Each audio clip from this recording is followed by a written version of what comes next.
Hello, everybody. welcome.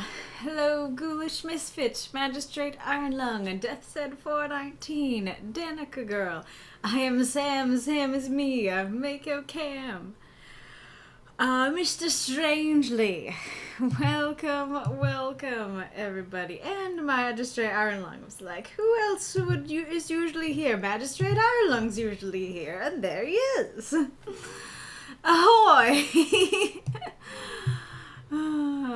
Welcome, everybody. OBS tells me, or maybe it's Twitch that tells me, something's telling me, that there could be Discord integration into the chat, but it's not telling me how it works or how to turn it on or how to turn it off. And it gave me a message from a Discord that's not this one that I'm in, and I'm nervous it'll be interrupting us, but we'll see. That's right. No Aerith. I was so surprised. I couldn't breathe. Yeah, well, where did Aerith go? Oh, yes, meow. Let's see. Yeah, so I see people talking about why was there such a dramatic drop-off in the number of stories. I mean, I was hoping you guys could tell me.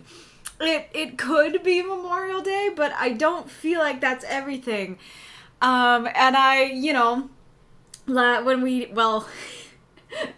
I haven't introduced the prompt yet, but when we talked about the prompt, when we introduced the prompt last week, it did seem like people were saying that they were struggling with this one, to the point that the person who submitted the prompt didn't actually write anything. I don't remember what they said, but if they were busy or if they were like, I couldn't figure out what to do with my own prompt. So it may have just been the prompt itself, but I would love to hear your guys' feedback. People who did not write this week. As long as you feel comfortable sharing, how come you didn't write this week? Alrighty-roo. Well, welcome everybody. If you are new here, here's how this works. Every week we have a prompt of some sort that is submitted by supporters and voted on by everyone. Then we all write 350-word microfiction for said prompt and post it to the Discord. Then 8 stories are selected to be read here on the stream. 4 of them are guaranteed. They will be read no matter what. And 4 of them are encores, so they can be unlocked through cheering, which you guys did such a wonderful job of last week. Give yourselves another round of applause for unlocking all 4 last week. But yes, if you can see the moths around the screen, each time a moth gets filled up, then that will give you an encore. I did look to see if I could make the numbers go from like 4,000 to 6,000. I didn't see the option for it. So if any of you know, in Stream Elements, I think is the one I use, in Stream Elements, if there is a way to do that, please do tell me. A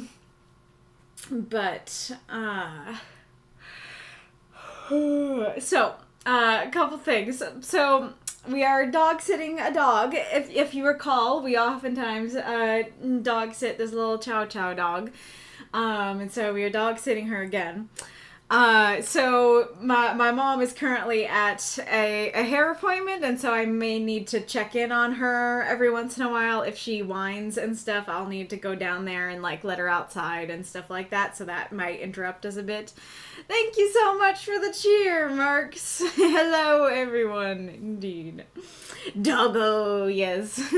And another big beefy cheer from Mako. That is first encore unlocked. Lovely.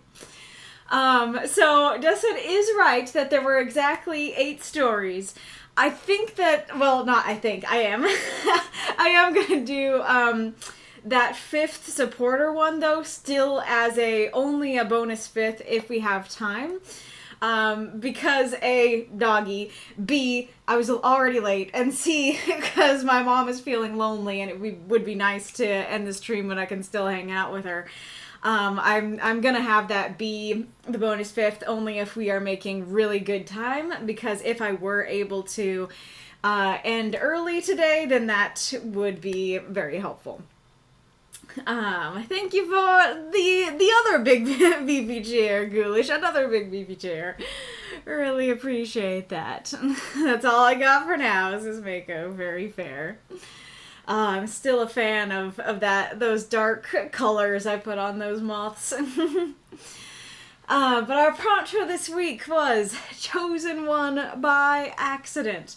Personally, I really loved this prompt, but considering from the lack of stories, it does seem like others had at least some struggles with it.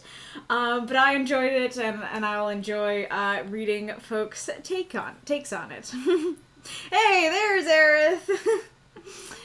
Alright, but without further ado, here is the list. We have Danika, also known as Danika Girl. Deathshead, also known as Deathshead 419. Makokam, Antihero, also known as, I prefer the term Antihero, also known as Kaylie, also known as me. And we have our bonus fifth. It's not a secret who that is because it's the last person there that is Lise. And then for our Encores, we have Valor, and SamRI. Alrighty. I saw some highlighted messages. Let's see. Oh, it is one that got repeated. I'm here! I was just away from keyboard to answer. For me, when it comes to writing for this prompt, I was tied up reading the stories for the spring event to review them, so that was my reasoning. Shrugs, I wanted to write for this one, though. Yeah, that's fair. Were other people doing that as well? I think I see, Deathshead, thank you for the cheer and the hype train. It's usual suspect for me, says Wolf. Poor time management.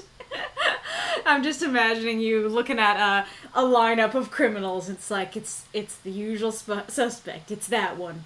Poor time management. No clapping emojis. Do we not have clapping emojis? There is a clappy moth, but maybe I never put it into Twitch. Why is this the first time we're realizing this?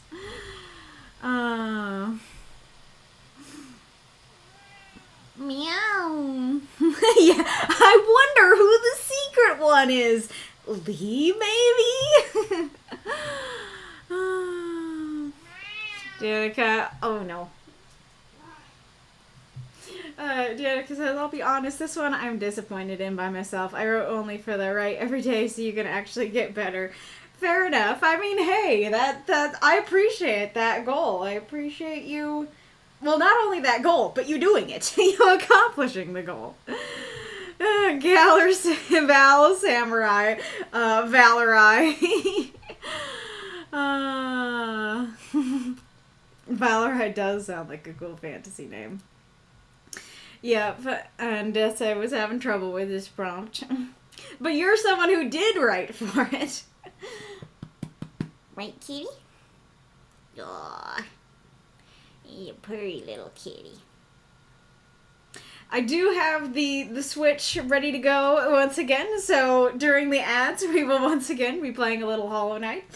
It's gonna be different because I beat Grimm. I'm really happy because so when I played this game a couple years ago, I got stuck. And I basically just kept bouncing between doing Grimm, doing the third trial of the Colosseum. There was one other thing, and I no longer remember what the other thing I was bouncing between was. And then I guess I just got, bored or tired of doing the same thing, and so I ended up, stopping playing. And so I'm especially proud of myself for being able to defeat Grimm, because that is something I failed to do years ago and feared I wouldn't be able to. And he's one of my favorite characters. I also beat the Lost Kin, the dream version of the Broken Vessel, which I also hadn't defeated last time, so that, I think it was like in the same day, or like the same couple of days. So I was very happy about that.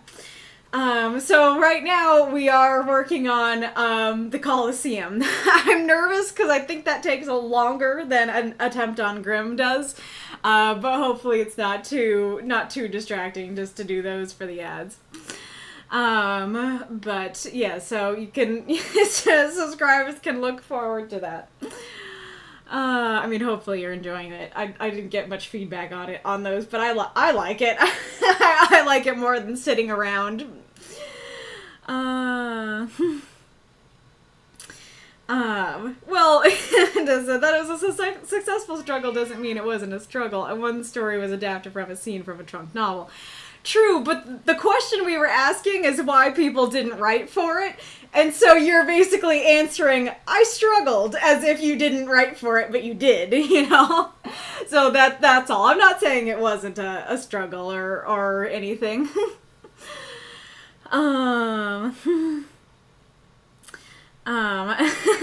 So which of your 4 submissions are you reading, if you don't mind me asking, as I read all of them, I have different reactions to each one. The line. Do you need to prep your reactions to it? But, yeah, it's the line.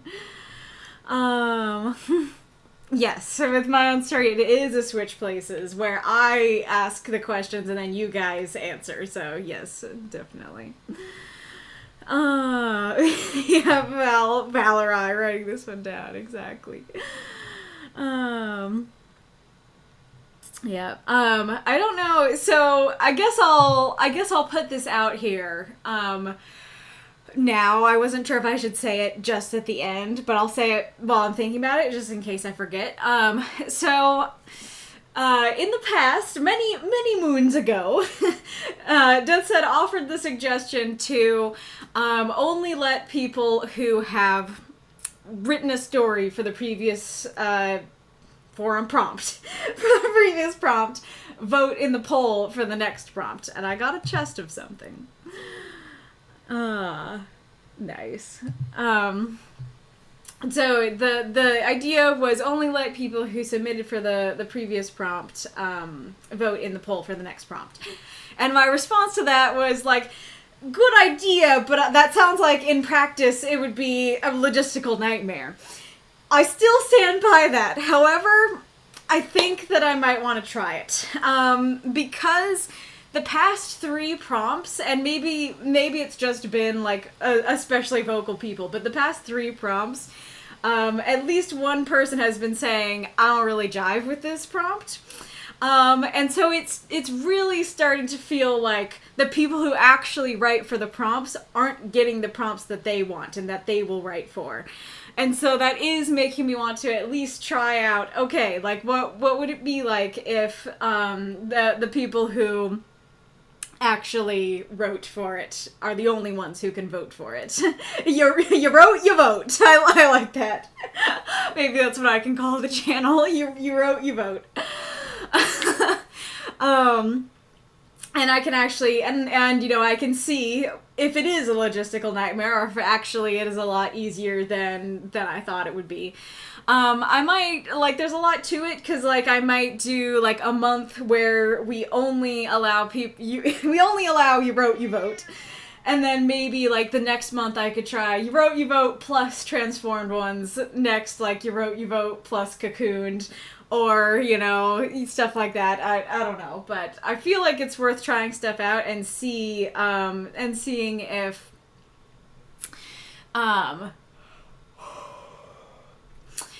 seeing what that does, how that changes things, and if people are more excited to write, and if that gets more people writing.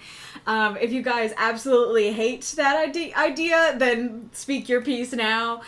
We do not have to do it. But, so, you know, if this actually does happen, then this will probably mean that there is not unless we just do it, like, there's supporters and you wrote, you vote from the start, then it would just be that there's only one poll, and the poll would be, like, in a secret channel for you wrote, you vote, instead of 2. Yeah, that really sounds like a nightmare, though. I don't even know how you'd implement it. So it would be, it would be, how I'm thinking is that basically you get a roll for it, and so I would just have to look at the list of people who wrote the previous week, give them all that roll, and then that would give you access to that secret channel, and then I would put that poll in the secret channel. Which, now that I'm saying that, sounds a lot easier than I was previously thinking. I don't know. Maybe. I mean, like, I don't know. It to me, it feels more worth it to do that. Like, I don't know how to explain it. Like, just letting them have an extra vote doesn't feel worth all the extra work for me. But, like, actually them being all the voters feels worth actually doing, you know, the extra vote and stuff. Yeah, I think SamRI is a play on SamRI. Mm-hmm. Yeah, not really hard, just time consuming. Mm-hmm. But yeah, so FYI. Also, another thing that I keep forgetting. Deathshead also had another idea. I think it was a couple weeks ago. To make sure that there is at least one vote on every single prompt in the suggestions for prompts channels, so that all of the non-supporters are still able to vote, even if they're not, like, they can't submit. And personally, I really liked that. And so, PSA, like your own prompts. Like all of your own prompts, so that non-supporters can all still vote for them. It's possible. I mean, I was hoping that what it would do is encourage more people to write, because it's like, oh, like, I only get to vote if I write, then that makes me want to write. I wouldn't want it to make it feel like an exclusive club. Massa answers, yeah, I was unable to formulate a story for this week. Not enough sleep on my days off because I had to adjust my schedule to come on my day off to interview for a job promotion. Good news is I got the promotion. Hey, congratulations. Sorry, my new position next week in June, but I also got red last week, so I don't know that I would have been eligible anyways. Very, very fair. Seed to the tip jar? What does seed to the tip jar mean? Alright. But yes. Oh, you mean the prompts, voting for your own prompt, like seed the tip jar? Yeah.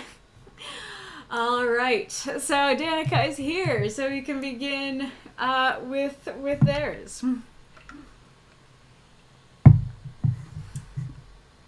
Did I say what the prompt was? The prompt is chosen one by accident. Oh yeah, I did say it. Okay, never mind. Alright, we can begin. The Buried Ones. Riders of the Storm Wheel. By Danika. 349 words. The prophecy, said a bald man in tattered robes, his arms wide open, has stated that the chosen one will be chosen by accident. The still shaking new students stood in a neat row, some in ordinary clothes or working uniforms, and one clad from head to toe in bike gear. The best of it all, they hadn't the slightest clue where they were, or why they were there. The school was settled on top of a mountain, high above the clouds, where the expected thing to happen was a slow death by freezing. Yet cherry blossom trees filled the giant front yard, and the heat was unbearable. What the hell is this? The worker took a step forward, his voice a shaky rasp. Where are we? Asked another. My name is Romanian, said the bald man, clasping his hands together as if praying. And you, friends, are my new students, bound together by certain death. What is that supposed to mean? The voice of the woman was muffled by her helmet. As if it was nothing, she went up to Romanian, close to headbutting him. Talk. I would, he whispered, the act of pleasantries dropping for a split second. If y'all would stop interrupting. She took her helmet off, a braid of golden hair dropping over her shoulder, and her void-colored eyes glaring with blazing anger. Romanian cleared his throat, a bead of sweat trickling down his temple, while the woman went back to the others. You all are dead. Sensing the rising dread within these people, he held a hand up high apologetically. You would be, if not for us. This world is much more than you care to realize. There are other things lurking in the shadows than taxes and cheating exes. You all have been chosen because the prophecy keeps preaching about accidents, and that you suffered already. But we only need one of you, or perhaps none of you. Regardless, you will live here, train here, learn here, or die here. Your family's already put you below the earth, so let us begin.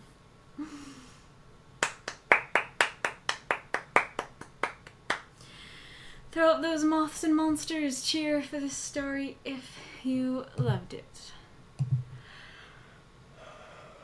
Alrighty, Roo. I'm really happy that somebody went for the, actual accident, use of the prompt that you literally chosen through an accident occurring. Very cool and fun. It's really interesting because when I started the story and you literally start with the prompt, I'm like, oh no, because the first sentence totally feels like he said it, there's the prompt. And personally, I don't really like that feeling myself. It doesn't mean it's wrong, I just don't personally like that way of using the prompt. However, you redeemed it because you set it up because the reader and maybe the students are going like, yes, chosen by accident. The choice will be an accident. I see. And then it's clarified in the end, no, hey, all of you are in an accident. And that's kind of the point that he actually is saying at the beginning, hey, you all suffered an accident, and both us as the readers and the students don't know it. And I think that's super cool and works really well. So I've never thought about that.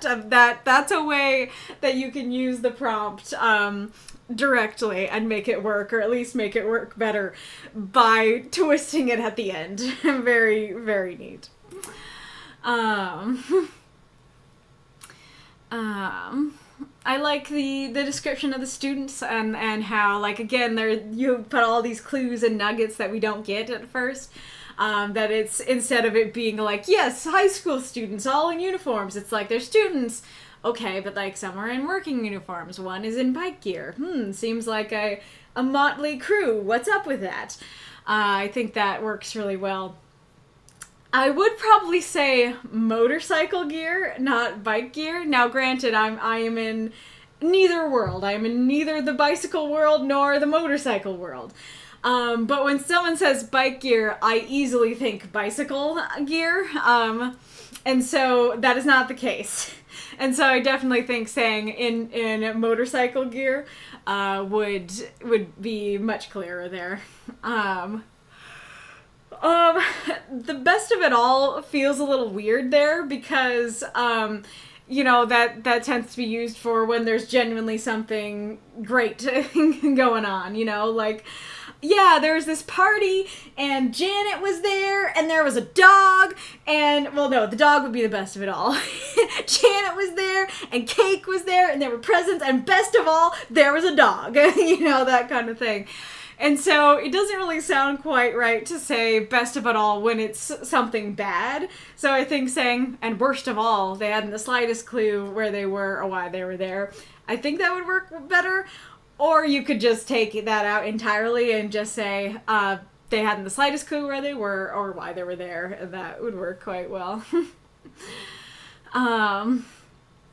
So I do like your setting, and it's kind of interesting. I'm kind of wondering if the spring prompts and stories kind of infected people, because this story had Sakura trees, and Galar's story had a surprise goblin.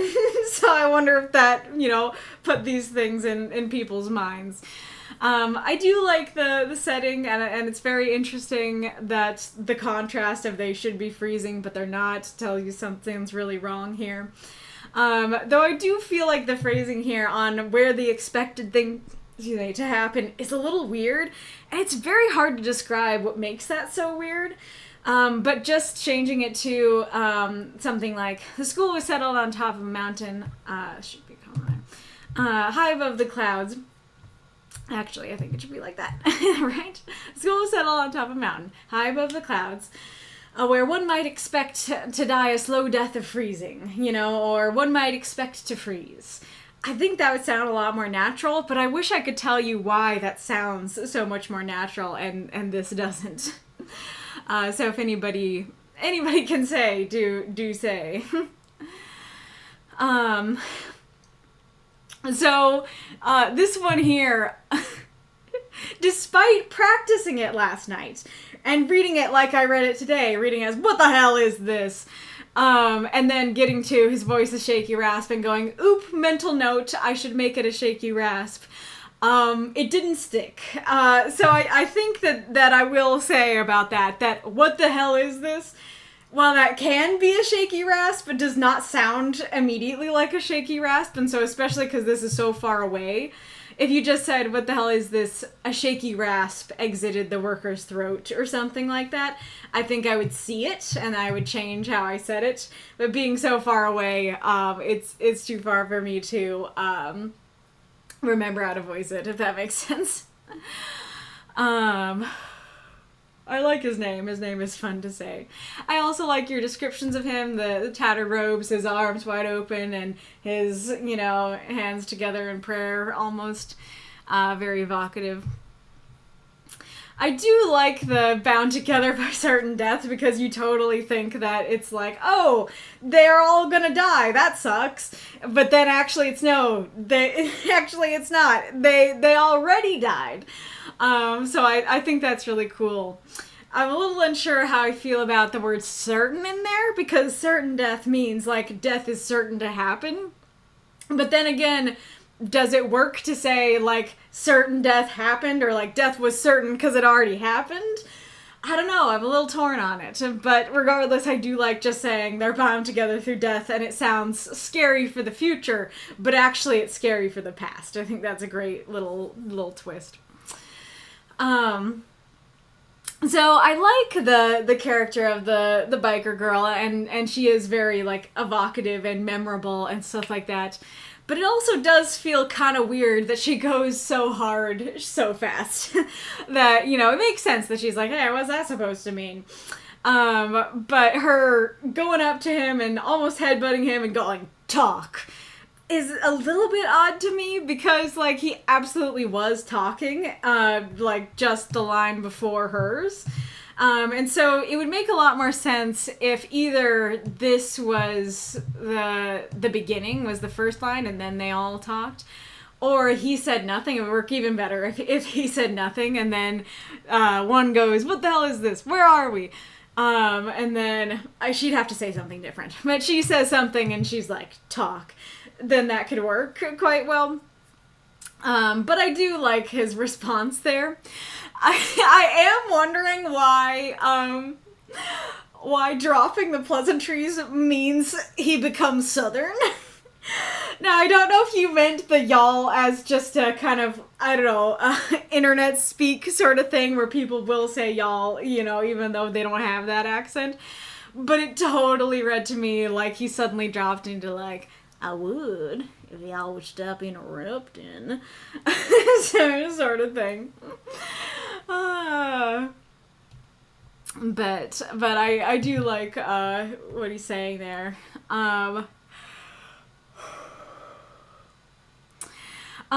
So I do feel like the description of her is a little bit distracting there, because I often say that descriptions are one of the first things to go in these stories because they're not necessary.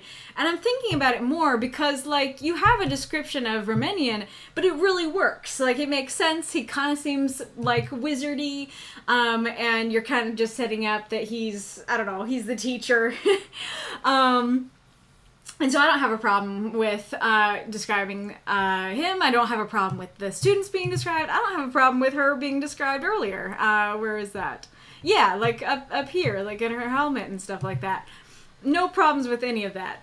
But it does feel a little bit weird to mention her golden hair and void-colored eyes when there's no tie-in to the story. Like, there's no reason for that to be here. Like, not even the sun reflected off her golden hair or anything like that. Just, yep, hi, here's a description of her when we don't really need it.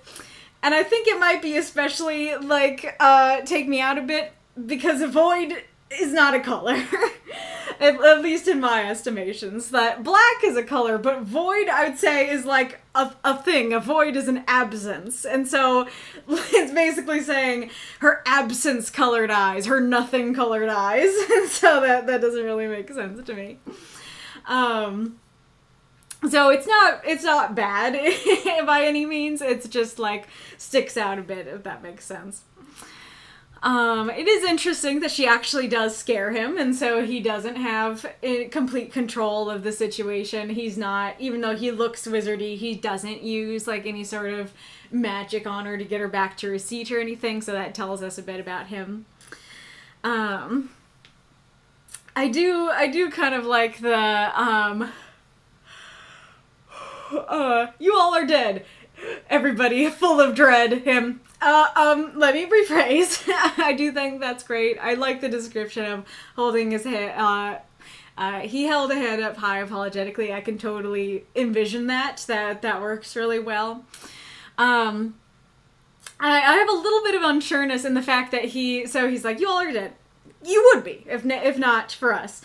Totally it could just be him covering for their dread and being like, you are dead, but I know I shouldn't say that. So, you would be, you know?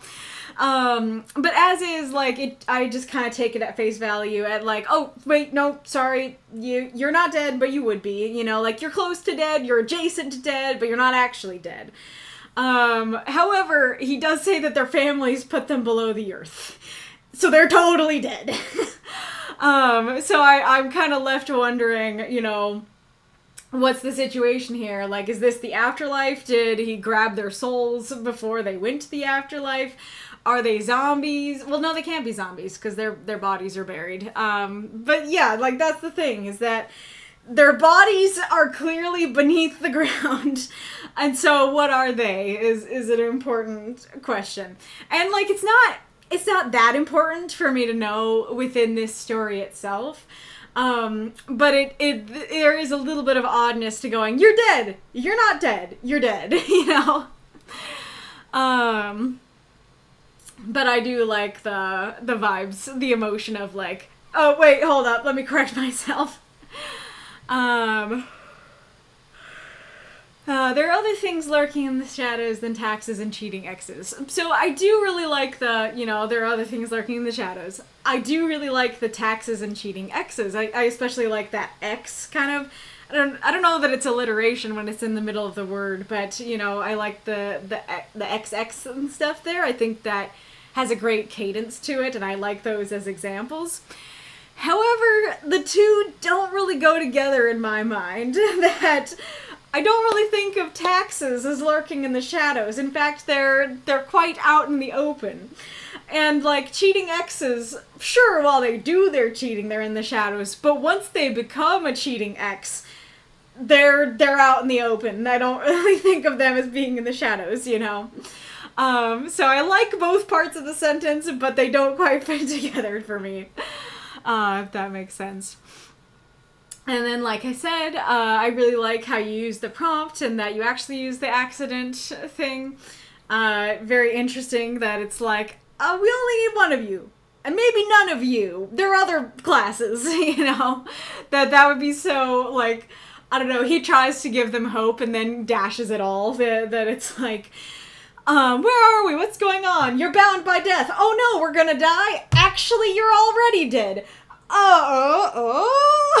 Like, that makes me feel better, but worse. Yeah, you're the chosen one. Oh, awesome. Only one of you is the chosen one. Well, I hope it's me. Maybe none of you is the chosen one. So I'm dead and maybe not the chosen one. So this is net negative, you know? So great little journey. What was I gonna say? Oh yeah, that's the other thing about the death thing, is that you do say, well, live here, train here, learn here, or die here. How can they die here when they're already dead? How can they die here when their families put them below the ground? So that, like I said, it's not important to know, like, exactly what they are. It only becomes important because there's conflicting information of, you're dead, you're buried beneath the ground, and you would be, and you still can die. And so that conflict is what makes it something that feels important to clarify a little more strongly. I do really like the cadence of train here, learn here, or die here, especially because it's like, benign neutral thing, a death. And that's great. And I do think that last line is quite powerful of like, your family's already put you below the earth, so what do you have to lose? What do you have to lose except your life, apparently, still, you know?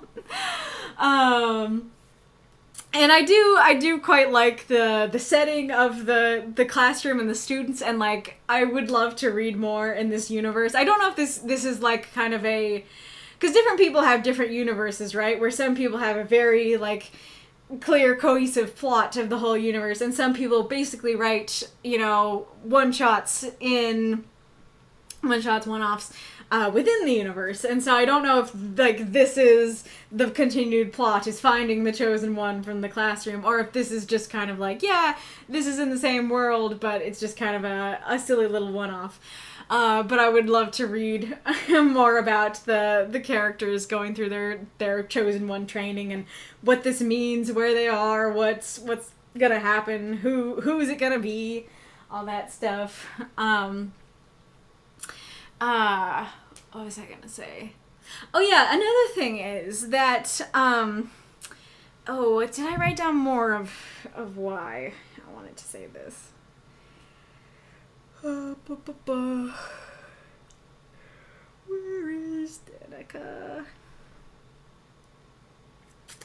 Okay,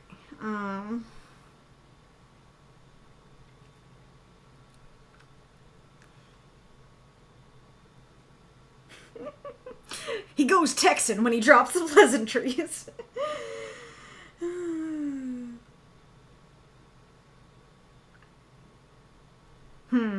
Yeah, I didn't really write down a lot of the build-up. I remember this making so much sense when I wrote it down, but I was thinking that something you could do is that I wonder if putting this story inside of the biker's head would improve it, because instead of having a omniscient, you know, kind of bird's eye view of the story of like, hello, here's the classroom, everybody's freaking out, but why are they freaking out? Instead, like, you could kind of write about, like, whatever her name is, you know, like, Angela woke up in a classroom and she couldn't remember when she went to sleep, and she definitely didn't go to sleep in a classroom. And who were these people around her? She didn't recognize them. Was this a dream? Like, the last thing she remembered. And then maybe she, like, does remember a flash of the accident or something like that. Or at first she can't remember and she slowly gets flashes throughout the story or something like that. I remember that suggestion was addressing an issue with the story. But now I'm not remembering what the issue that I was trying to address was. But that, I still think it's an interesting suggestion that keeping it in her head might have, I guess part of it could be that I was just trying to figure out how to get the reader more in the heads of the characters, because we're kind of going, why are you still shaking, let alone shaking in the first place, you know? What is this place? Why are we here? Why are we expecting to freeze? Like, I don't know. These are the questions you're supposed to ask. But I don't know. Asking it from someone's eyes has a different feeling from, like, seeing it omnisciently and then asking those questions, if that makes sense. Which goes along with what we talked about last week and one of my challenges for this week. But yes. Let's see what... Oh, yeah, I didn't remember that. On where the expected thing to happen. Part of it could be none of them know why they're here, so why would any of them expect anything? It could be part of it. It is that omniscient thing. But anyways.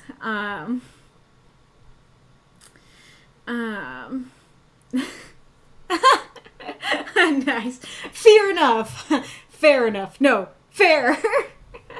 Hello, Decoy. Motorcycle gear sounds weird, though. As someone who has bikers in the family, I'm pretty sure it's biker gear for motorcycle.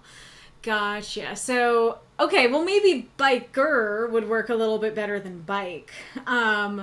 I guess in that case, if motorcycle gear just doesn't work, I would put the description of her here. That I would put, like, when clad from head to toe in biker gear with her helmet, you know, well, I was gonna say with her helmet under her arm, but it's not.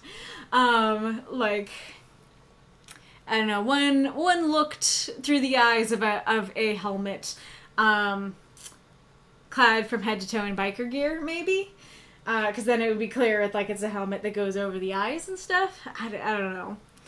Because, like, I mean, it just goes back to this thing that we often talk about of, like, you want your story to be understandable to even people who are not in the field, right? And so I totally understand it would sound weird to people in the field. And so it's kind of this toss-up of, like, okay, like, the options are, A, make it so, like, anybody who's not familiar with the field can easily be confused, which, to me, I don't think is the best option. B, use a word that doesn't sound like someone in the field would say. To me, that sounds like a lesser evil, but I understand to some that might be really annoying. And then option 3 is basically use some description, use the words that would be used in the field, but use a description that even people who aren't in the field will understand. And I feel like that's probably the best of both worlds. Obviously, it would cost words, or you'd have to move words, but I think that would probably be a marriage of the two solutions.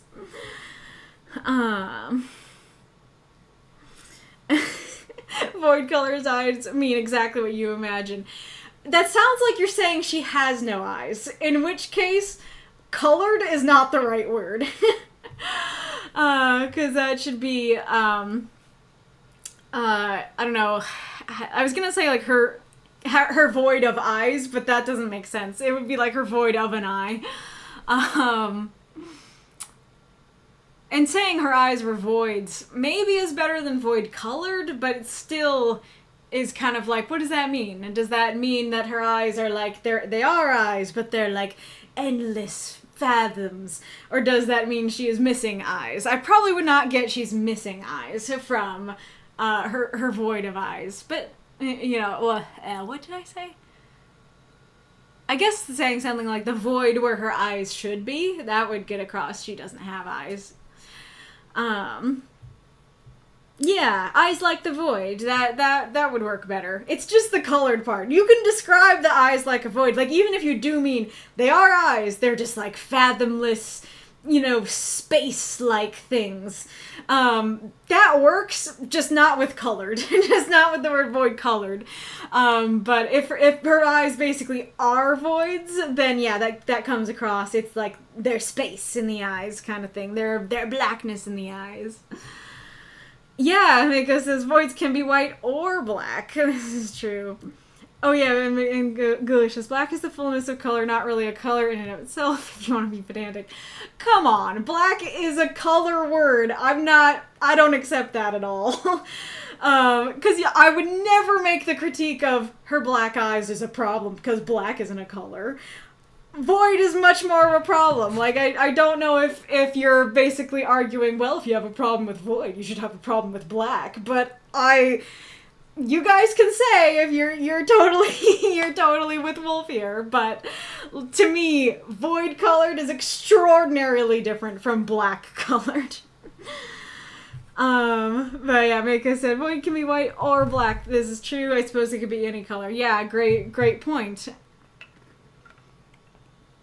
It could be white as well, but that's the point. Is void isn't a color. Void is a thing. Void is a noun, and so you can say her eyes were voids, like her eyes were the noun. That totally works. But to say they're void colored is like, void could be white, it could be black, it could be any color.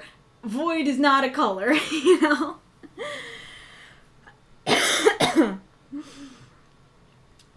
Danika, yeah, my bad. What I envisioned was when somebody gets buried without a body present, like a war hero's body lost overseas. Gotcha. Yeah, I think the issue is that you say they put you below the earth. And so to me that reads like there is a you to be put below the earth. Let's see, I'm trying to think how you could concisely explain that. I mean, it's a little bit, maybe it's not clunky, but you could say, despite having no bodies to bury, your family's already put you below the earth. Like, you could be super clear and that would work. I don't know if that would sound too unpoetic for you, but that would clear it right up.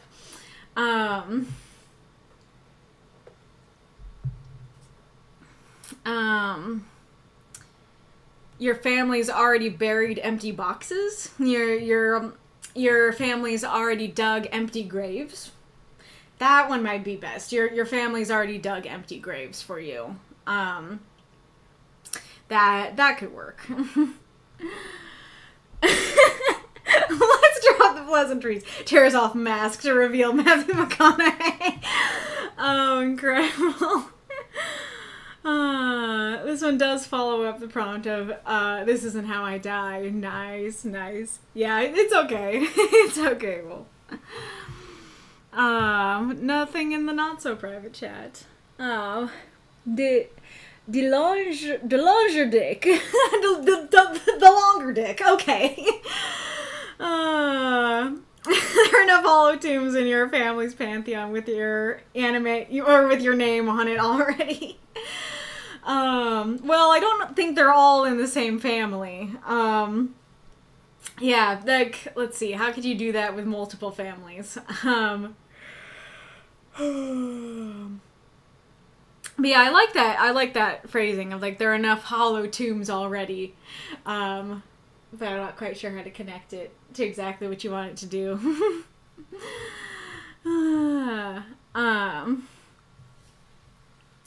But anywho, and I do like the title because I totally did not get, like, I saw the title and I was like, ooh, we're in for some spooks and scares this time, I think.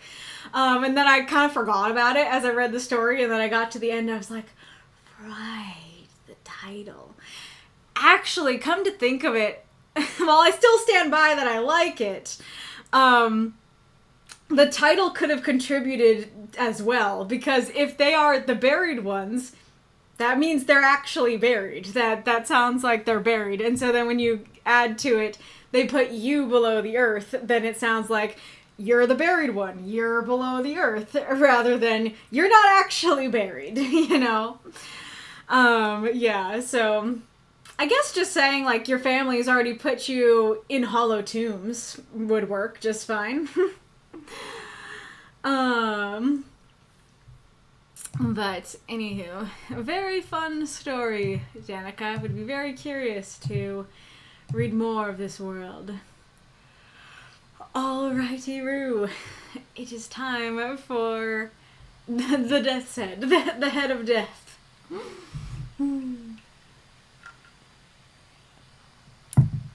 Writ of Wild Wolves. Cow by Deathshead. 350 words. The bright summer moon shined on a streamside glade as a pack of brown wolves emerged from a verdant forest. Walking on two legs amongst them was Strongjaw, a werewolf halfway between beast and man in form. He knelt down with his pack by the stream, scooping water into his hands and gulping it down, much like a human would. Wind whispered through the trees as Strongjaw wiped his palms on his fur. He frowned, sniffing the air. The full wolves of his pack paused in their drinking, lifting their noses, for a peculiar scent was on the wind. Another pack with a wolf in their center. Yet there was the scent of a full man, and something else. Floral and sweet, Strongjaw muttered. It's perfume, came a feminine voice. Out of the woods stepped a comely wolf, silver in coloring, her scent woven with perfume. And at her side walked not just the full wolves of her pack, but a young man with a sword hanging from his belt, a shield in one hand, and his other entwined with a wolf. You're Larvas, aren't you? Yes. Walry is my human name, though Bright Moon works as well. It does? Strongjaw's brow furrowed. Yet you travel with a man and wear perfume, even as you scorn clothing, which marks the so-called civilized of our kind.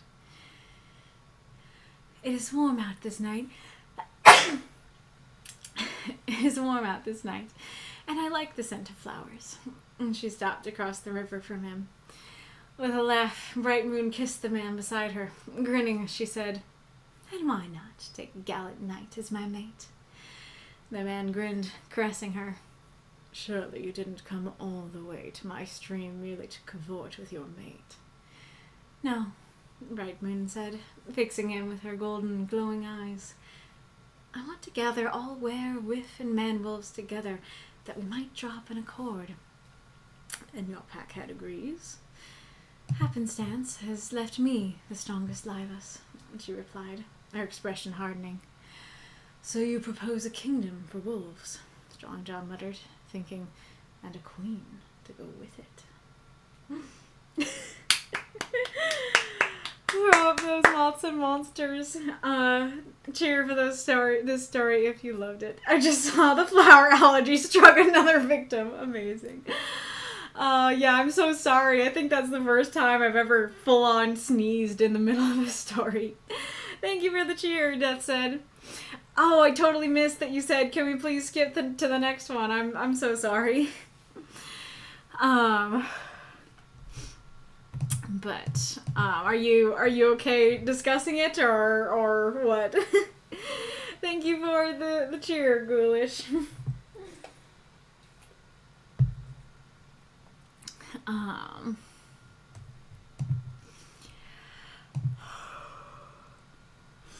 Oh, people are talking in the next room. Gotcha. So you're struggling to hear. Gotcha. Well, do you know how long they'll be talking for? Because the ad is coming in like 5 minutes, so I could start playing the game for like 10 minutes and then come back and maybe they'll have stopped talking by then. You don't know. Fair enough. Because like now that I have read it, I don't really want to go on to another one and come back, but I also totally understand, like, people are talking, you want to hear the thoughts and stuff. Yeah.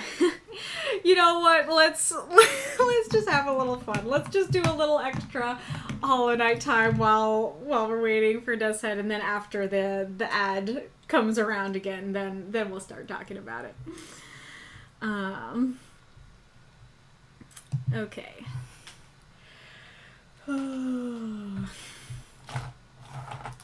So, I was getting really far in the Colosseum. Well, far, I don't know how close I am to the actual end of this trial. I was getting much farther than I ever had. I was getting to the part where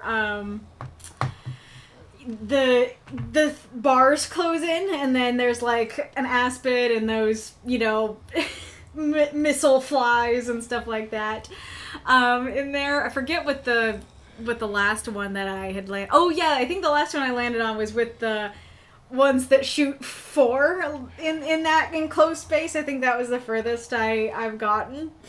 And then last night I kept always doing worse, and I'm nervous that I changed my my charms, because I kept playing around with the charms, and I changed them wrong, but I changed them to something that made me worse. But I don't know what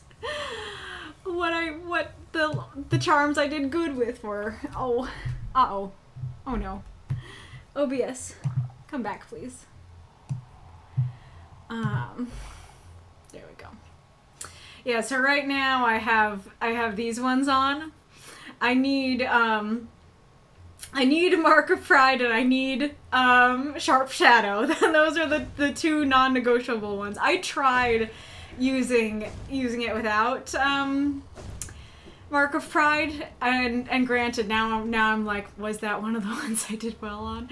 But I don't think it was. I think I did worse. But I have my little buddies because I need some kind of little buddy to get the aspids, because the aspids are the bane of my existence. They are, in fact, the aspids.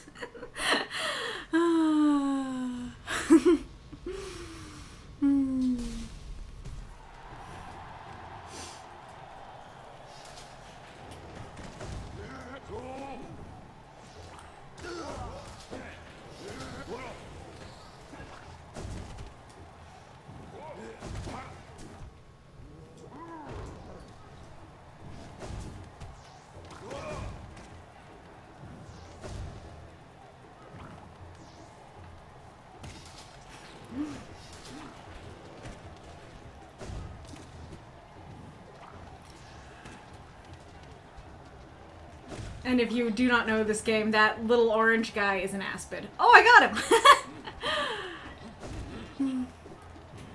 him! The sharp shadow is what's letting me damage them while I dash through them, and so hopefully you can already see why it's non-negotiable.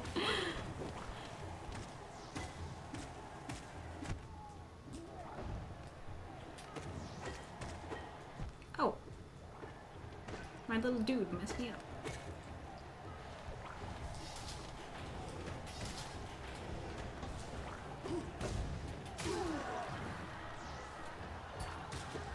I can't believe I got it. These little guys, the guys who shoot for in the enclosed space.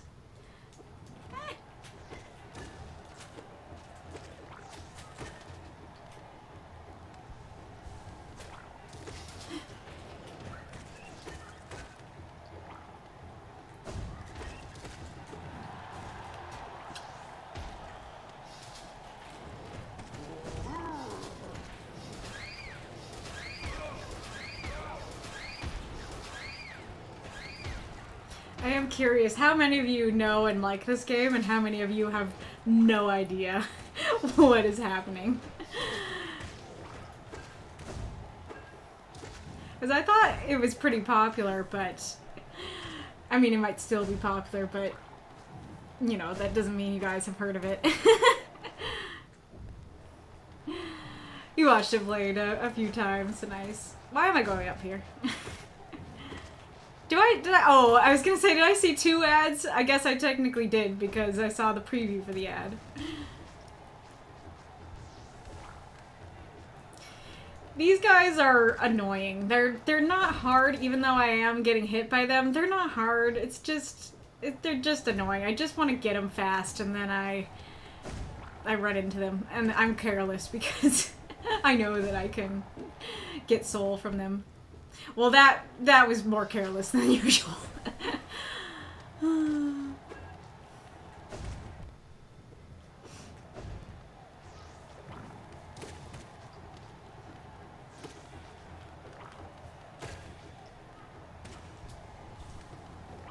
I just see I am a in the chat.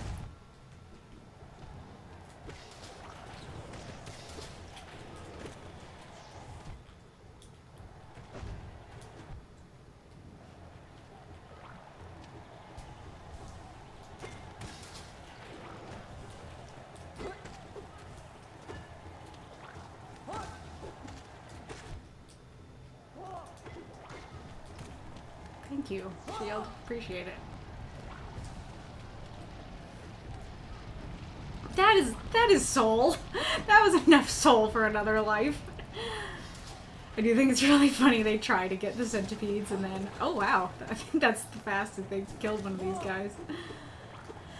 I do think it's funny the little guys try to get the centipedes and then just, like, can't.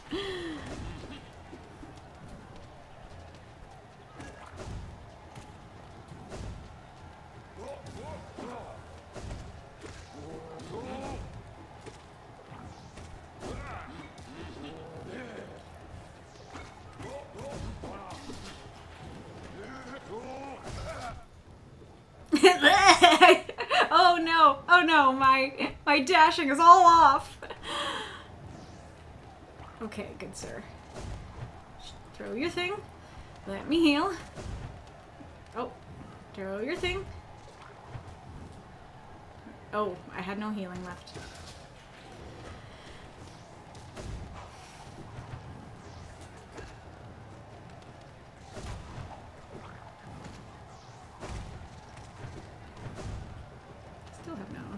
You guys are really taking all my all my soul.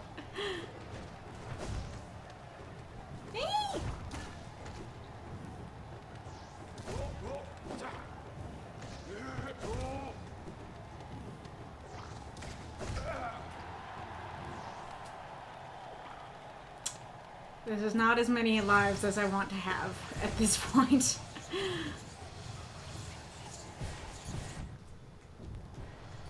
Oh, I'm surprised. Come on, little buddies. Ah! Okay.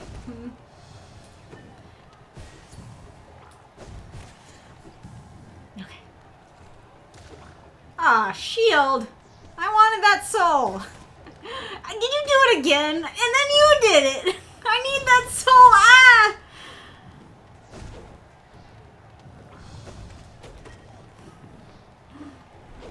Oh no.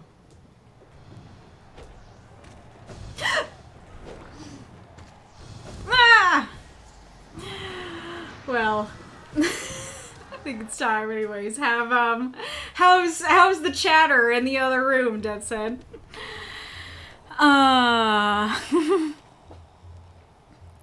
Deco, I played it but not finished it. Aerith, I've never played it or watched it before. Mako, I know what it is, I've never played it. I think I've only seen Quinn Bobin play it through. Oh, I should watch that. And there's the Strangely's I am a magistrate. Yeah, I've never played Hollow Knight, but both Gate and Ducky have played it, and I've watched them. Fair. I've seen more lore videos about Hollow Knight than gameplay of Hollow Knight. That tracks with your personality. Mr. Strange, I'm new to this. This looks like a child-friendly Bloodborne. Yeah, I don't know about child-friendly, but, like, more child-friendly than Bloodborne. Like, I don't know what Bloodborne's actually rated, but, like, if Bloodborne's rated R, this would be PG-13, I think. Yeah, child-friendly is debatable. I like your little rotating flower umbrella, thanks. It's the dream shield. The longer dick. And funnily enough, a friend of mine told me that in Japan, the main character for this game is simply called Beggar. Interesting. I don't know, because, like, he's called Ghost by Hornet, but I don't know if that's what what they're called, in general, if they have a different name I haven't heard yet. And Pooh, and they're also called Pooh in Japan. Well, I mean, you know. That kind of tracks a little bit.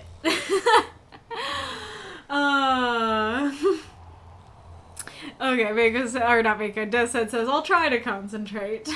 Fair. I can play another round if you want, but also I don't want to take too much time away from the stories. Alrighty. Yeah, I've been trying to avoid the lore stuff because I have been... Oh boy. I think that's the first time that... Maybe not the first time, but one of the only times we've got... That's one of the only times we've got the OBSception. But I just saw the like Discord thing that it was like Wolfsbane eating a hamburger. But that is not your name in this. I don't know what Discord that's in. Alright. Oh good, they're quieting. Good to hear. Oops.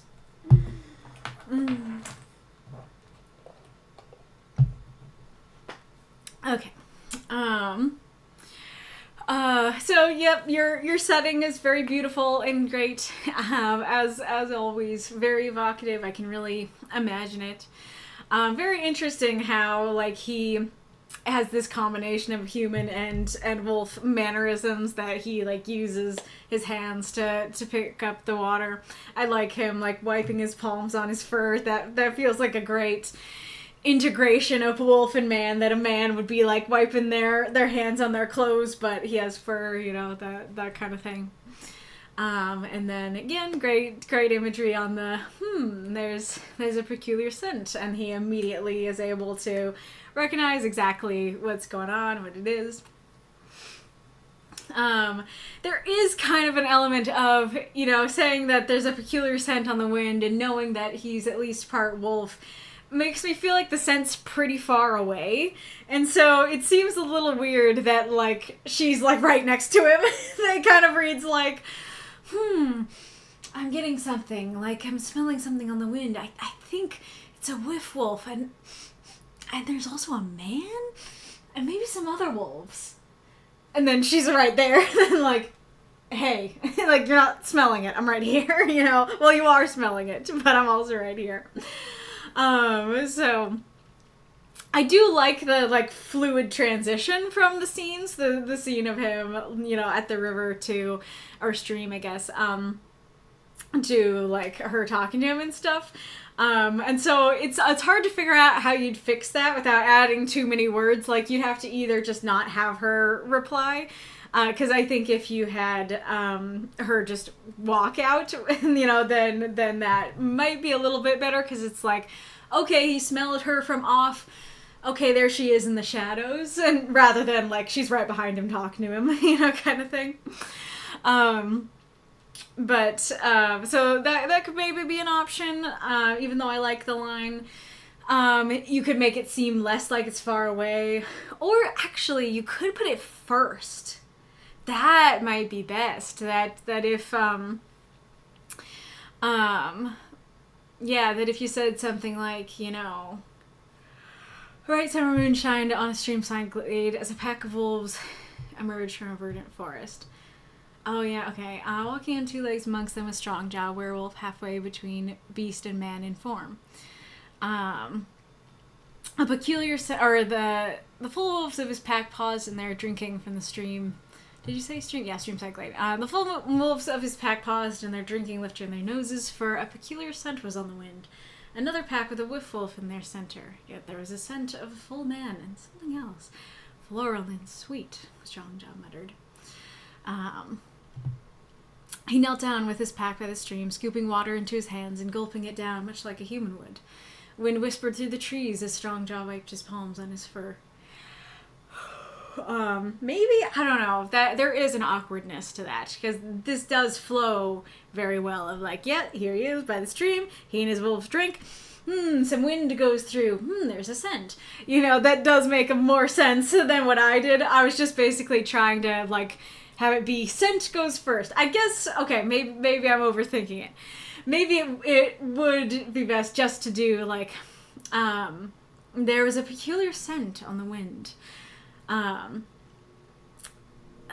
Could you say another pack? So I was going to say, like, a peculiar scent was on the wind. Another pack with a woof wolf in their center. Yet there is a scent of a full man and something else. Floral and sweet, Strongjaw muttered. The bright summer moon shined on a streamside glade. Maybe? I don't know, it's tough, because it really is, like, airtight in the way that you have set everything up, that you're like, here's your setting, here's your characters, and here's the new and different thing, the wacky smell. So, I don't know. All I'm trying to do is put space between him smelling it and her arriving. But maybe that is difficult to do. Anyways. I like the description of her. I think that her and Dorgu, I think that works super well. I can totally imagine them. So I knowing, like, the story, I kind of like the phrasing of "you're Livos," like, no more than that, like, not "you're the wolf from Livos," but rather just like, "you're Livos, you're the Livos wolf." However, I do feel like just saying "you're Livos" could easily be very confusing to newcomers, especially because the second time it's mentioned in the same way of "I'm the strongest Livos." And so I know that Livos is a location, and so it's like, oh yes, you're the wolf from Livos. But I think without that, you could easily go, I know your name. Your name is Livos. Yes, Valerie is my name. then newcomers could be easily confused by that. I do like her having both a human name and a werewolf name. That's very interesting. Bright Moon is a neat name, especially because, like, that's how the story starts, and that's, I'm assuming, why he says it's fitting. It would be nice to harken back to that and, you know, have, instead of his brow furrowing, that he, like, goes, it does, and he looks at the moon, and harkens back to that. But I do like it. I think this is the first time, at least I'm hearing her werewolf name, so that's neat, and also speaks to her being a child of multiple worlds. I do like, this is also that it's like, hey, like, you're a werewolf, you have a human name, you have a werewolf name, but you travel with a man, and you wear perfume, and you're nude. So, like, mixed signals here, lady. I think that's great. And then I like her simple answer of, like, it's warm, it's fine to be nude, I have fur, I'd be too warm in my clothes, and also flowers be nice. It is interesting, because, like, that is a question of, like, if perfume would particularly bother werewolves, because it's like, like, not only, like, human scent, but, like, a really strong, potentially, well, I was gonna say potentially artificial, but it probably wouldn't be artificial then. But yeah, so, like, I'm presuming, like, she does have a stronger nose, but she likes it, and she's like, yes, I want to smell the flowers. But I could see other wolves being like, it's too much! That's just her attack. She brings her perfume with her and sprays him in the nose with it to try and escape sometimes. So I could see that being something that a lot of werewolves would not like or would not wear, and so I think that even more makes it show that she is a child of two worlds, And then, of course, I love Wallery and Dorogu being cute. I know you've told me what kind of, like, werewolf she is, what she looks like, but I can't quite remember what you said, and so now I'm left going, does she have lips? And if she has no lips, how she kiss? does she lick his lips, like a doggy would, or does she actually have lips and kiss him for real, I love just, like, how happy Darku is that she's, like, being very professional and being like, yes, he's a very gallant knight, and he's like, I'm a gallant knight. I just see the gif of werewolves trying to put her perfume. That's incredible. Oh, I love that. I might have to show it. It's too good. Oh, this is a long gif.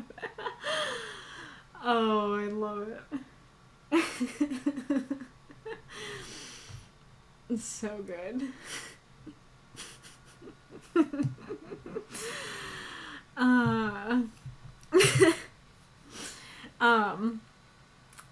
Where was I? Oh yeah, I like his response of just like, oh, okay, like, you're sitting here being lovey-dovey with your mate. Is that why you're in my territory, ma'am? That makes total sense. I like it a lot. I like her glowing golden eyes. That really adds to, like, the bright moon imagery of her. That's a great way to do just a really short description there. I think people were asking about this in the chat earlier, but I didn't want to go into it until we got to it. But werewolf and man-wolves. Okay, so we have man-wolves, woman-wolves, and man-wolves. So why is she specifying man-wolves when were means man? It's funny because actually it would work better for me if you didn't have whiff-wolves in there, if you weren't calling her a whiff-wolf, because it'd be like, okay, werewolves and man-wolves. Well, I don't know. It's still weird. But it's like, okay, like, that seems like something different. But were means man, as far as I'm aware. And whiff means woman. And so the fact that you're already very much using the direct definition, because other writers would just say a female werewolf, or just like werewolf for a woman werewolf and not use whiff wolf. I like whiff wolf, and that's really cute. I don't have a problem with you using it in general.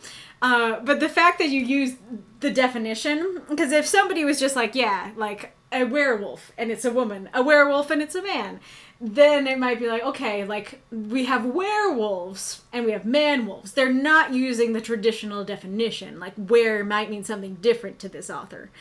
But the fact that you're using the direct definition so much so you're using the the feminine version as well makes it extra weird that it's like the man wolves, the woman wolves, and the man wolves. So I don't really know what the difference is there.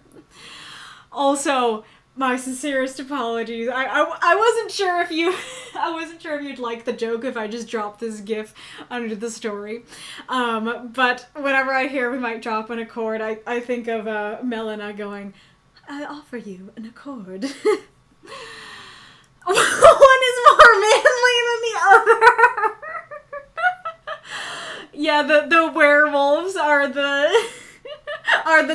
nerdy, scrawny, unmanly little wolves, and then the man wolves are the beefy, buff, wrestler type man wolves. Makes me think of the Manitars from Gravity Falls. The werewolves are just normal werewolves, and then man wolves are the Manitar version of werewolves. Oh. You have the werewolves, the wolves, and the man wolves. What's the difference? Well, the man wolves ascribe to gender stereotypes. Or would it be the opposite, with the were and whiff wolves ascribe to gender stereotypes, and the man wolves are like, no, we are all man wolves. We accept each other. We're all equal here. Aww. This is all joking around. None of it's like an actual problem with the story. And speaking of gender stereotypes, it's very interesting that he asked that if her packhead agrees, probably assuming that it's a male wolf, a male werewolf. So that works for me, and that's very interesting. Let's see. So, yeah, I guess I'll talk about this next. So, my biggest critique for the piece overall is that the prompt feels like an afterthought, at least to me. Because the only accident that I see in this story is happenstance has left me the strongest Livas. And so, like, sure, happenstance could be accident. But this is really not very important to the story. Like, sure, maybe it's important in the sense that, like, this is what puts her on the path to becoming a queen. This is what puts her here. But it itself, the accident and her being a chosen one, like, that is not really what's being discussed here. It's like, it's the backstory to what happens here, and you can understand what happens here without knowing anything of the backstory, and so it's not, that important.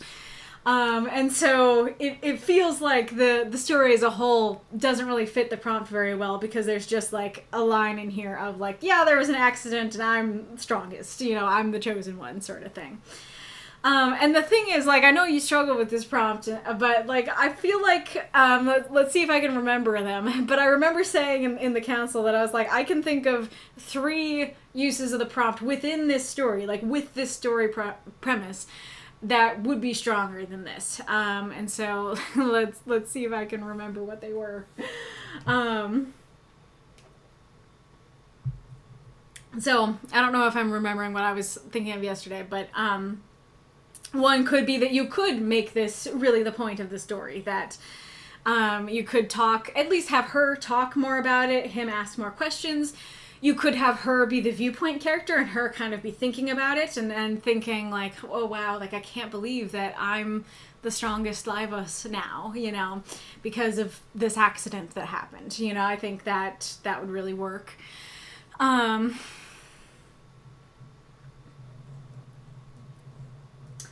Well, I don't know. I was gonna say you could do something with Dorgu. Like, you could say, like, yeah, he's my mate, but, we met by happenstance. But I think that would have the exact same problem as what you have here would have.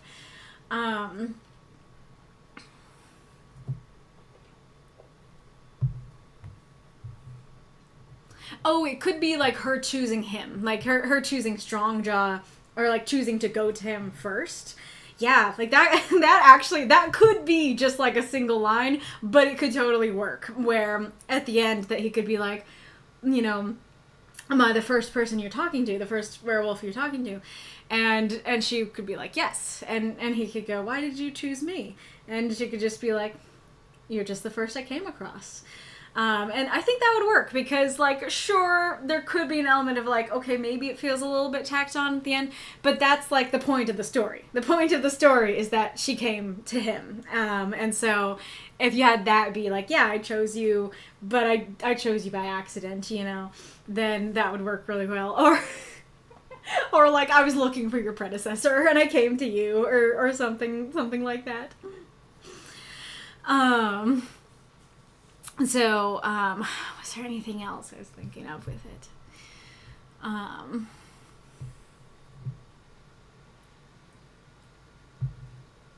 I don't really know what Strongjaw's, like, motives or his plan is going forward, but if he is, like, thinking, no, like, her mate is a man? Ew. Like, I should be her mate.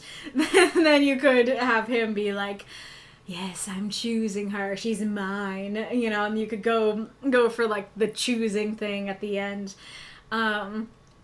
And kind of highlight how they met by accident. I don't know. Now, the more I say that, I do not think you were going for that, and that would change the story a lot, so I don't think that would work. If, like, her being the queen, it was itself supposed to be, like, by accident, then, like, you could go more into that instead. And, like, you know, I think I've said this in other stories before, but I love the setting. It's beautiful. Like I said, it's pretty airtight. You do, like, set things up in a great sequence that works really well. But it is a lot of words for the setting that could have been used more on the prompt. And so, like, while I love it and it creates a very vivid image, as I often say, description is the least necessary thing in these stories. And so we don't need to know that he drank from the stream. Even though I love it, we don't need to know that he's, like, wiping his paws or anything like that. Let's see. You could say something like, you know, the bright summer moon shined on a streamside glade. Walking on two legs amongst a pack of brown wolves was Strongjaw, a werewolf halfway between man and beast in form. A peculiar scent was on the wind. Another pack with a wolf at their center. Yet there is a scent of a full man and something else. Sure, yes, it's not as vivid and strong, but I think I cut, like, 2 sentences for you, and those 2 sentences could then instead be used for, you know, to emphasize the prompt a little bit more strongly.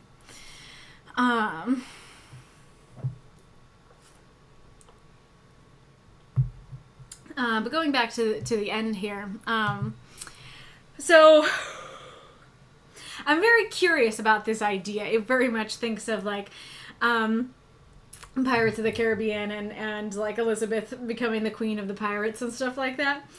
And it's interesting because I thought that the Lovos arc was the end of, you know, Califrax's stories. And so I definitely thought it was just kind of gonna be like, Dorgu and Walry might get together, like there are hints, but you'll never know because it's just like epilogue or something like that.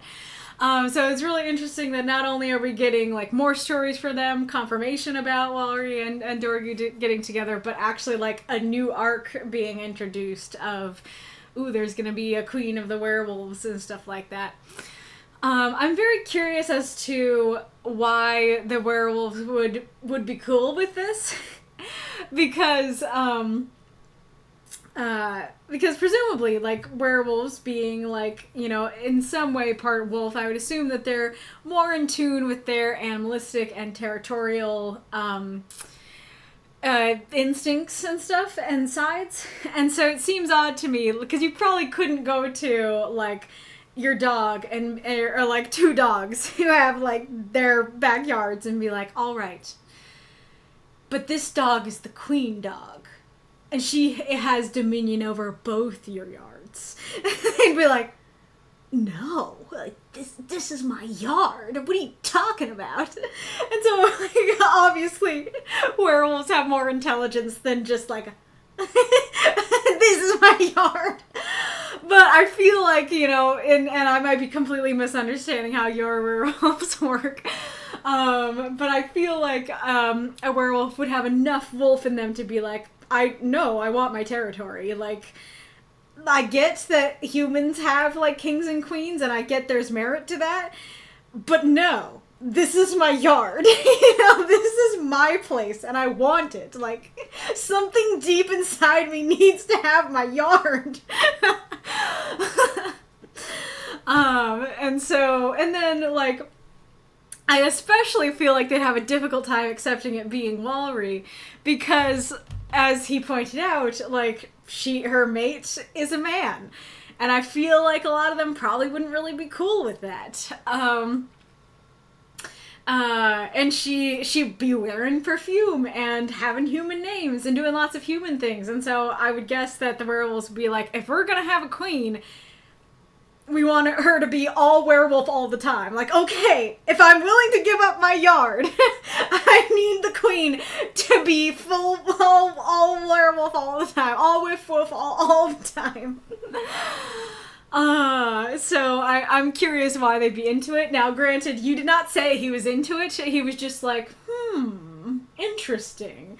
But even that, like, I was totally kind of expecting him to be more of like, you propose a kingdom for wolves and a queen to go with it, rather than like, interesting. So it's not necessary for them to get, like, mad or territorial in this story, or for you to explain why he's not mad or territorial and he's into it in this story. Like, what you have works fine, but it's definitely, like, a question that ends up coming up in my head by the end.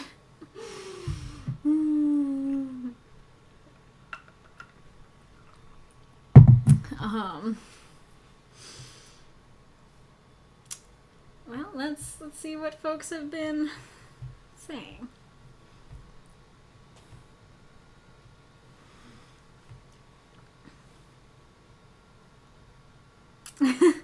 Reference to 13 Sentinels Aegis Rim. One of the characters comes from 1948 to 1988.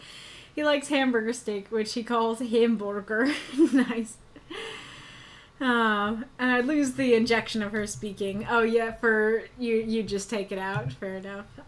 Maybe him thinking about it for a bit, trying to place it. Yeah, exactly. Perfume would be something she grew up with and liked, I think. Yeah, that's fair. That, like, even if it is pretty strong, she grew up with it, so she doesn't mind it. Yeah, I think I might lean too much on the greater continuities and editing this out to the last minute. I mean, you know, folks who don't follow the Califrax stories do say, I just see that interesting. No, who don't follow the larger universe do say, if you could understand it or not. I really felt like the Live Us line was the only thing that stuck out to me as potentially confusing to newcomers. Other than that, I felt like it would make a lot of sense outside of context. Now everything smells like flowers. Exactly. Yes, she has lips. My intention was to hint that by strong jaw leaning down and drinking from a river in a very human manner. Gotcha. Oh, okay. That's interesting. That actually was a really good clue that I didn't catch. Well, I guess not so much that I didn't catch, that I actually questioned that as well, that I was kind of wondering why he doesn't, dip his snout to the water. But that's the answer. The fact that he's not dipping his snout to the water means he has no snout, that he has lippies. He has lips. That makes more sense. So yeah, you actually did a great job with it, with introducing that. I was just too small-brained. Werewolves' two main weaknesses: silver and eucalyptus. Oh man, I would love to see a werewolf movie where the essential oils loving girly defeats the werewolf by continually spraying or throwing or misting essential oils, and eucalyptus is poisonous to everyone except koalas. Interesting. I thought eucalyptus was in cough drops and stuff, but I must be thinking of something different. As I wrote about, where is a man like a male and man is a man like mankind? I'm still not really understanding the distinction, because okay, we have male wolves, female wolves, and man wolves. As far as I understand it, a werewolf is a man wolf. It is like, even though it's like male, you know, I guess it could be like more of a wait, is man wolves, you're trying to say that you're basically saying all he, she's, and theys, you know, all the he wolves, the she wolves, and the they wolves? That's cute, and that's a gallant effort. I like the inclusivity, but I don't know that it quite works, because it does just kind of end up reading as the same thing, that it doesn't really read as a distinction between the male man wolves and the man wolves. Werewolves, werewolves, and chadwolves. Man-wolves equals werewolves, but swole. Yeah, I think Makokam as well. Man-wolves, woman-wolves, and human wolves. This is kind of, yeah, English ought to be a trigendered language like other Germanic languages. I didn't know that other Germanic languages were, and that English wasn't. Inside your 3 wolves. Yeah, maybe having this be from her perspective would have tightened up the prompt use.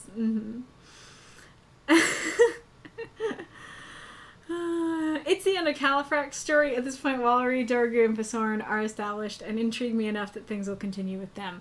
Ah, gotcha. So it's very much it's the end of Califrac's story, but not the children's stories.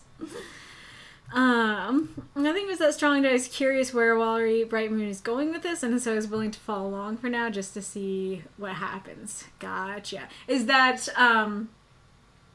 your intended use of the prompt, or is that you basically saying this is why he's not going, no, this is my yard? Or is it kind of both? Magistrate, no, eucalyptus oil is used in small portions in cough drops and some cough syrups like Buckley's. Gotcha. Male, female, demonym? What? Male, female, demons and monsters, whatever gender that you identify as. I identify as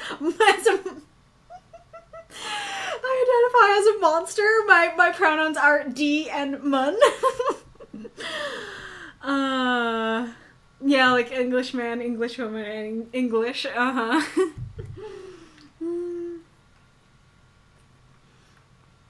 Yeah, how is there a way to do the he wolves, she wolves, and they wolves, or is it kind of a lost cause that it will always end up reading like the same thing? I mean, honestly, actually, like, I don't know if it's just me, but if you just said, like, where is that line? I want to gather all werewolves together that we might drop in a chord. Now, granted, I guess it depends on what kind of reader you are, because some people might go, only the male ones? But I think I would go, oh yes, okay, like, werewolves is the name of the race. Like, if you say, I want to gather up all werewolves. Actually, you know what? If she just said man-wolves. If she just said, I want to gather up all man-wolves together. If you didn't include the where and with, then I'd be like, oh, okay. So, like, you're just talking about the race in general. So, yeah, if you used... So, yes, that is a thing throughout history that, like, the him pronouns were often used for any gender, and I know that's something a lot of people are not really a fan of today. And so, like, if you don't like saying werewolves to refer to the race as a whole, then you could use man-wolves just on its own. It's just the fact that it's together. It's just the fact that it's werewolves, wolves, and man-wolves. But if that was alone, it would refer to all of werewolf kind. Demonym, the name of a nationality. Gotcha. Yeah, all wolf kind. That would work too. I want to gather werewolves with wolves and all wolf kind. That could work as well. It might not be as pretty sounding in the line, but that would also work. That's why he's not mad. My intention with the prompt is that Wallery has the opportunity to do this because of happenstance and is potentially the chosen one for man-wolves. Which I admit is a bit of a stretch and may rely too much unexisting knowledge of Califrac. Honestly, came up with this story kind of last minute. Maybe just man-wolves. Yeah, I mean, I think that use of the prompt works. My issue with it is that it's just not featured enough. Like, sure, the chosen one, I don't know, like, I can see your thinking of, like, yeah, the chosen one is pretty important by the end, and, like, it's just, you're just telling us it happened by happenstance, it happened by accident, and so I can understand that intended use. I think it is mainly that, like, if you didn't have that line of, like, oh, I'm the strongest because of happenstance, the story would make perfect sense. The story would totally work without it. It's not intrinsic to the story. I think that's part of my issue with it. So if you just went into it more or made it more intrinsic to the story, the accident part, it'd probably feel like it fit the prompt a little bit more.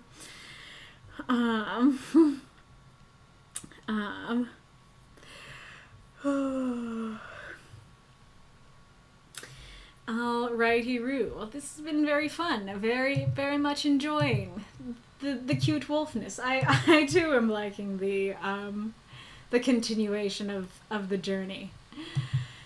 Alrighty-roo.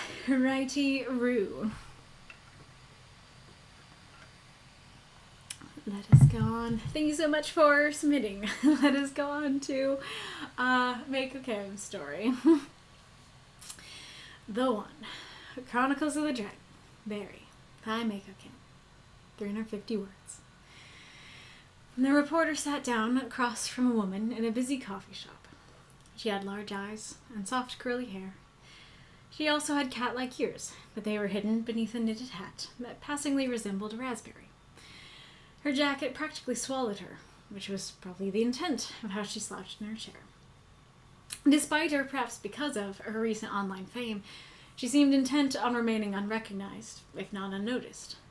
So, you're dating Jonathan Rose, more commonly known as the Dragon, the reporter asked.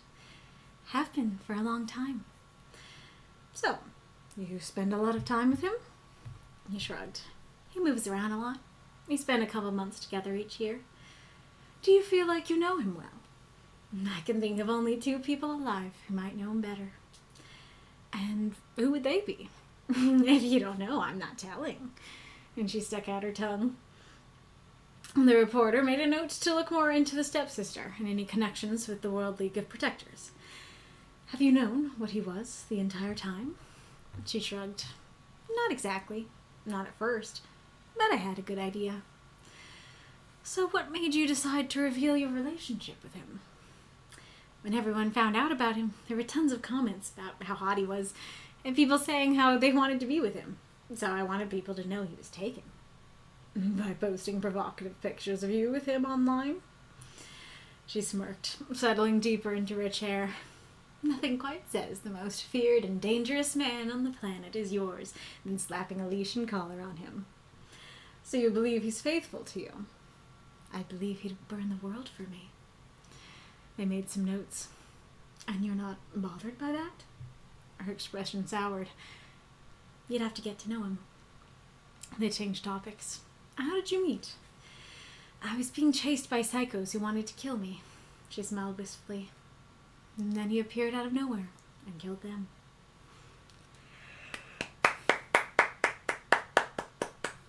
Throw up those moths and monsters. Cheer for this story if you loved it. Alrighty. I remember Maka had a note. I don't know how I feel about this story. Wasn't sure what to do until after for the term anti-hero. Hi. Gave me a suggestion. This probably isn't what they had in mind. I'd say it's not what I had in mind either, except I didn't really have anything in mind. I just started writing and hope for the best. So I guess my biggest question is, do you think this satisfies the prompt? I'm not sure I have any other questions. Maybe, what did you think of Berri's character? And for that matter, does it feel like I should have actually said her name in the story? Nah, I need sleep. Thanks for reading. So go ahead and answer all the questions there in the chat. People online, this dragon dude is hot. Berri, that man is all mine. That's great. Thank you for the cheer, Magistrate Ironlung. Okie dokie.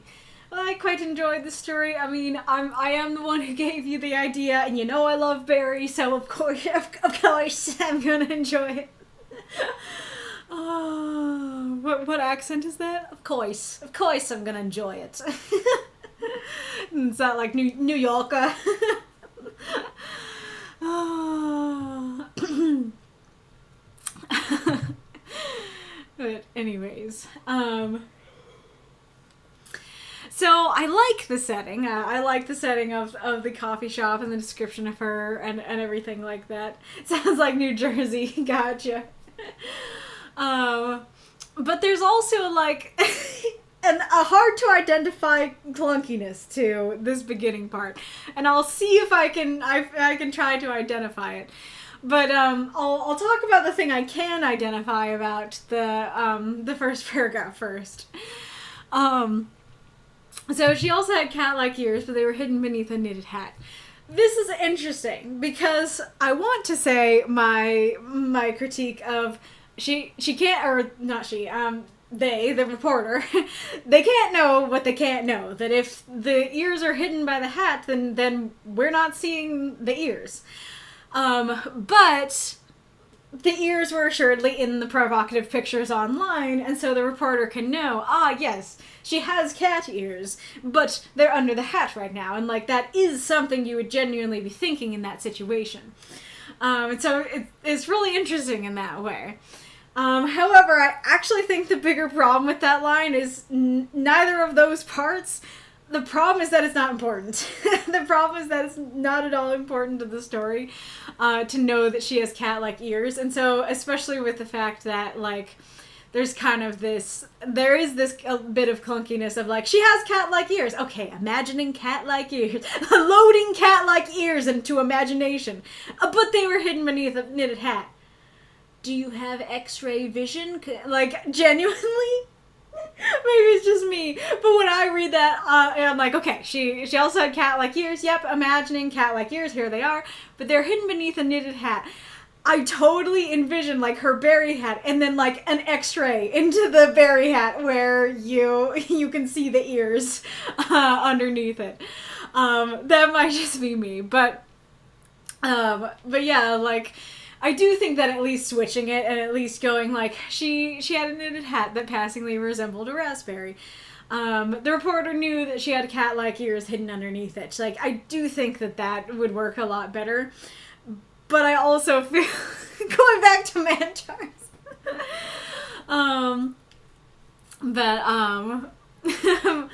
But I do feel like we don't need to know that she has cat-like ears, and newcomers could easily be like, she has what now? Go back to that, you know? So I think just saying what the reporter can see, just saying she has a hat would probably work better. So let's see. Going back to good but unidentifiable clunk. Could that be a prompt? Unidentifiable clunk. Oh my gosh. But let's see. Okay, so the reporter sat down across from a woman in a busy coffee shop. That one, it could be just like the amount of prepositions and phrases in that way. Sat down across from a woman in, sort of thing. That might be what makes that clunky. So let's see. How could you do that? Something like, people bustled around the coffee shop as the reporter sat down across from a woman. And I guess you could combine it with the next sentence in that way too. So like, the coffee shop bustled or people in the coffee shop bustled, I don't remember what I said. The coffee shop bustled as the reporter sat down across from a woman with large eyes and soft curly hair. You know, I think that would sound a little bit more fluid to me. And then I talked about the clunk of the next sentence. Her jacket practically swallowed her, which is probably the intent of how she slouched in her chair. So I think in that one it's probably the intent of how she slouched. Which was probably the intent of how she slouched. I guess? Let's see. I think I'd probably say that, like, She slouched in her chair as if intending for her jacket to swallow her. I think I'd probably do it like that to have it flow a little bit better. I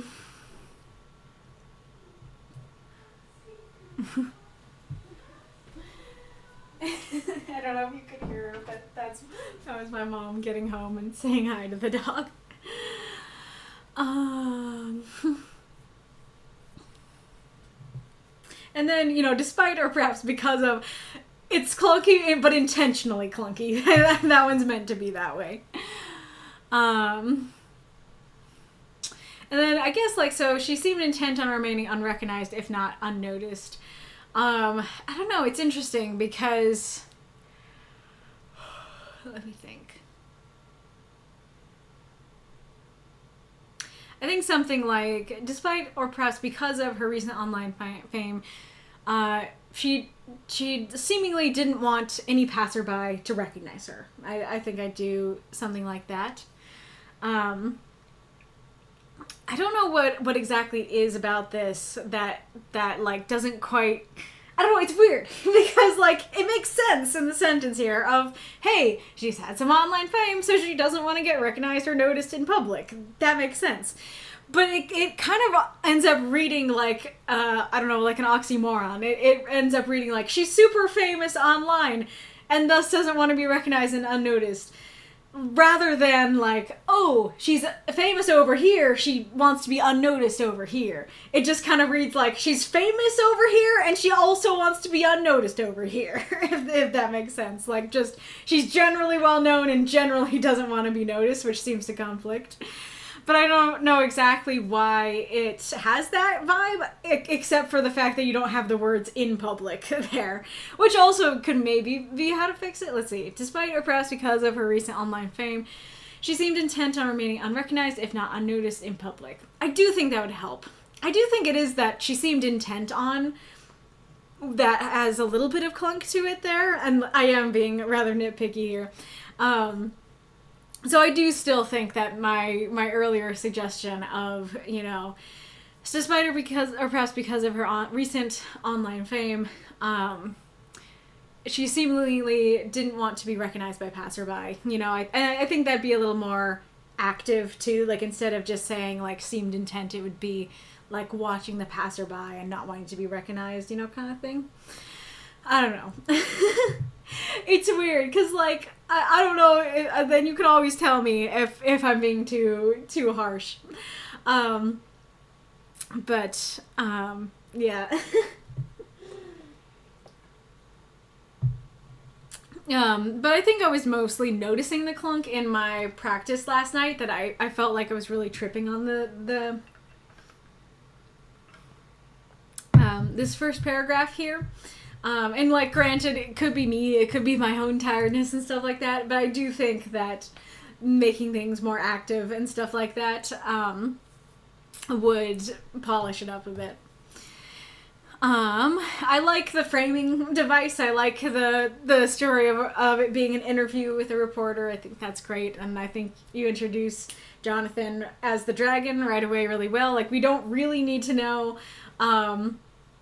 a whole lot, and granted she is going to say he's the most powerful man in the world, which also helps introduce exactly what he is, but just saying the dragon, we're like, okay, so, like, something's up here, like, whether he be powerful good, powerful bad, he sounds powerful in some way. I like their conversation. I like, you know, I've known him for a long time, but I'm not really with him that much. I know him well. Maybe there's only a couple of people who know him better. I do like her playful, you know, sticking out her tongue. I do kind of wish her tone was a little bit clearer earlier, because I do think I kind of read, especially with that intro, her being timid and like, yeah, I've been for a long time. He moves around a lot. We spend a couple months together, rather than like, yeah, have been for a long time. Oh, he moves around a lot, you know, that kind of thing. And so even though I really like it, I do feel like the tongue sticking ends up switching tones a bit. So over here, there's a couple of critiques for the World League of Protectors line here. So one one critique for it is that I think that newcomers will not understand. That newcomers will probably be like, who is that? You know? I think, you know, even just saying, like, the Hero League would be a bit clearer. But for someone who does know the universe, I'm kind of sitting here going, like, the reporter is like, ah, yes, the most powerful villainous guy in the world who destroyed half of the Middle East. Well, maybe not half, but 3 cities in the Middle East. Who would know him super well? Who would his bestest buddy in the whole world be? Probably a hero, you know? Like, I know that, yes, that's actually true, but a random reporter wouldn't know that. And granted, I think maybe what you were going for is, just that they looked into him, that, like, the heroes, it's not that his bestest buddy would be a hero, and more like, the heroes did their research, and so, like, it's not like, yeah, they're 2 people who know him better, and instead of it being like, yeah, you know, these people, like, his sister knows him super well, and his best friend knows him super well, it's like, no, the heroes, like, spied on him and kept tabs on him and wrote everything down, so they know and remember things better than his girlfriend. Which is great, though I think a little bit more difficult to get to. I like questions of, you know, did you know what he was? And that she's kind of a little bit of both. I absolutely love the weirdly, I love the description of the provocative photos and again, like, I don't know if this is how it's supposed to read, but it does read like she's very timid at the beginning, and then at that she, like, kind of stands up for herself and gains some confidence, like, yeah, I did do that, didn't I? Which is great, and like I said, a great way to introduce, like, just, this is kind of one of those things where, is it telly to tell the audience, hi, hey yo, I'm the most dangerous man in the world? Yeah, it is, but it works. Like, it doesn't sound unnatural. It totally makes sense in the canon that she would phrase it like that, and it tells things to the reader. So I think that's great. I really love, you know, oh, so you believe he's faithful to you. I believe he'd burn the world for me. I love the question because you're kind of like, like, he's kind of a villain. Like, do you think he's a villain? He's gonna say, is he a villain in the bedroom? But that might sound like something different. She might be like, yeah. But it's like, do you think that he's a villain in more ways than one? Do you think maybe he has, you know, is unfaithful to you? And then she not only is like, yes, I believe he's faithful to me, she's like, I believe he is so faithful to me that he'd burn the world for me. I think that is so cool.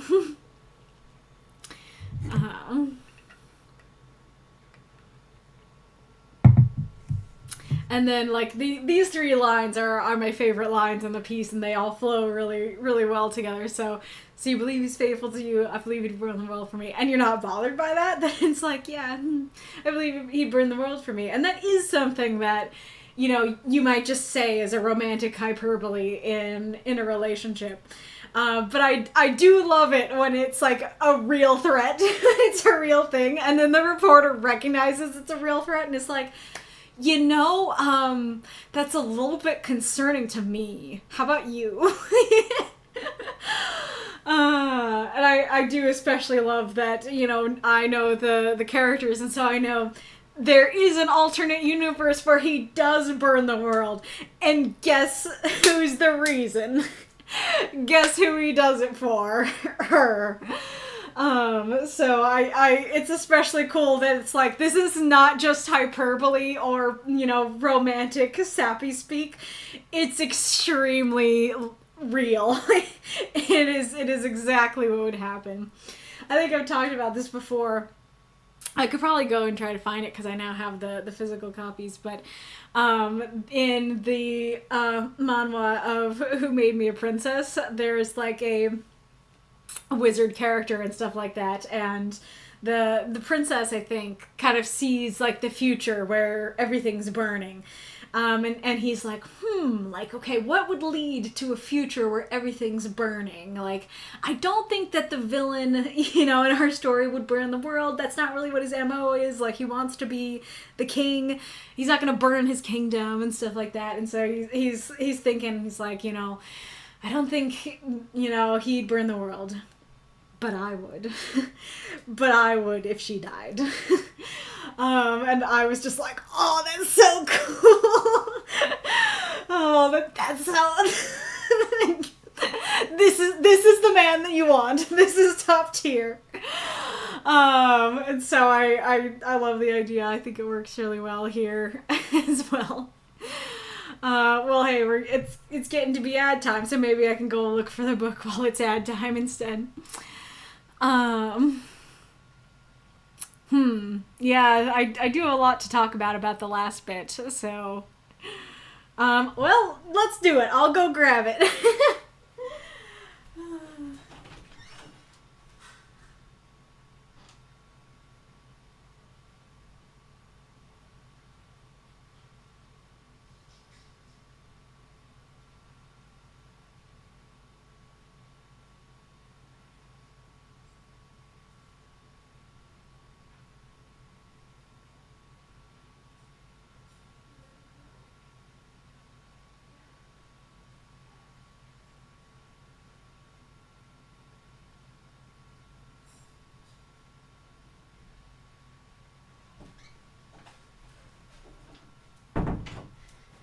Gonna be in one of these two, but yeah, book time sounds good. I don't know how readable it is here. Let me get you a bigger screen. Well, that's a thought, but okay. But if you can't read it, it's called "Who Made Me a Princess."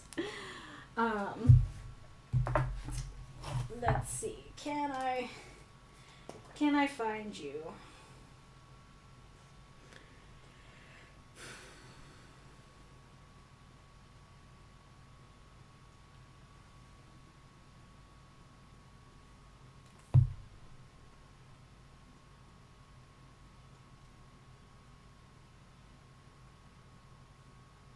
Oh.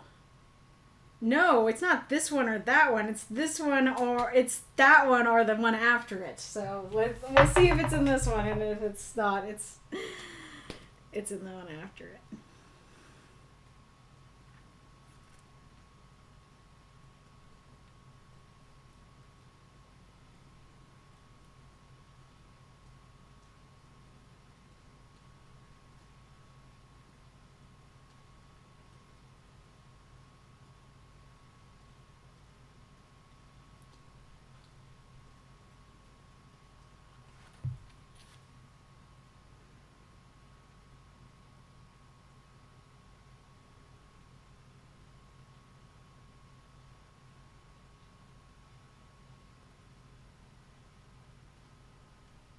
Getting close.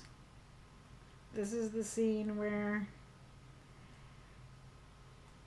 Okay, so here's the Bernie scene, at least.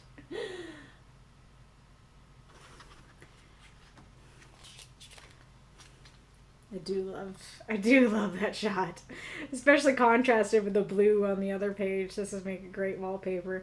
Oh, you can't see it very well in the low light.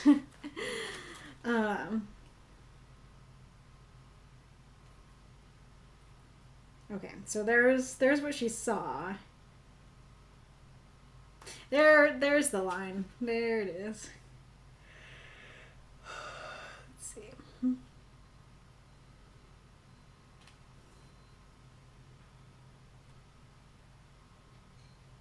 Yeah, here we go. I don't know how easily I can show you and read it at the same time.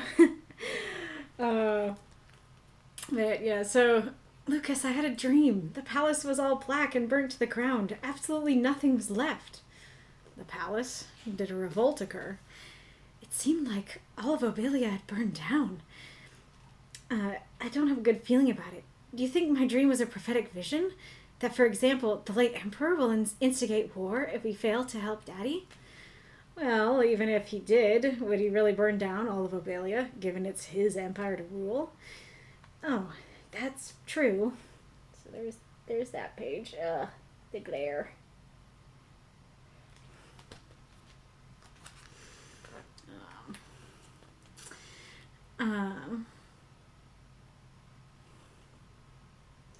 And if the ex-emperor took over, that would mean something went wrong with you. However, as long as I'm around, it's impossible for anything to happen to you. That's true. And then he's thinking internally, there's no way anything will happen to her. But if something did happen, ... In my anger, I would kill everyone, and I may just burn down all of Obelia myself. I wouldn't leave a single life form left on this land. It'd all be dust.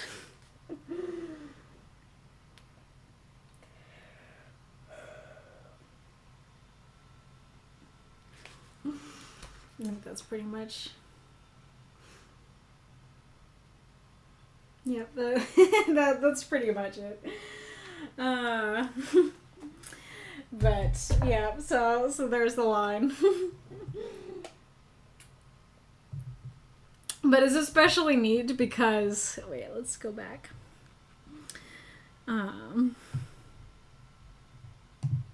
Get you someone willing to burn down a nation for you, exactly. But it's especially cool because he's a super cold and uncaring character, and his cold unfeelingness, it's kind of his fault that the entire kingdom is in the situation it's in today, because he acted cold and unfeeling centuries ago. Yeah, he's like an immortal wizard. And so then the fact, like, he doesn't say stuff like that, or even think it. And so the fact that he, like, out of the blue just randomly says that, it's like, I love it so much.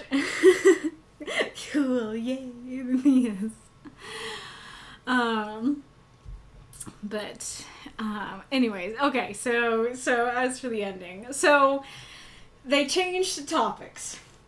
It very much does not seem like they changed topics to me. Because the whole topic is A, Jonathan, B, her relationship with Jonathan. And C, she says, how did you get to know him? And the reporter's question is basically, how did you get to know him? So in no way is it, in no way does it seem like a change of topics.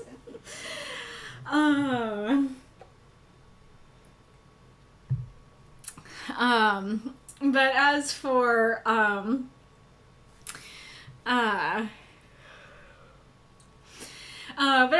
for the last bit, so I do think that this story fits the prompt. I do have a bit of a feeling like it either feels like it's a little bit tacked on of like, oh, you're probably wondering where the accident is. Here you go. Or like it's supposed to be a punch at the end of like, see? It was an accident. Cool, huh? You know? And neither quite fit for me. And so, like, but maybe I'm just being overly harsh. But then again, I think part of the reason maybe it doesn't fit as well as it could is because of my issue with the he appeared out of nowhere and killed them line. Because, and I even mentioned before that, like, her expressions and tones aren't said very much. We just get, like, hey, she's, like, you know, trying to hide, and then she sticks out her tongue, and then she's smirking, and then she smiles wistfully here, and so that seems like she's looking off into the distance and going like, ah, so romantic. And so, especially with that tone indicator, it kind of reads like, ah, murder, yay.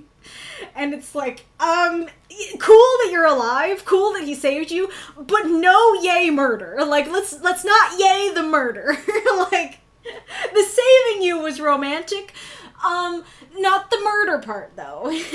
Kind of thing. I mean, I don't know. I just went through this whole thing talking about how burning the world was romantic.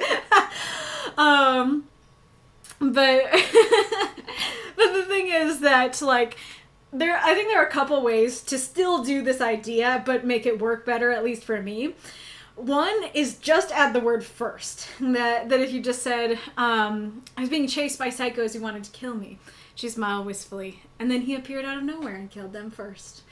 I think that would help put the emphasis back on the he saved me part. That instead of it being like, yeah, he killed them. End of story. And so it reads like that's the romantic part. It reads, instead it would be, he killed them first. Like, the important part was he saved me. The important part is they were trying to kill me, not that he killed them. So I think just that could be enough to fix it. But especially because there is that, like, my little bit of hesitation with the prompt there. I do think that maybe if you went into it a little more, if you had something like, you know, and he appeared out of nowhere like my guardian angel and killed them. And then the reporter could be like, that doesn't sound like an angel. and she could be like, well, guardian demon maybe. Then I think that could work. The other thing that honestly for me is maybe my favorite of the options, which is put this first, or put this at towards the beginning. That, like, her first question or like her second question is, how did you two meet? You know, so how did you meet Jonathan Rose, more commonly known as the Dragon?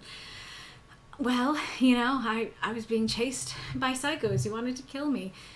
And he appeared out of nowhere and killed them first. Or he appeared like a guardian angel and killed them. That doesn't sound like an angel. Guardian demon, maybe. And then, where is it? And then you could go to, where is it? Have you known what he was? So it's like, oh, so you... guardian demon maybe. Oh, so you knew what he was the entire time? Not exactly. Not at first, but I had a good idea. Let's see.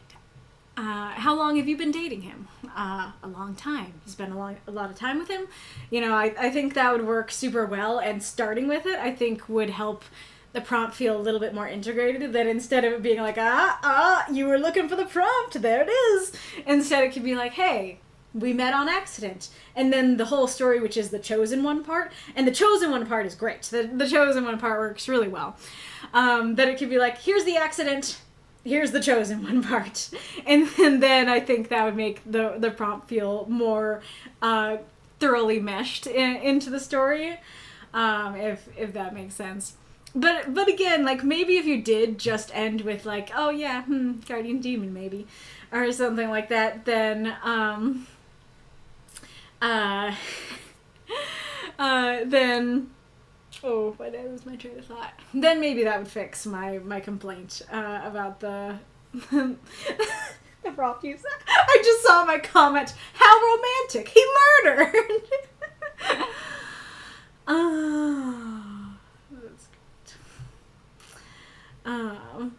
Alright, let's see here.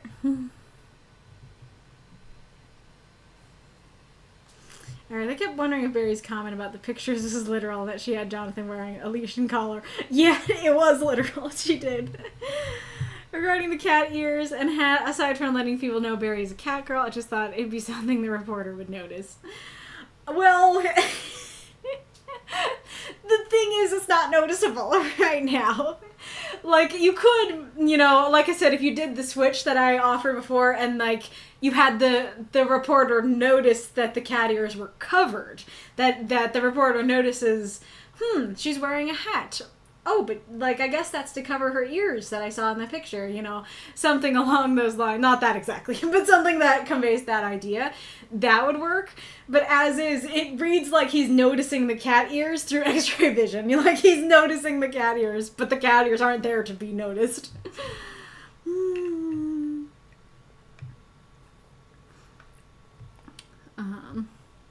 It's always the immortal wizards causing problems. Absolutely.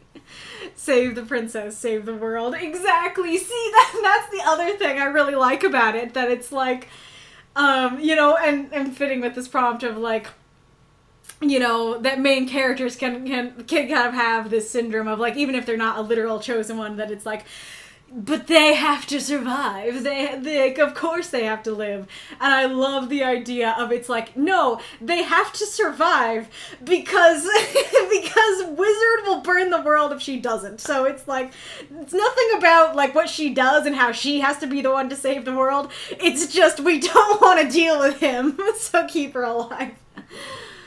Murder, yay! He's cheering for a group of crows. Nice. So basically start with the accident and then lead into the chosen one part. Yeah, exactly. Yeah, that could have worked better. That was what I was trying to say. They were noticing that she was hiding her ears. Very fair. Good morrow, I am conscious, says Spitzer. You know what would be even better than Guardian Demon, actually? Guardian Dragon. That if it was, yeah, he appeared out of nowhere like my guardian angel and killed them first. That doesn't sound like an angel. Guardian Dragon, maybe. that would tie right into the beginning. Now, granted, that would maybe not make it work as well if you moved it to the beginning, but if you kept that as the last line, if the last line was Guardian Dragon, maybe, that would be really good. Oh, also, that reminds me, I was going to say that if you did do the switch and moved how they met to the first question, this would be the ending. And I think that would work really well as an ending. Because, like, I don't know, as is, it's kind of like, oh yeah, he burned the world for me. And you're not bothered by that? Your expression soured. You have to get to know him. I get it in one sense, but it's... I don't know, how do I explain this? Because, like, it makes sense that it's like, no, like, I'm not bothered by it because I know him and, like, I know he's not, like, the evil villain that people make him out to be. And, like, I do believe that he would burn the world for me, but, like, that doesn't equate to him being, like, super evil and terrible and stuff like that. But there is something a little bit odd in the phrasing here in the middle. I'm just trying to think how to phrase it. I guess it's kind of the sense of, like, at least looking at it from the reporter's perspective, it's like, you're not bothered by the fact that, like, he would burn the world, and, like, you very much mean that literally. And she's like, yeah, you'd have to get to know him. It's like, I'm sorry, that's still scary. Like, even if, and that's, I guess that might be part of it, that I'm here like, yeah, I do know him. It's still scary. Like, it's romantic as hell, but it's scary, you know? And that... it is the personification of, well, count me down for scared and horny, right? But not actually, though. But anyway, so, like, yeah, getting to know him doesn't change the fact that that is a super scary thing that he would do. And so, but something about ending on it, something about that being the last line of you'd have to get to know him, kind of changes the way that reads to me. Then instead of it being this, like, oh yeah, like, you'd have to get to know him. Okay, how'd you meet? Like, it seems, I don't know, it makes it feel weirder that it's in the middle, but if you let it linger and just sit with it at the end of, like, that is the conclusion to this whole story. The conclusion is, you'd have to get to know him.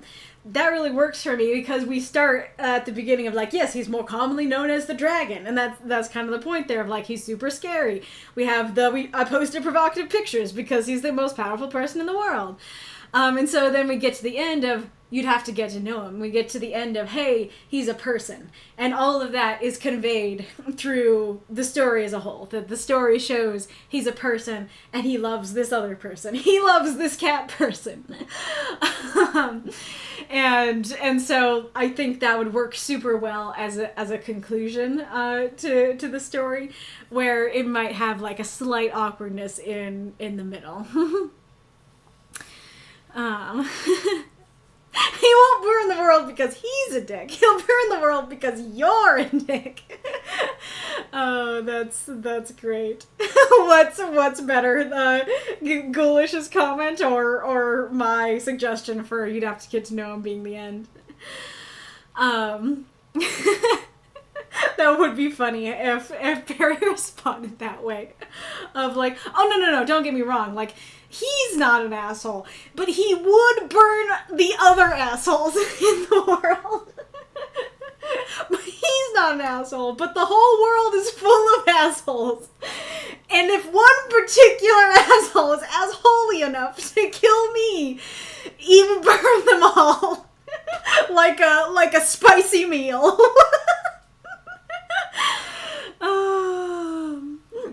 Your ending suggestion and reasoning. Gotcha.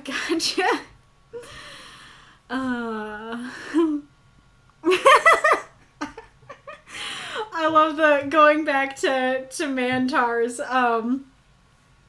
Then Mako posted the picture of a different kind of Mantar, of like a centaur, but it's got a human bottom and a human top. And so it says that's a cursed image, and Mako, yes. Wolf, I've seen more cursed.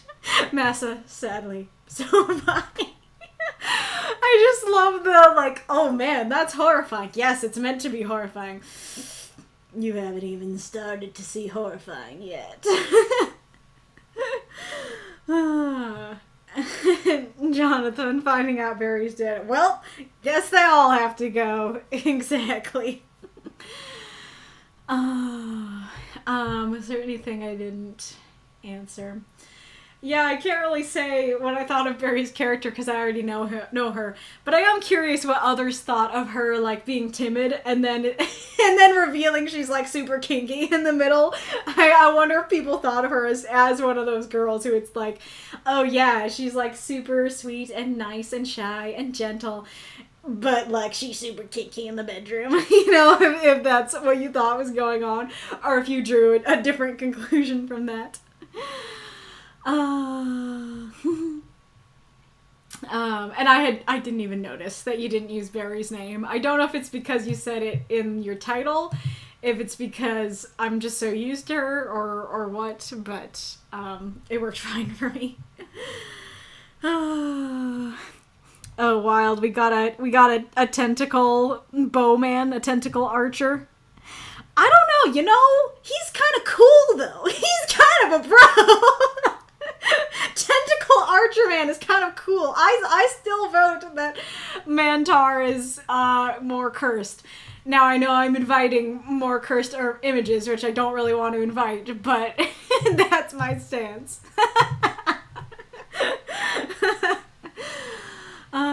I feel like you guys have given gifts more cursed just in, like, reactions. I want to hug him. Wild. He just needs a hug.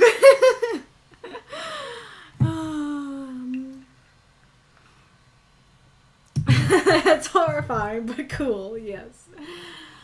Alrighty, let us go on to my story. The Line. The Ballad of the Monsters. Savion. I prefer the term antihero / Kaylie. 347 words. Content warning, suicidal desires. I skirted along the wall, trying to slip through the noisy crowd of subjects lining up for an audience with the Queen. It still felt weird to be here, in Death's castle, in my past. I still couldn't believe that stupid prophecy was right. I could travel through time. Do you work here in the castle, sir? I heard someone call, and turned to see a man with bags under his eyes and dirt under his nails, speaking to me. I pondered. An old friend of the Queen. Ah, a spark lit his eyes. Tell me, is the Queen gentle? Only when she wants to be. The spark dimmed. Is she quick, at least? It depends on the task. Oh. His dirty fingers fidgeted. I thought everyone came for the same thing. The others behind him listened intently. What's that? Death? I blinked, straightening. Her Majesty is death, yes, but she's capable of more. He looked away. Just the death will do. My eyes traveled along the line. You're all here to die? We'll never return to our worlds, our times, to our families waiting for us. You could start a life here. What life? Even if we find love, this timeless world won't allow us to have families of our own. Something ignited in my chest. Hot. Angry. I understood how they felt. But even in worse agony, I couldn't get out of this so easily. They could be happy here. Yet they stood in line to throw everything away. You imbeciles, I spat. You're not trapped here forever. The Wayfinder will come and open the portals home. He blinked. That spark lit brighter than it seemed capable. Wayfinder? I scoffed. The illustrious, handsome, noble... I waved my hands over dramatically. Man with the power of time and space in his hands, who will save this world from the tyrant. Murmurs traveled up the line, and I realized. The prophecy. It was never a poem, or a song, or a scroll. Someone said it, once, but it was more like a tale passed around. The prophecy. I had just made it. And throw up those moths and monsters. Cheer for the story if you loved it. I just see brutal. Oh, what is that? Oh, for the spooky tentacle archer. How do you guys get, like, a Discord next to your name? And, like, that's really cool. How does that work? Dun, dun, dun. Thank you for the cheer, Magistrator. Look, I don't know if I already said that. I might have. And Magistrate, I think I know Berri enough as a character to have no illusions about her. Very fair, very fair. As per usual, I didn't succeed at getting my questions down, but they will be asked. So, they will be asked. And also, I did read it to my dad, so we will also be talking about his questions and confusions. Excuse me. I was very excited about this prompt because I have had this idea for a while. FYI, this was not the original intent. It's been really bounced around that, like, originally there was a prophetess and, like, it actually was a song. And, like, I don't know if I have any recordings of me singing that song, but it was a song that I came up with a tune for. And, like, then it was other characters who kind of, like, I don't know, it would be, I don't know if I should go too into it, but, because it's kind of complicated, but there was another, like, wacky, interesting thing in the middle there, and then I was like, what if he's the one who gives it? what if it is an unending bootstrap paradox of, he gives the prophecy because he knows the prophecy, you know, because he gave the prophecy. And so I really liked that idea, and I was happy about getting the chance to write it down, or write down a version of it. This does, for me, very much feel like a rough draft, bare bones version of the idea. Like, I think I'm gonna have to pick these words very carefully. Like, I just, thank you for the cheer, Ghoulish. Treasure train incoming. I don't think I've seen this before. But, like, I don't know if, like, illustrious, handsome, and noble is what we're gonna go for. I think that, it might be different. I might have to curate, like, I know it's kind of ironic of, like, I'll have to curate the adjectives that he does not curate. But still, like, because this is the prophecy, I need to pick what he says more carefully, and so this might not be exactly it. But this was a really fun, like, first blush at it, first version of it. Anyways, I should start asking actual questions. But the thing about this is that, in order to write this idea, it requires so much universe knowledge. It requires so much context from the larger universe to make sense. You have to know about the Wayfinder. You have to know he is the Wayfinder. You have to know he's in the past. You have to know that this castle belongs to the literal personification of death. you have to know that about all these things, about why they'd want to die and why they'd want a Wayfinder. Okay, like, why do they need this person? Well, they need him because he's going to open the portals home. Why do they need portals home? Because they can't go home. You know, that kind of thing. There's so much that needs to be said. And so I felt like easily this part... Whoa. Thank you, Ghoulish. Give me treasure. Nice.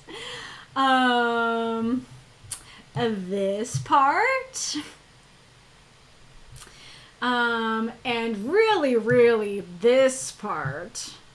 Could all easily be very confusing to newcomers. So that newcomers could be like, what's happening? What are you talking about? Worlds and death and what's going on? And so if that is the case, like, be gentle with me, but do tell me if that confused you and, like, what it was and why and how I might be able to fix that. Because that is the thing that, like, I'll give an example. I did fix it somewhere. So I understood how they felt, but even in worse agony, I couldn't get out of this so easily. Originally this line was, but even stuck in a body I hated. Because I was trying to convey, like, he has more reason to want to die than they do. Like, externally their lives suck, but internally his life sucks. And, like, granted, it's very fair to debate that, but, like, in my thoughts and estimation, I feel like every breath being painful and every touch being painful is worse than, like, oh no, I'm stuck on this world, you know? And so, but you don't need to know that he's trapped in a body he hates, to understand the story. And in fact, bringing that up will probably confuse you. And so I was trying to figure out, okay, how do I, like, convey what he's feeling without going into the details of why he feels that way? And so I just picked this general, even in worse agony, and just said that. So yeah, like, I tried my best where I could to take out the universe stuff. But this part, which felt very much like the most cause for concern, also very much felt like the place that I could least remove. Because, like I said, the entire point of the Wayfinder is that he helps them find their ways home. And that's why they're being suicidal, is because they can't get home. And like, I could have just left it at, we'll never return to our worlds. But I really want to convey, this is terrible what they're doing. Like, you know, they're all lining up to, like, commit assisted suicide. It's dark. It sucks. And so I didn't want that just to be like, oh no, I can't go home. Like, I really wanted to convey in as few words as I could, they can't go home, not only to their worlds, but to their time periods. They can't go back to their loved ones, and they can't create new loved ones here. Like, sure, they could fall in love with a person, but they can't, you know, create a new family here. And so the situation feels really hopeless to them. They don't want to be here. The other thing that I took out that I wasn't sure would be better to include maybe than what I had, or important to add, is, like, what are our options? Like, run to a goddess of time, who would rather laugh at us than help, or, you know, will turn us into an infant to get a good laugh rather than help, or stay here in an eternal winter kingdom of death. You know, I don't remember my exact phrasing, but it was those ideas of, like, okay, we could try to, like, you know, get age or have families, but, like, that's probably not going to work. Or we can stay here in a kingdom literally ruled by death that is in eternal winter. Like, especially if you lived in a time period where, like, winter meant, you know, crops dying or not being there and scarcity and stuff. It's like, yeah, this don't seem so appealing. And so that's why I really felt like I needed to say all those different things to really convey, hey, here's why things are so bad, here's why they're in this mode, and this is why they need the Wayfinder kind of thing. But I wasn't sure if that was confusing. And the other thing is, I couldn't really think of a different scenario in which would get Savion to make the prophecy. Because he needs to be, like, mad enough to say it, right? Did I hear a meow? No, I did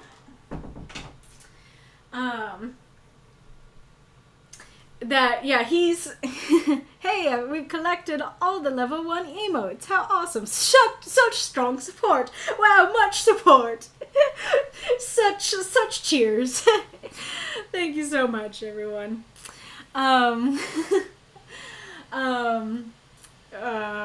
Oh yeah, so like Savion's not the kind of person to just like on your average Tuesday just be like, hey yo, the Wayfinder's coming, especially because he doesn't like that he's the Wayfinder, so like he's not gonna say it unless he has a strong reason to say it. And so the main thing that I could think of as a reason to say it is everybody's here to die, and so he's like, idiots, like, have you not heard the prophecy? You're fine. And it's like, no, we haven't heard the prophecy.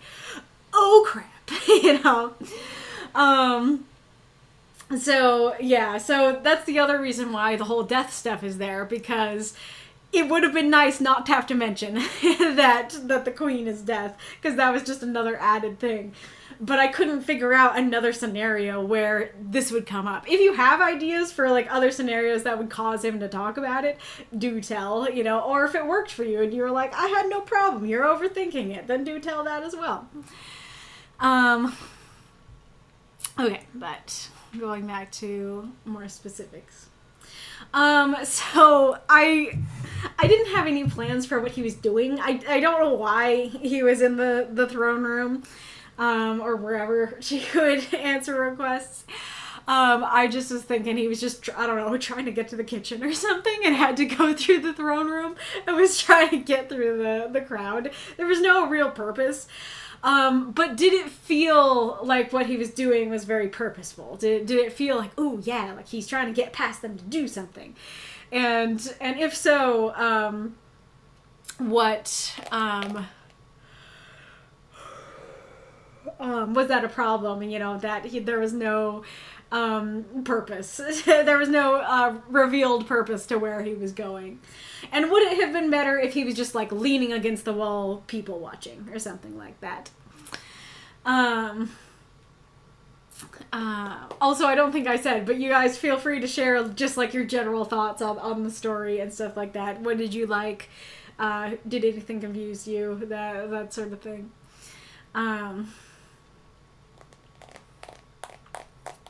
Yeah, so like I had to do a lot here to be like, okay, we're in Death's Castle. Here's your first mention of this is Death's place. Second of all, we're in the past, Third of all, we're mentioning the prophecy. Fourth of all, let's mention that time travel again. Like I'm really trying to give you the exposition you need in these lines. And so the question is kind of if I succeeded. So this is kind of interesting because I did struggle to cut the words down on this one. Why am I yawning so much? So as I said in the other stories, this is usually the stuff I would cut. This is usually like, it's description, it's not essential, it's stuff to cut. But I really liked it. I really felt like it just added a little bit of evocativeness to the scene, and I think it emphasized, like, he's tired. He's probably either homeless or has, like, a job where he's working down in the dirt, and so he never says he's tired. He never says where he is or works day to day. But, like, how he physically looks also informs, like, his state of mind. And so I thought I'd keep it, but I am curious if you think that was the right choice to keep it, or if it would be better removed to use those words elsewhere. And then were his questions super weird? Because I feel like if you know that he's asking, is death gentle? Is death quick?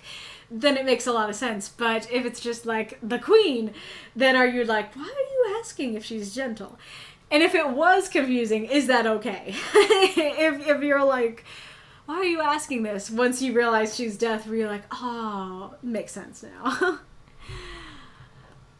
I didn't really like this line in general. I don't know. It just sounds weird and, I don't know, kind of clinical. I don't know, just be like, yeah, hi audience, she totally is death, but she can do other things. Inside the story, it's meant to be like, hey, you could ask for other things. Like, you thought everybody came to like have audience with the queen to die? Like, yeah, she is death. I know why you thought that, but you can ask other things. You can there's other stuff going on here. But the line feels a little bit, I don't know, awkward or weird, or like, hi audience, FYI in there. And like, granted, if you don't know the universe and what's going on, I don't know if you can quite answer this question, but I'll still ask, like, well, no, you can still answer it for this story, because that's one of the important parts. Did it make sense that they all wanted to die? And that, like, going back to what I said before, I needed a big reason for him to say the prophecy. I need a reason for him really to get mad about it. And so, like, a whole line, or at least, like, the people in his vicinity in the line, all being here to die, I feel like is a fair reason for him to get mad enough to make the prophecy. And so, way more than just one dude. So did that make sense and work for you, or were you like, why in the world are all these people, like, here to do that? Like, I get this world sucks, but I have to suspend my disbelief that it sucks that much. That kind of thing. And come to think of it, I guess another question would be, this was in the earlier versions, that instead of the guy asking, is she gentle, is she quick, that in his little explanation, like, we'll never get home to our homeworlds or families, he said, the queen promises to be gentle at least. And so I'm curious if that would have worked better. I'm not really sure how I would quite introduce things if that was in there. But would that have worked better for you if it was like, yeah, everything sucks, but at least she's gentle? Would that make more sense as to why they're all lining up to do this? And I don't know how many read the story from a couple weeks ago. I don't remember what prompt it is off the top of my head. If somebody, probably Mako, can find it, post it in the Discord chat. But I wrote a story at one point about Morgana mercifully giving someone death, and she does do it through the kiss of death. It is, in fact, very gentle. And so, like, I don't know if setting that up would help their reasoning make more sense. The other thing I was going to ask related to that is that, yes, Savion has seen her do this. It's just that he hasn't seen her do it this much. That's the other reason why it's a whole line of people rather than just, like, one dude. Because, like, yes, he assuredly has watched her, give the kiss of death to people. But I don't think he quite knew, especially because, like, once the prophecy is given, then people are less inclined to do this. I don't think that he knew that there were times, or at least one time, when like a whole line of people was lining up to die. So, I did have a line in there at one point where it was like, I knew that she sometimes, offered death, but I didn't know ever got this much or something like that. So would that be important to mention? Were you wondering, like, why does he not know that this is a thing? if this is his past, you know.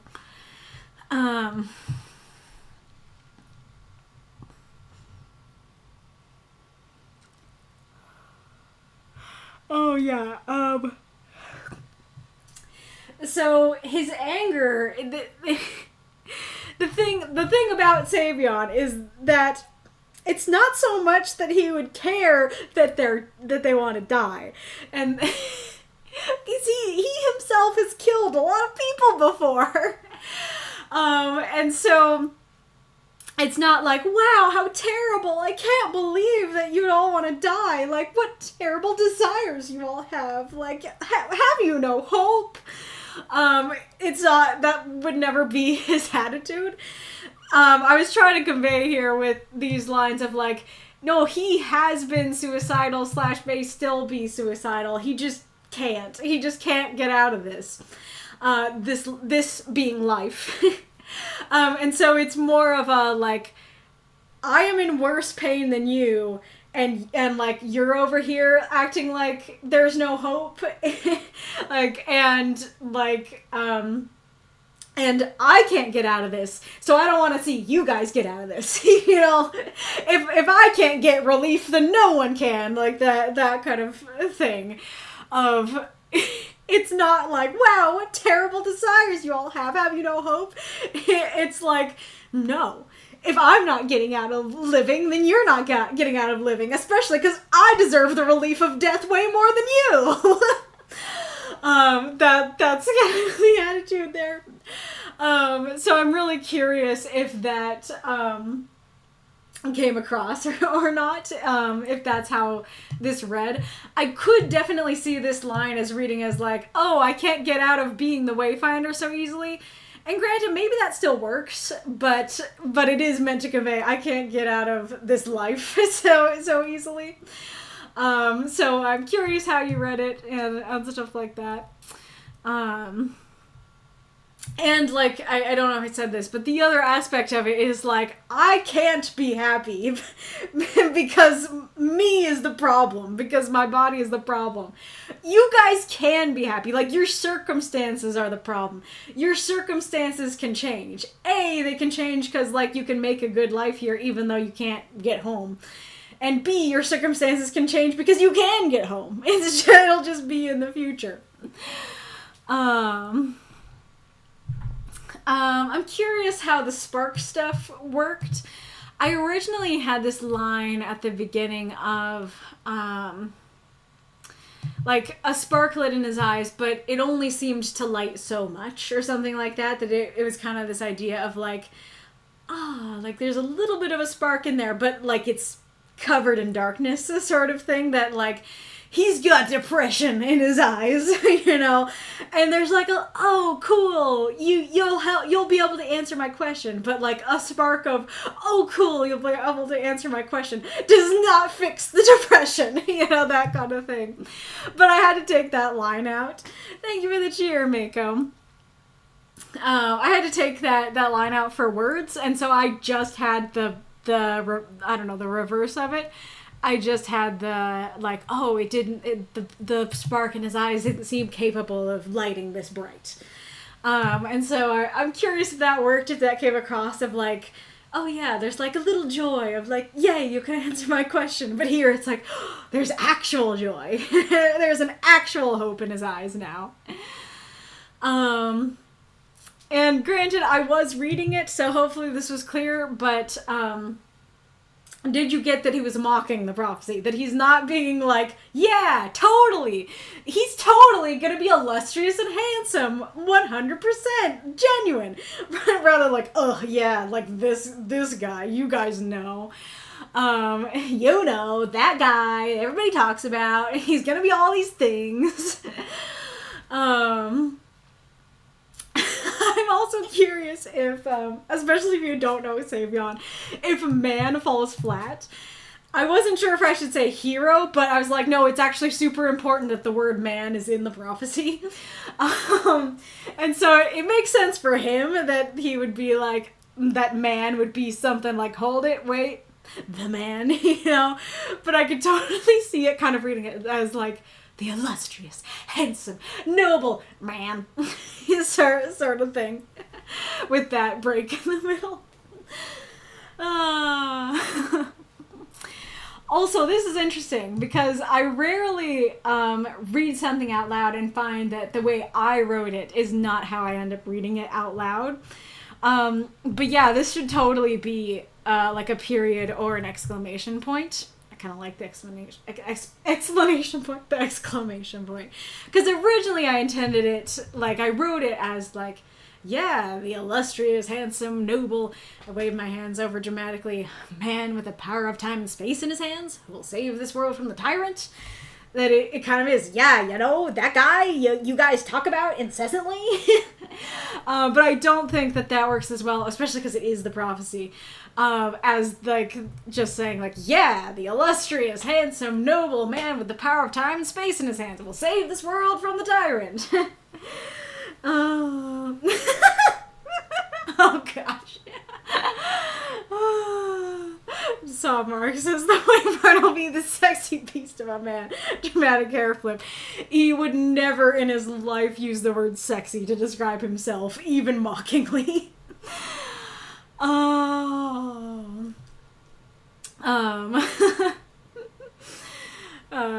anyways. And then, like, I don't know, does it work and make sense, like, that revelation, especially because I just got to briefly tell you that there was a prophecy and that it was him. Did the twist at the end work, especially if, like, you're new to this world? Or was it like, yeah, I didn't really feel much impact from that because I don't know what's going on, or, you know, kind of thing.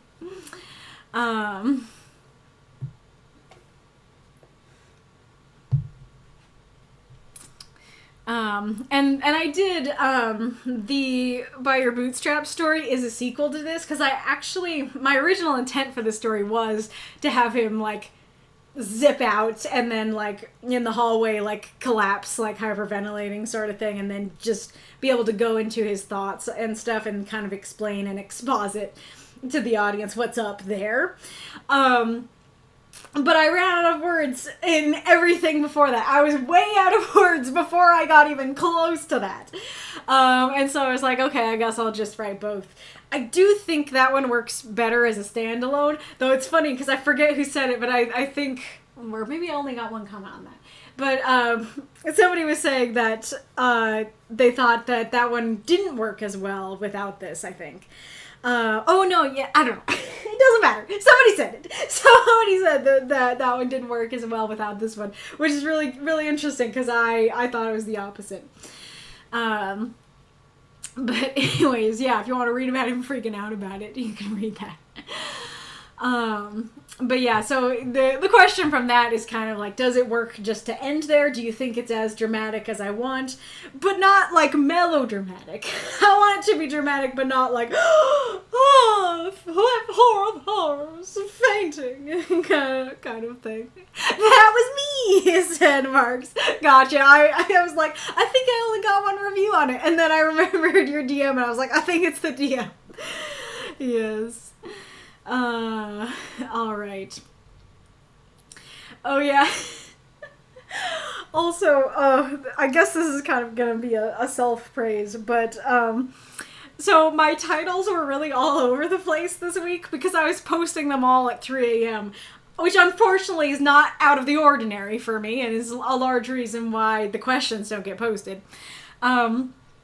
But, like, I don't know, I usually like to make my titles, like, a reference to something, but I try to make it, like, serious and poetic. And, but this time it was just, like, we're talking about, like, him having magic in him, and that makes me think about one song, here you go. Kind of thing. And this is the only one that I didn't, do that with. I didn't do a silly title. Well, By Your Bootstraps isn't silly, it was just because of the bootstrap paradox. But this one I was just like, yeah, the line. Like, that makes sense as both, like, there's a line of people here to do the sucky thing. And then it's also like he's crossed a line, that he's crossing this line. And I didn't realize until a while later that there's a third meaning of it too, of like he said the line, but not in the like silly way, but like he said the line of the prophecy kind of thing. So yeah, it was a 3 a.m. just like good enough title, but ultimately I ended up being pretty happy with that as the title. But anyway, I guess another question regarding this content warning here. I am curious how the tone read in that way. Like if you were like, oofy, like this is an oofy story that like they're all here to die, like that this is super serious. Or if it did read as a little more light and jovial, I don't know. I don't know if jovial is the right word. Like, did it read as light, dark, or just kind of neutral? 3 cheers for accidental genius, Andy. Thanks. Oh boy, it's 3 a.m. Exactly.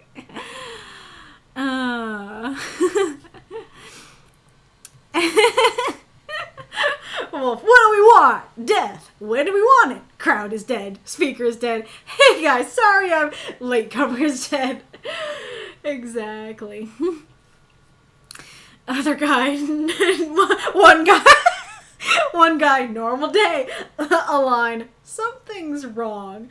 I'm not quite sure if I know what you mean, but it sounds like you're saying like, oh yeah, this is what everybody's here for, right? And then like one guy in the line is like, I was here to see if she could help me out with, like, my business. Like, what are you all doing? You know?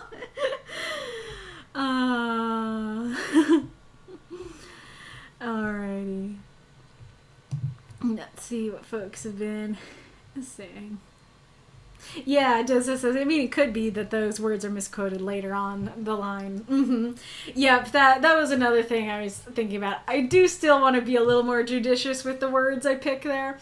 But yeah, it could totally be like he says one thing and they say something different. Something different but adjacent. Because totally it's like a grand telephone game, right? Where it's like, yeah, they said he'd be like... Like, he could just start with, like, yeah, he's a dude with the power of time and space in his hands, and just, like, neutral. And then as it goes down the telephone line, it's like, he's a handsome dude. And then it's like, he's a sexy beast of a man. He's the hottest man alive. You know, that kind of thing.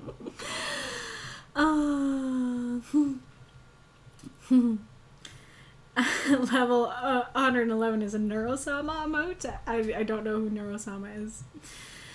So I think you did a pretty good job conveying everything, as I'm only partially familiar with your universe.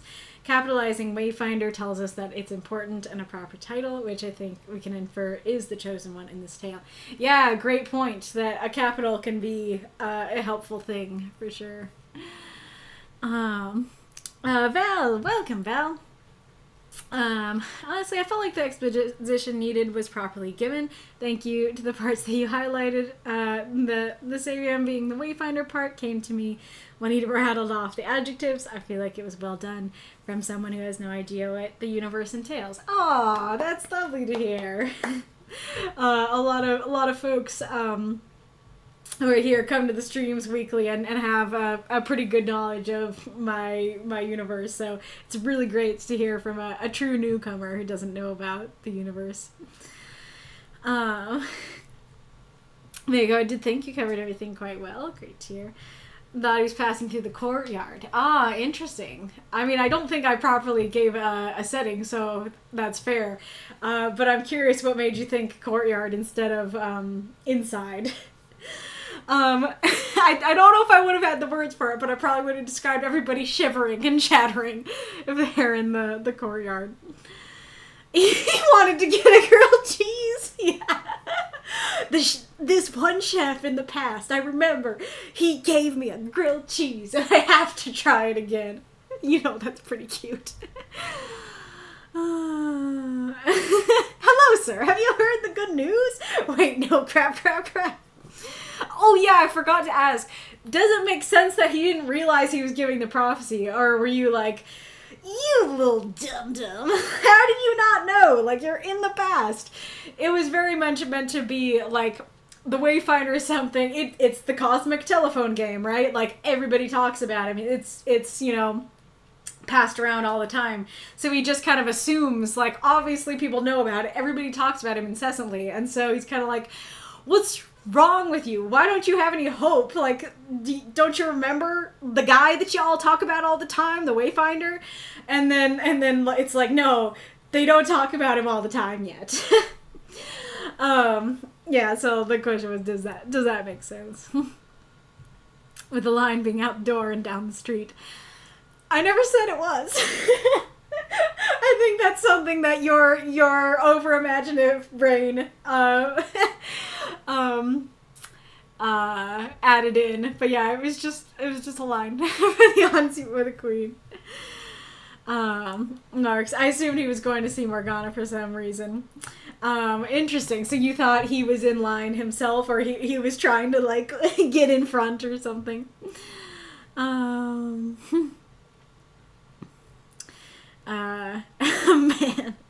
Here's Savion. Oh no, I have to get to the bathroom. There's an enormous crowd. I have to get through. Curse them, I'll just say the prophecy. Nice. And now I want grilled cheese. Me too. What? Free show back a do? I don't know what that means. Says, I honestly like this one quite a bit. I think it fits in the time as a flat circle, nature of prophecies. Prophecies? Prophecies. Explain what needed to have explained, and Savion is a strong character. Aw. My only critique is that, like a lot of stories, it feels a little thin, like it needs some more descriptions to flesh it out. Though there's plenty here. I also liked the follow-up to this one even better, and aside from the one big critique, though, that I'm the choosy boy, I'm the one who chooses, is good too. Thank you. Really appreciate that. And yeah, like, that's the difficult thing about these stories, because like I was saying before, at least in my opinion, descriptions are like the first things to go, because they're the most non-essential, the least essential to the story. We don't need to know what things look like to know this person's here and this person's doing that. But I also know that, like, other people's brains need the description more than, like, my brain does. And so I understand that like, perhaps for you, you're like, yeah, it's great, but, like, my brain really needs, like, more of the setting to understand what's going on here and really place things in time, and I can understand that. Prophecy. This is going to come to pass. Prophecy. I'm gonna make you an offer you can't refuse. Nice. Should we see if we can do it in 3 minutes? Can we play around? In 3 minutes. It was, the last time it was, like, longer for just one round. I'll go here first.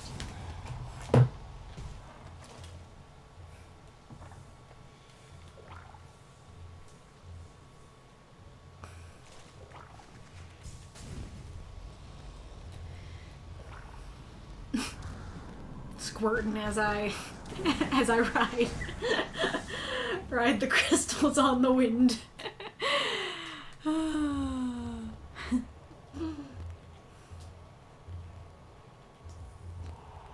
Feels like I blinked and we're already... Oh no, I was gonna say I blinked and we're at 1 minute. No, we're at 2 minutes.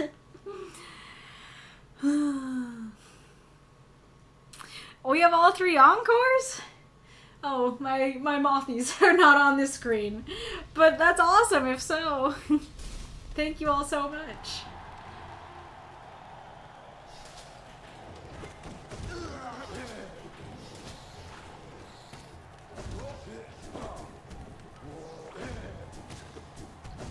Oops.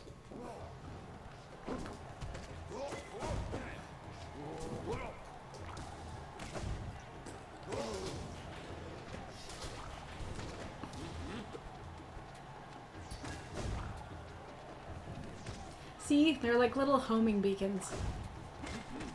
I can't believe I didn't get hit. Yeah, I was wondering if I could do that.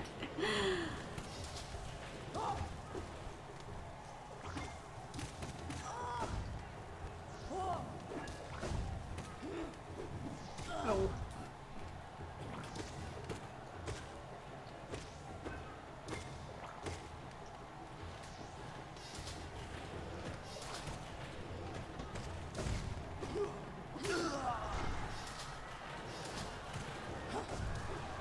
That was a mistake. I don't want this guy next to me.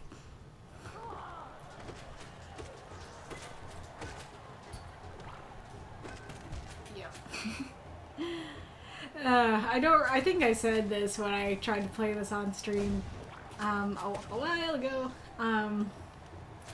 But sometimes when I try to pogo, I accidentally just like do it the wrong way. I just like do a front-facing slash. I don't know exactly why that happens.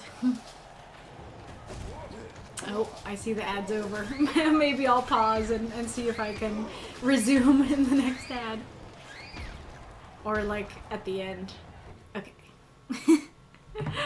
Let's see if we can do that. Oh, here we go again. Each time I'm like, wow, it's so big. Oh! Why are they all jumping you? Taking on the biggest threat, or is their job just to throw themselves at you?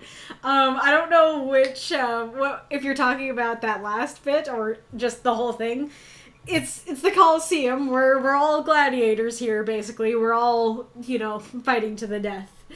But those, the where, like, they're basically suicide bombers. They're like, these are, well, not all of them, but a lot of them are enemies you do see in the rest of the game, and those ones you do see, and they're like, the infection has gotten them so bad, they have like a pocket of infection that they just dive the ground and die trying to get you. It's really sad if you think about it too long. But anyways. Oh, right, I'm in the past. Right. Yeah. Okay, going back.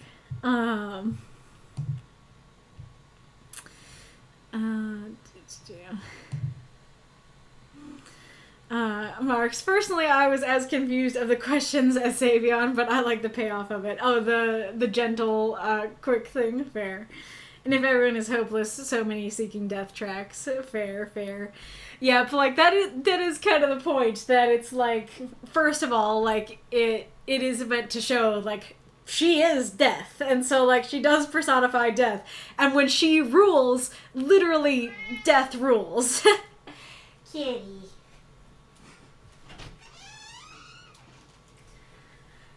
And it's also meant to convey, like, no, like, this ain't just, you know, oh yeah, that's cute, you have prophecy. It's like, truly, this gave them hope. Truly, everybody was lining up to die until they knew that, that there was hope, until they knew that there was somebody who was gonna save them, you know, so it was important. Marks, lol, I totally read it as, it's one thing if I kill you, but it's weird if you're killing yourself. Stop being weird, silly humans. That's great. Like, no, like, nobody can kill you but me. That's great. Mako, I do like, if I can't get out of this, you can't get out of this. Exactly. That said, I guess I took it as him getting angry because things are going to get better if they just wait, which he knows, so he blurts out.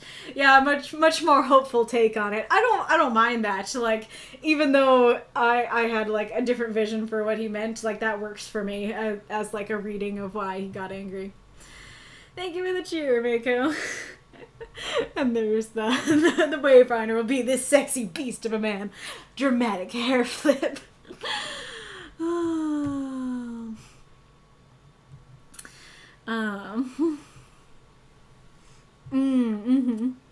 Interesting. So sometimes I read your stories and I don't have much to say, but we'll hold off reviewing in the hope that the questions will help focus my critique/praise. I've started pushing myself now to review them without them, but I wonder if others do the same thing. That's really curious. And yeah, that does make sense that the questions could really help hone in like what to say. Well, I appreciate that you've been posting reviews of my stories even when I don't have the questions up. And I've said before, I'm not very good at replying to reviews or thanking people, but it makes me so happy when anybody reviews, and so thank you so much for doing that. And that gives me more motivation to try harder to get the questions up.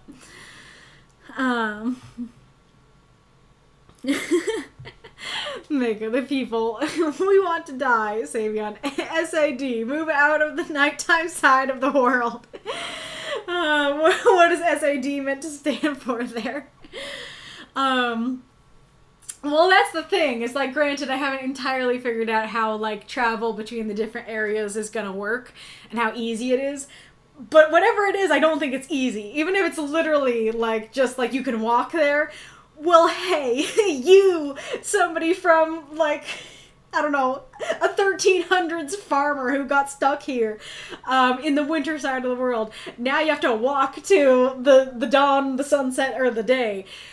That's gonna be pretty hard, especially starting in the dead of winter, you know?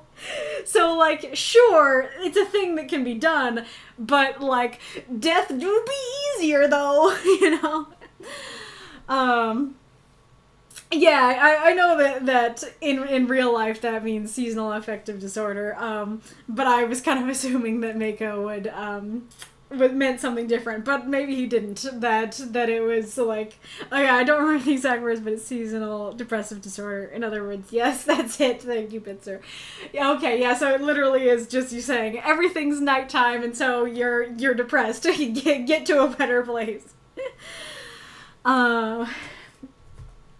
Before we move on, let me check if there's anything from what my dad said that I missed.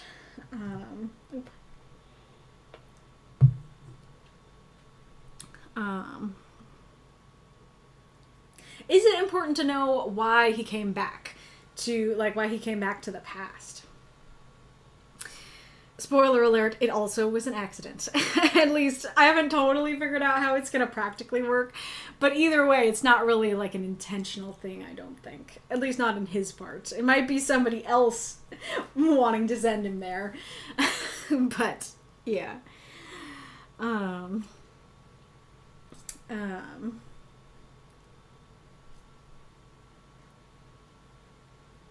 Oh yeah, it was really funny. Because my dad was like, yeah, I don't know why he was so angry. Like, I don't feel like he has to get angry about it. Like, he can, like, be happy about, like, he's gonna bring purpose for a better world. or no, maybe that was a different comment. But he did say that too. But he had, like, a comment of, like, him bringing purpose for a new world. And I was like, yeah, he does, just not on purpose. He does bring about a better world. It's just not the intended goal.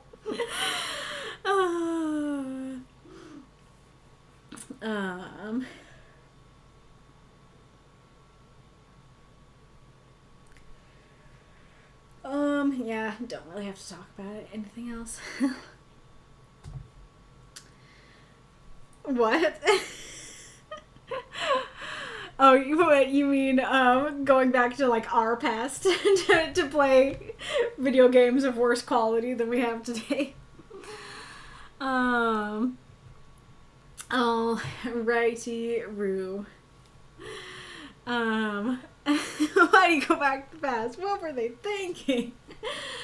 But anywho, I am thinking, unfortunately, it does seem, I don't know if we're late or if we're, like, on time, but we're definitely not early.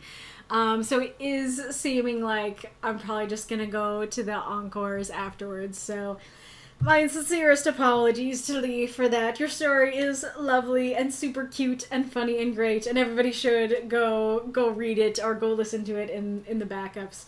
If by some miracle the encores don't take very long, then maybe I'll still like read it at the end or something. But as is, I do think that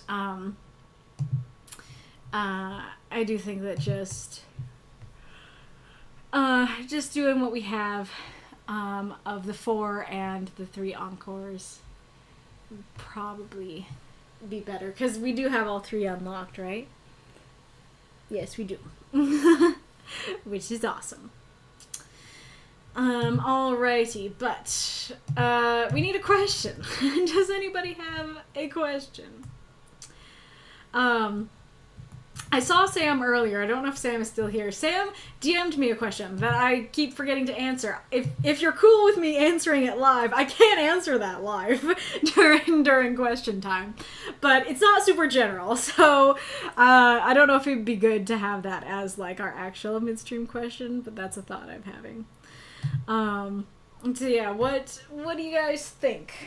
I don't think we have any pinned. Yeah, it's all just my challenges. I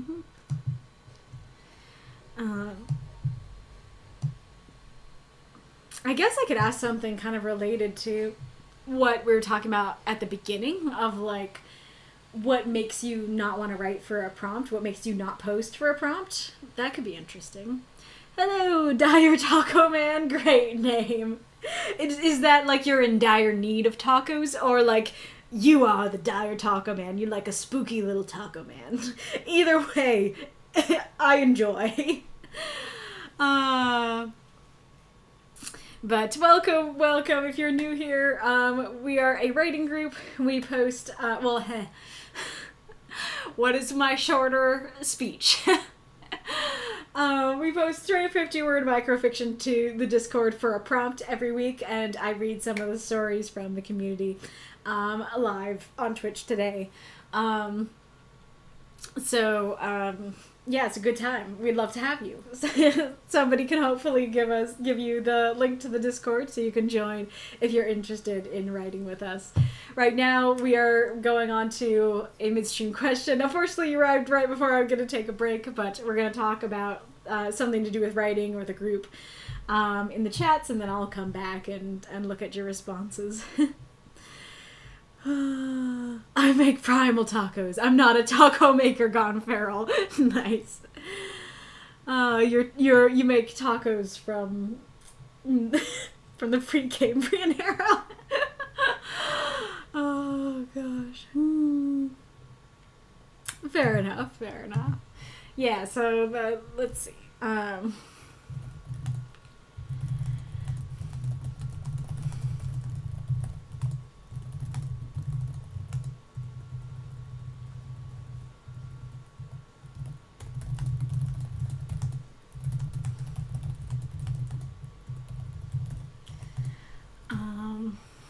Yeah, is there anything to add to that?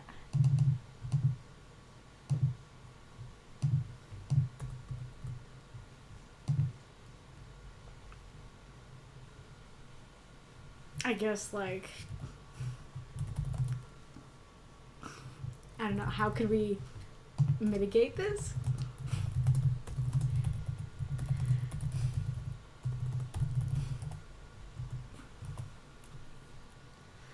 Aerith, I could go for a taco right about now. But I have no tacos. Alright. Unfortunately, not a great question for newcomers, but it's what I got. But yeah, so let me give you your tunes, and then we can have a little breaky poo.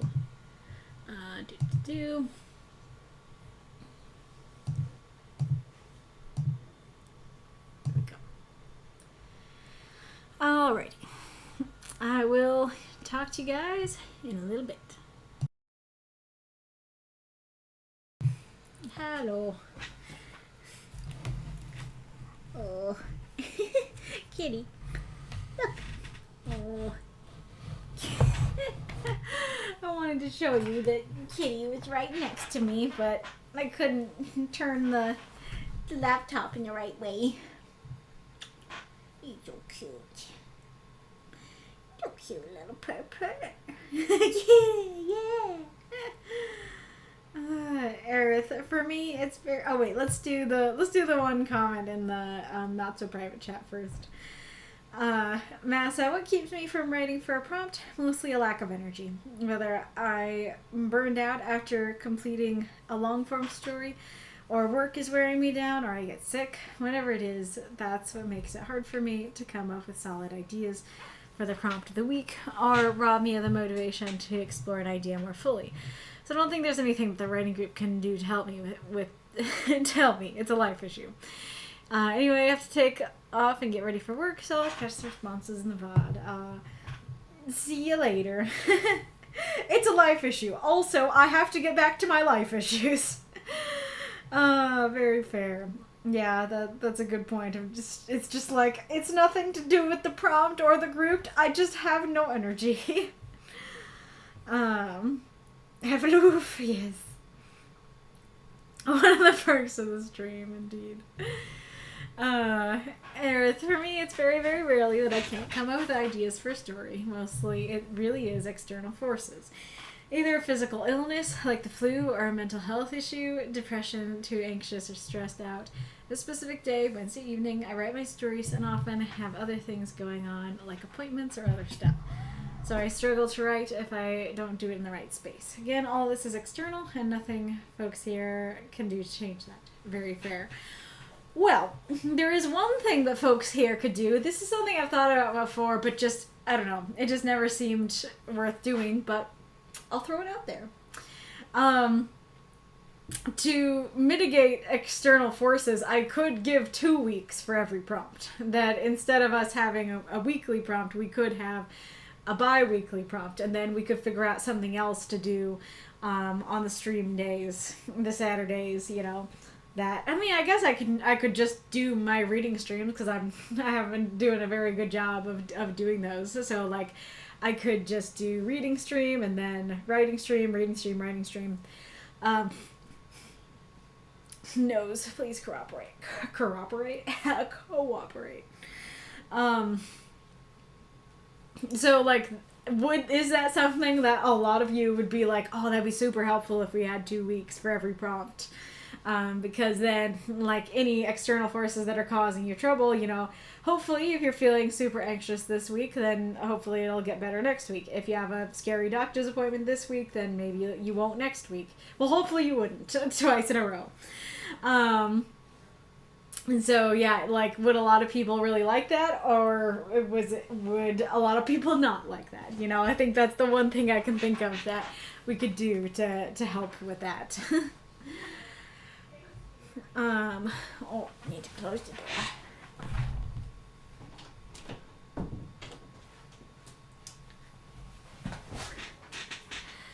door.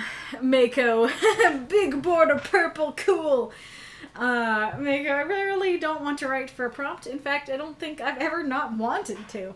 But some prompts have made me frustrated and left me struggling to come up with an idea until the last minute. But I'd rather write a poor idea than not write, at least for these weekly prompts. No idea how that mitigate the frustration. Oh, and what makes me end up not posting? Just ran out of time, either because I was too tired or too busy. I don't think I've ever not posted because I didn't have an idea. Fair enough, fair enough. So, let's see how this goes. So I know that you pretty much always write on Thursday night. Do you always, like, no, you don't. I was going to say, do you always come up with your ideas on Thursday night? But I know that you don't. So do you feel like you're more commonly coming up with ideas like Saturday or Thursday night? Or it's like, time is a weird soup and I don't know. Because could that be part of the issue is if you're not, you know, knuckling down and coming up with ideas earlier on. Oh, did I? No, yeah, okay. Mr. Strange, I only intentionally skip prompts when they feel too railroady or clearly want me to write something I'm not necessarily in the mood to write. Most of my messed up. Most of my missed prompts. Most of my missed prompts lately have been due to my own issues affecting motivation or tech issues that prevent me from posting. Oh! What tech issues are you having, friend? Can I help with that? Oh no, I would never want tech issues to stop you from posting. But fair enough. What is a prompt you would consider railroady? Like something like cat distribution system or something?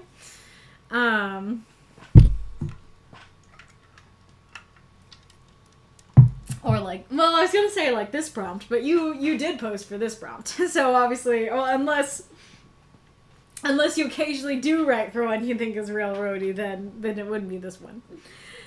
But that's very interesting.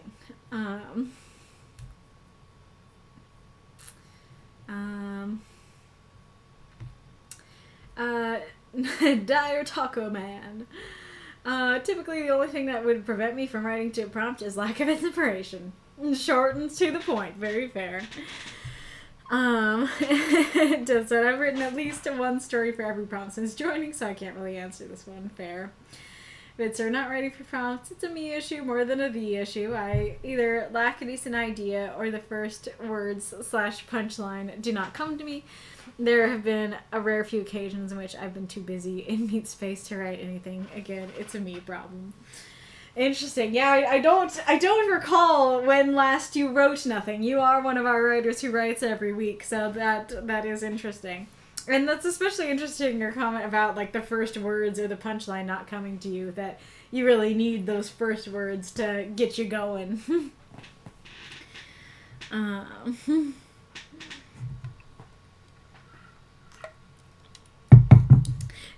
Cat distribution system is an amazing prompt. The cat has a lot of creative stories. Is that the gift meant to be? A prompt is a prompt. Hey, I liked the prompt. I thought it was great, and it's really funny because like I don't view that prompt as railroady, and maybe that's not the right word, but like it seems like a lot of folks viewed it as like, oh, it's really hard to figure out what to do with this one because like there's only a couple of things you can do with it. But and granted, like sure, the fact that you need to have a cat in there does kind of railroad you in one way, but it's just like a cat is being distributed to you somehow. So like, you know, what do you do with that? Where do you go with that? I think there's a lot you can do with having a cat be distributed in some way or another. So see, I think everyone has different thresholds because I felt pretty boxed in by cat distribution system. Yeah, very fair. You know, if that prompt was animal distribution system, would you have felt less boxed in? Was it really the cat part, or is it the whole thing that gotcha? Not really. Gotcha. So this isn't for the midstream question, but I have a thought on voting for prompts. Since we can see who votes for what prompts in the polls. Maybe for a month or so, we could track if the winner would be different if only writers wrote for the vote. Writers wrote the vote for the stories, and have like a survey on the writing route to see what usually keeps people from writing. That should help make a better informed decision. Is that something you guys would prefer? Would you guys prefer to like keep track of if it would change anything first before actually doing it? Because like the thing is, it's very similar, right? Because one is like, hey, let's do it and see how it goes, and one is kind of like, we're not actually doing it. It doesn't change the prompt, but like, let's see how it would have gone. I'm trying to think what would be more work on my end. And granted, like, maybe somebody else could do the calculations, but because I was saying before, like, as I said, like, oh, you just have to figure out who all wrote and give them all a roll. It actually sounded a lot easier than I thought it was. And so I actually kind of thinking about it, I feel like, yeah, just pick whoever wrote last week, give them all a roll, give them a secret poll. Actually feels easier to me than like hovering over or clicking on the poll and going through the list and matching the list to who wrote. That actually sounds like so much more work to me. So if it's only on me, I think I come to think of it, I would very much just vote for actually trying it rather than like seeing but not trying it. But I am curious to hear what others think.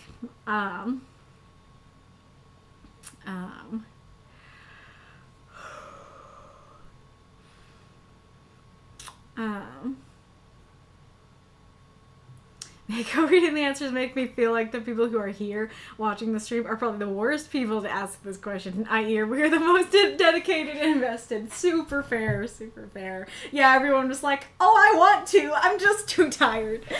Then people who aren't here might have different answers, yeah.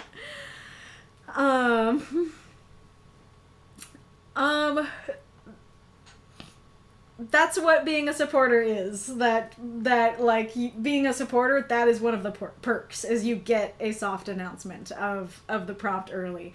I don't really want to, I mean, and of course other people can answer, but I don't really want to change the well-established and beloved system of announcing the prompt in the stream. Like, I feel like it takes a lot of the fun and power away to just be like, oh, here's a prompt and FYI, here it is on the stream too.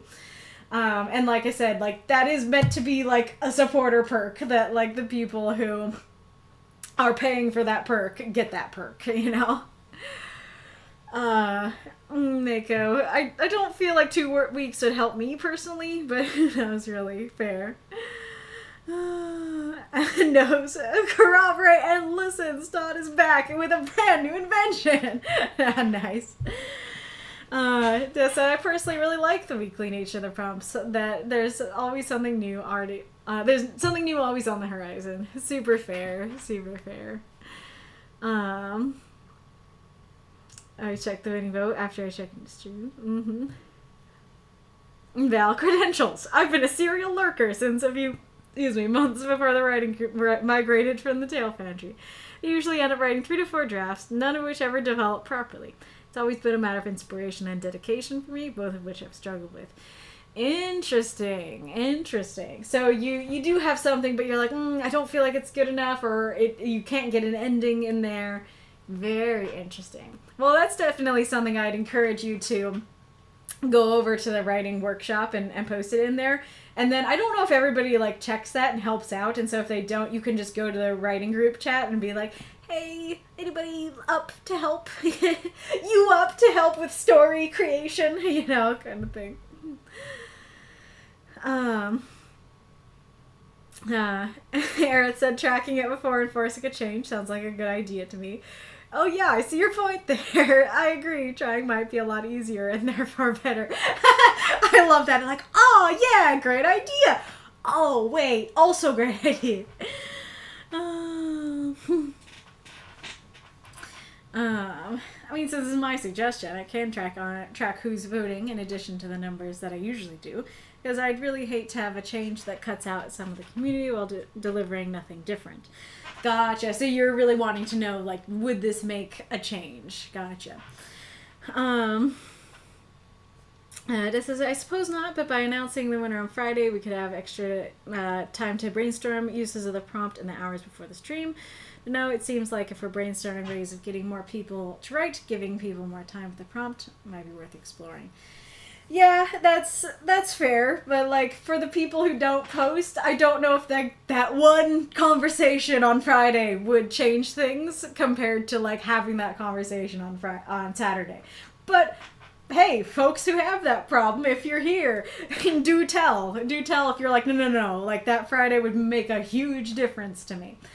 And like, if it's not clear, you're totally fine to have those discussions in the secret supporter chat, because, you know, the secret supporters do know, and so you don't have to feel like you have to wait to have those conversations until the stream is over. You know, so you can totally, discuss those things over there. But yes, of course, people who aren't the supporters, and probably the people more likely to struggle aren't seeing that. So I do see your point. Dessa says, my cursory look says it's just blood, would probably have won regardless. Interesting. Well, why, like, let's, if everybody's cool with that, why don't we start with that? How about next week, Deathshead, you keep track of, if only the people who wrote the week prior voted, if that would change things. Like, maybe you could, like, add it to your prompt poll or something, or make a new poll that says that, and then we can take a look at that next week. Thank you. I very much appreciate that. What if we have an informal writing workshop in the writing group voice chat on Wednesday nights to help work through an idea? Maybe just get over the hump. I like that. I like that idea that there's like a sanctioned community event on Wednesday nights that it's like, hey, discuss your stories or like write together. I'm totally down for that. Yeah. Dessa is also game for it.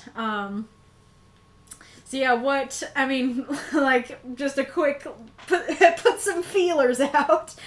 Would Wednesday night be the best day for people, and what time, Central Time, would be best? Because I will probably forget if I don't, like, make the event now. So just, like, tell me what time you want it, and I'll, like, put an event for this Wednesday, and then you guys can, like, hang out and do it, and so... or whatever day of the week you want.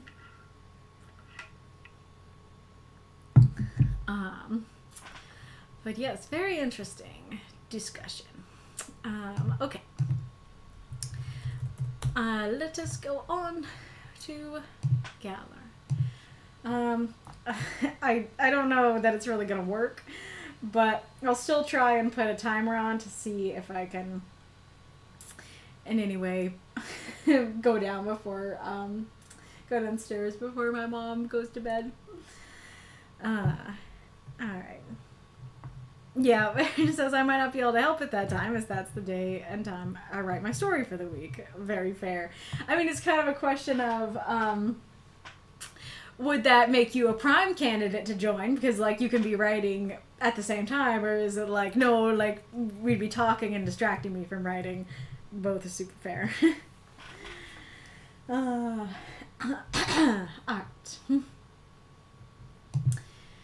You can keep answering that question as I read and discuss Galler's story. Okay. Fate Not Intended by Galler. 312 words. I need to ask, why did you stay with me?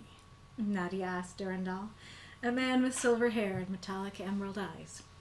He sighed, sounding like metal being dragged to the ground. It wasn't choice. Do you mean it is fate? Nadia scoffed mockingly. That was absurd. It was an accident.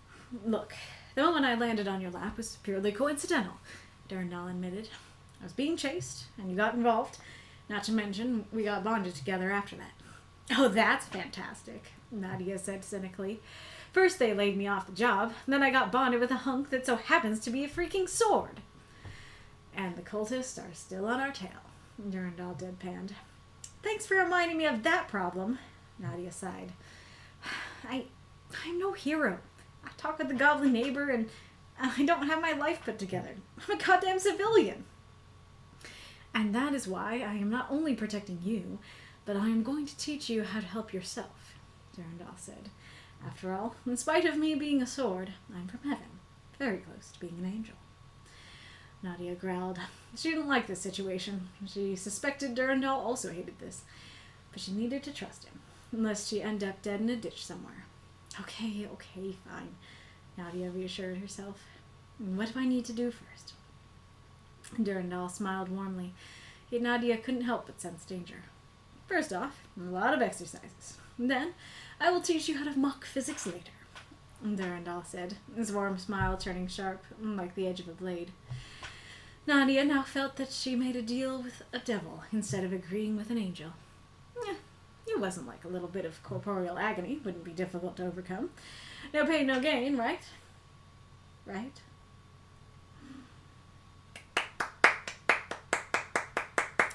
Throw up those moths and monsters. Cheer his story if you loved it.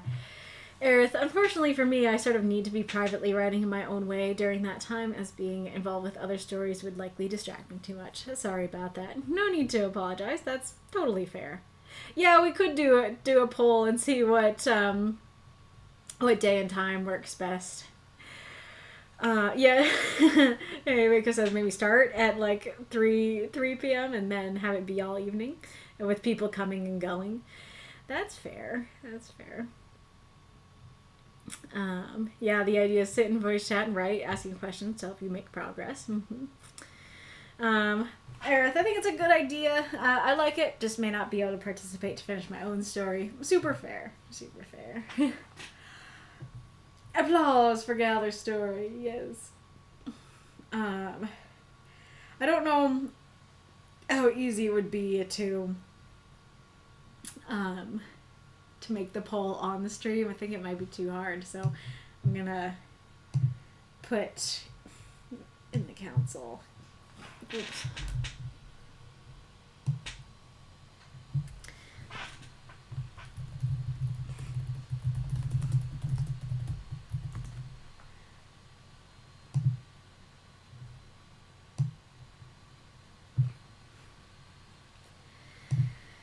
Mr. Strangely afraid I'll have to sign off. Dinner calls. Very fair. Great to see you. And thank you very much for posting this week. It's a pleasure. Glad to hear that. Alrighty, Roo.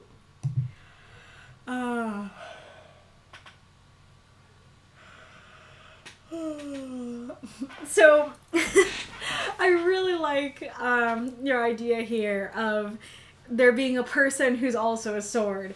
Especially because I have participated in 2 fandoms that have similar things going on, and I love them both. One that I think is the closest to what this is Noragami. In Noragami, I do have the manga. I don't know how easy it would be to show you. But the gods can basically claim human souls as like their weapons. And so when they call them by their weapon name, then they like turn into a sword. When they call them by their human name, they turn back into a human. And so it kind of seems like that sort of situation where he's in human form right now, but he could turn into a sword if he wanted to. I really like that. The other one is the game Dust and Elysian Tale, which I really want to play on stream one of these days. That one of the characters is Ara, who is your sword. And he's awesome. I like him a lot. So I really love what you're going for there, and I think your descriptions of him as such are great. Like, I mean, I have a silver hair, metallic emerald eyes, like that's a really cool image. Like, I almost imagine his hair being like a mirror rather than, just like gray. And then where are your other descriptions?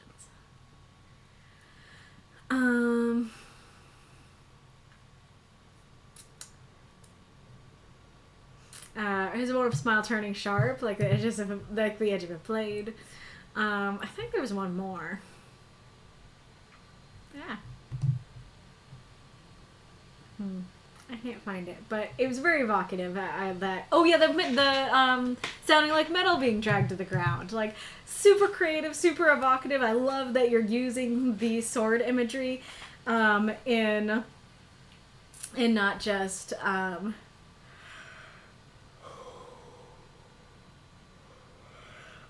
not just like, hey, he's a sword, hey, yo, I'm a sword, but like actually describing him as such and making him look as such. I like that a lot. I think that's super cool. Oh yeah, that's Skyward Sword, isn't it? That like, yep. I forget if it's Fi or Phi, but like is the Master Sword. It's like that as well. Yeah, just straight sounds like Soul Eater, the human weapon transformation happens there too. Nice. Yeah, I haven't watched Soul Eater.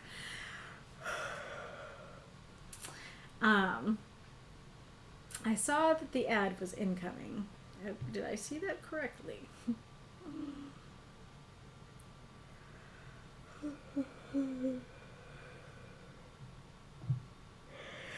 There it is. Alright. Oops. You gotta move. Gotta move over here.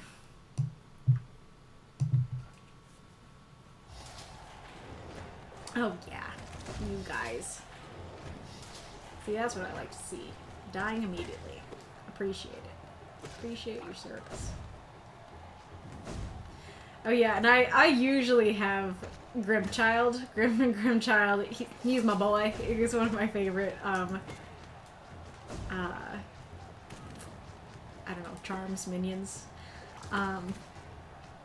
But I don't, and someone can correct me if I'm wrong, but I don't think he's as good as these guys are, because he's very hit or miss. He doesn't always land his attacks. And these guys, you get more of them, and I think they're a little more consistent in their attacks. Oh gosh, what was that?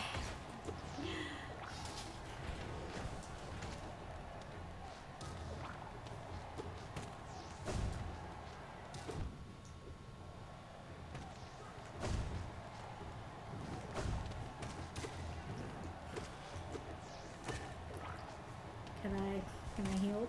Thank you.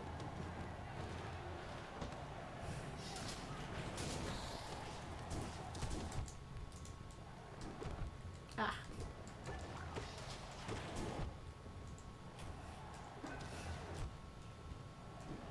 See, this is how this part usually goes.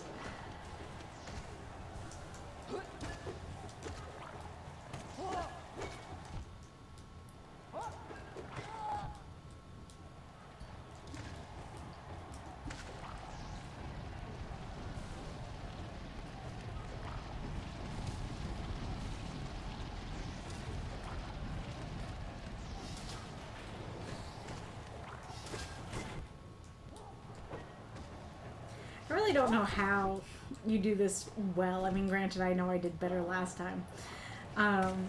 Thank you. But, like, I don't really know how you're able to not get hit by them, because there's just too much coming at you at once.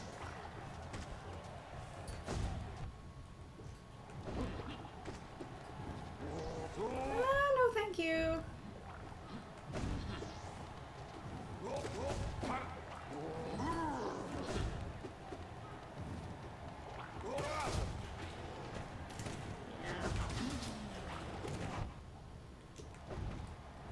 Can I please heal? Thank you.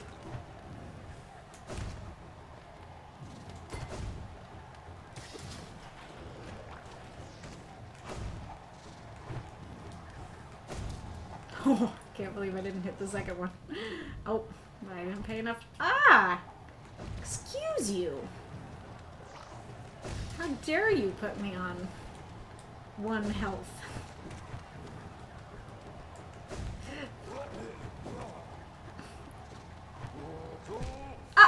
I dashed. I hit the dashy button. Well, I guess it's good timing at least. Ah!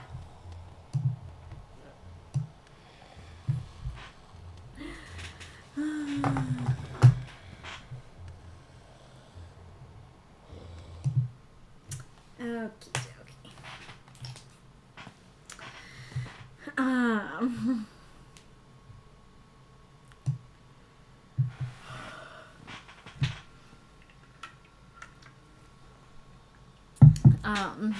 But yeah, super fun idea.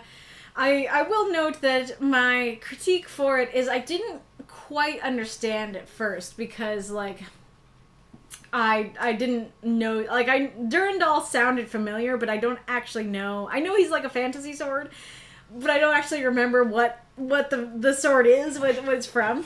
And, like, I applaud you for using a fantasy sword that's not Excalibur. That's great. Or, I don't know if fantasy is the right word, but, like, a well-known sword.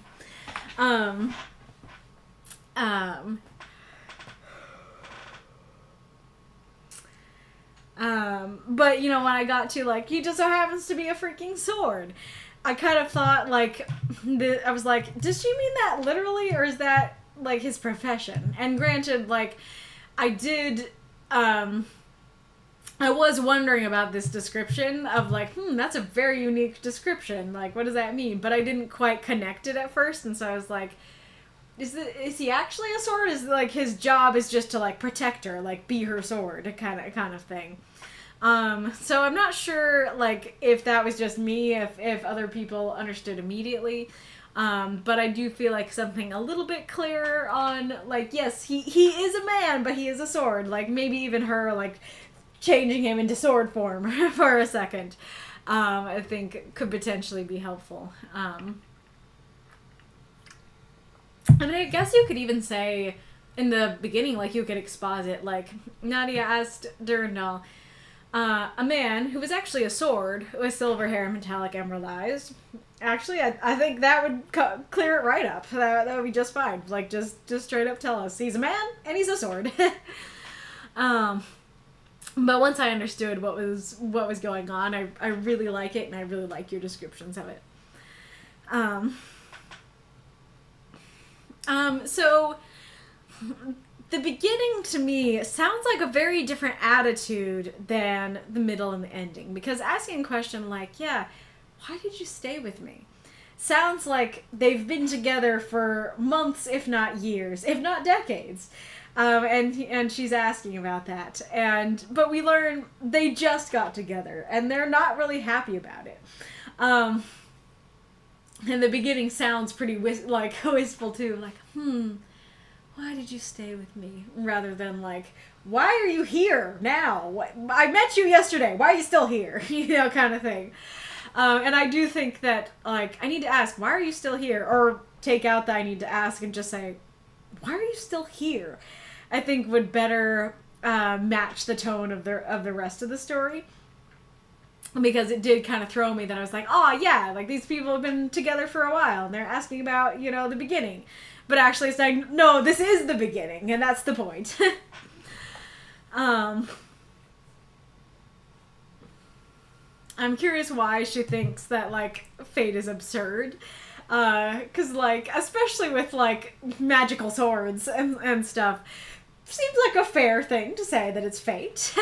But it's also fair for her not to believe in fate. I don't know, there's just an oddness to, like, oh, you mean it's fate? You're ridiculous. Yeah, I guess it just seems a little bit, like, over the top, the way that it's described. I think that maybe just saying, like, do you mean it is fate? Nadia rolled her eyes, like, just leaving it at that. Actually, I think that would fix it. I think it's just, like, she scoffed mockingly. Well, scoffing does cover the mockingly.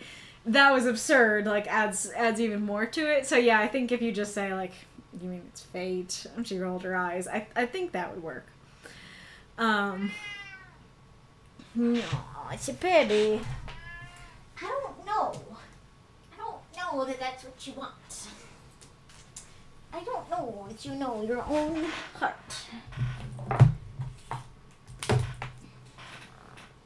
Unless your want is to go poop, then I do think you know your own heart.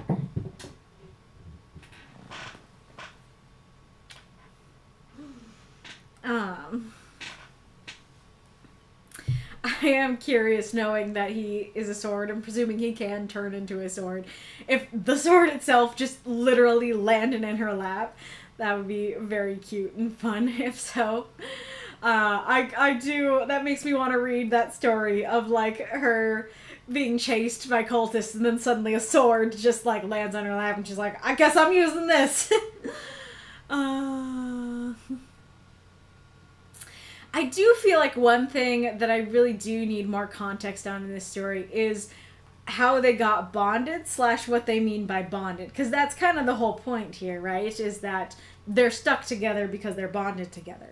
But what does bonded together mean? Why can't it be broken? And how did it happen? How do you just accidentally get bonded? Now, I really like the prompt use. I think, like, this was one of the strongest prompt uses this week. That it's like, yep, he's a magic sword. He accidentally found her, and now she's the chosen one with the magic sword. Like, that makes a lot of sense. So I like it. I am just wondering why they are stuck together, why they are bonded together, how that happened.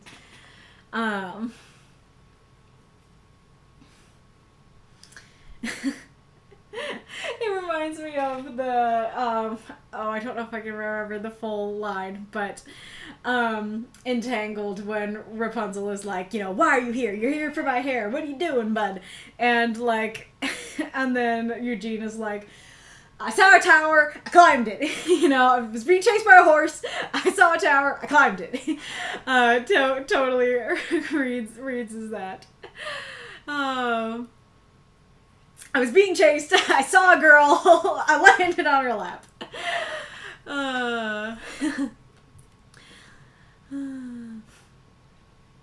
I do think it's funny that she uses the word hunk, and like, correct me if I'm wrong, because I am in no way an expert on this, but I feel like hunk is usually a positive word, like, oh, I find this man hot, I find this man sexy. It sounds like she's just saying, like, more of a, like, I guess that you do use the words of, like, big dumb hunk could be like a genuine insult. And maybe that is what she means, but I don't know. When I read that line, it's just like, I got bonded with this sexy piece of meat who also happens to be a sword. And it's like, the rest of the story doesn't seem to imply you think he's sexy. Why are you calling him sexy?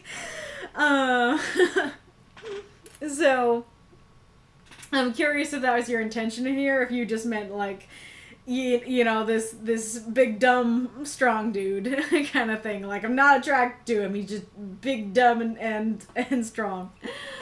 I do kind of like it just so happens to be a freaking sword, though. I do think that's kind of cool.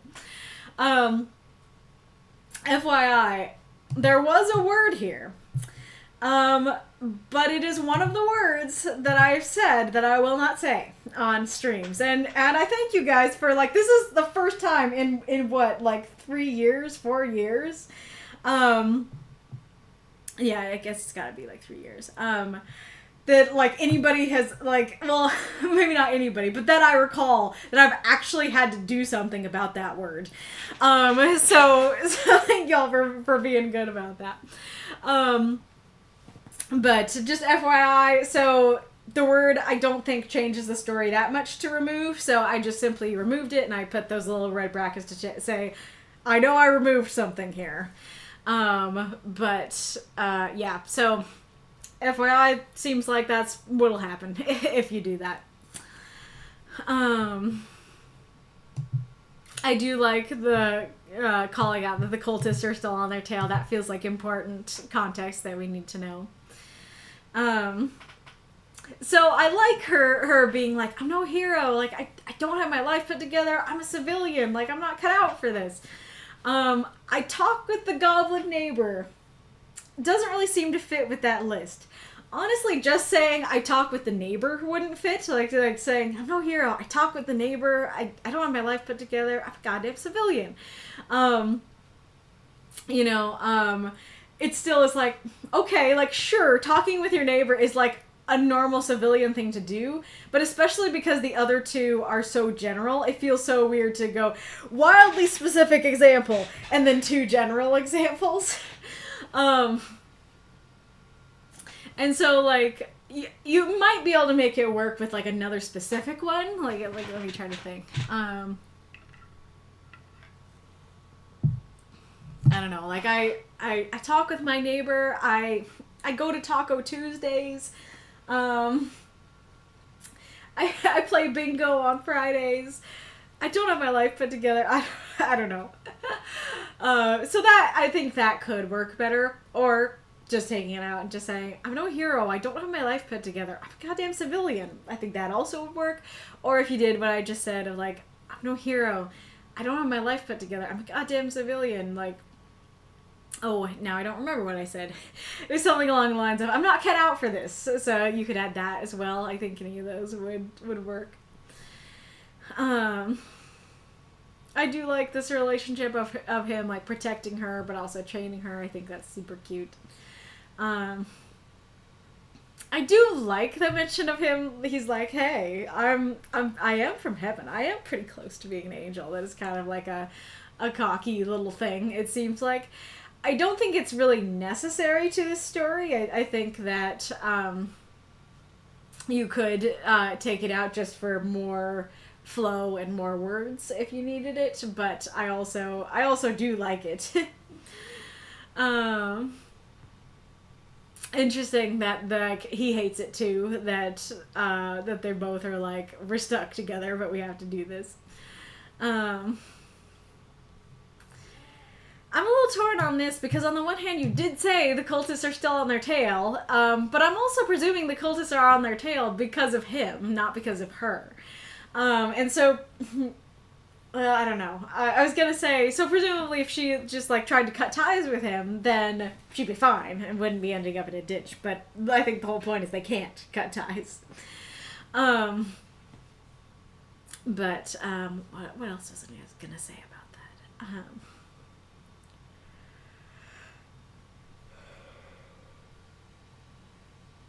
I'm not sure.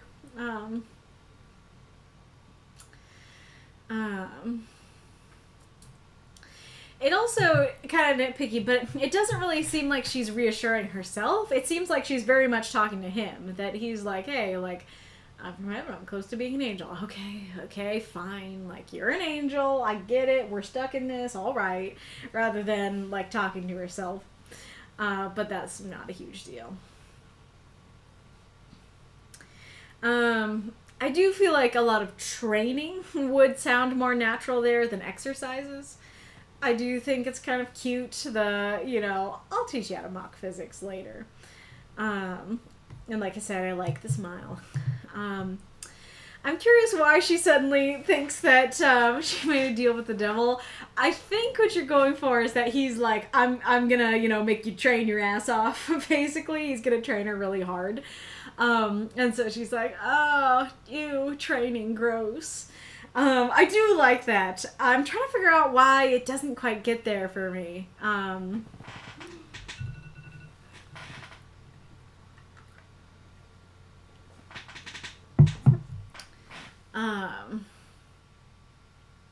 I guess it's because I'll teach you how to mock physics later is really cute and playful. That it very much seems like not like I'm gonna train you till you break. It definitely seems like then we're gonna get to the cool stuff. Like, okay, let's do a lot of training and then we're gonna get some really cool stuff. And then she's like, ugh, you devil, So I think if you did maybe like stick to just like a lot of training and then maybe listed off some things about the training, then maybe the devil line would connect a little bit more. But I do like the comparison of the angel thing. I'm not really sure about this ending here. I feel like, the phrasing here is a little bit obtuse, and so I'm a little bit lost for what you're trying to convey. I think you're trying to say, like, no pain, no gain, of, like, she gets that she's gonna have to work herself to the bone to do this training, and it's like, okay, like, it won't be too hard, right? Right? But actually it will be really hard. I guess it kind of goes back to the devil thing, where I didn't really get the impression that, like, it was gonna be horrifyingly, that it was gonna be agonizing. It just seemed like, yeah, we'll do some exercises, we'll do some training.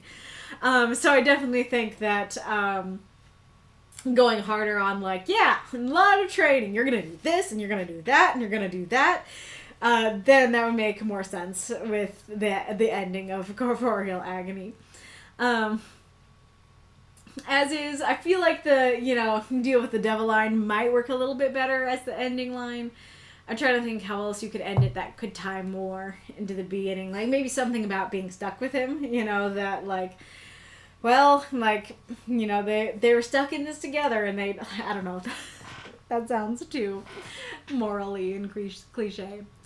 I guess maybe you could do something like, if they were stuck like this, then she would put her best effort into it, or, you know, she'd at least try, or something like that. It's funny because, like, you often end your stories on, like, a moral-esque line, and I've critiqued you for it before, but in this one I'm actually, like, telling you to go back to that. I'm actually like, yeah, do more of a moral of, like, we're in this together kind of thing. People in the chat can also feel free to offer your thoughts. But I do really like what you got going here. I think both characters are super fun and evocative, and I really like their banter and their relationship. I would love to see more of them. And, you know, and their journey together. I think they're a lot of fun.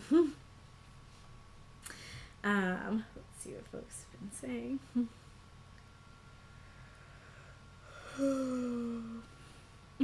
People like Soul Eater.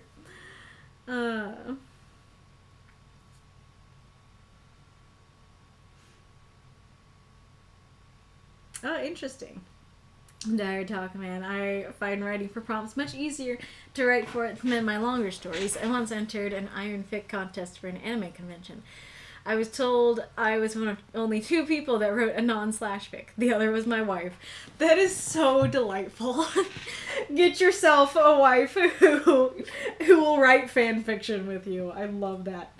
Also, I didn't know that conventions had, like, fic contests. Like, of course I know that fic contests exist and stuff, but I didn't know you could go to, like, an actual convention and there would be, like, a writing contest for fan fiction. That's delightful. I love that. I am also not surprised that, like, all of them were slashed, except for yours and your wife's. Oh, Daredevil was the sword of Roland, an officer of Charlemagne. Ah, gotcha. Excalibur exists in the Soul Eater universe. He is very powerful, but is almost equally as annoying. I don't remember if we were talking about that on stream or if Mako was talking to me about it some other time, but yes, we were just talking about that, so this makes more sense knowing, because I totally thought when I heard that it's like, oh, like, he is a sword, but he also talks, and not, like, he turns into a person who's annoying.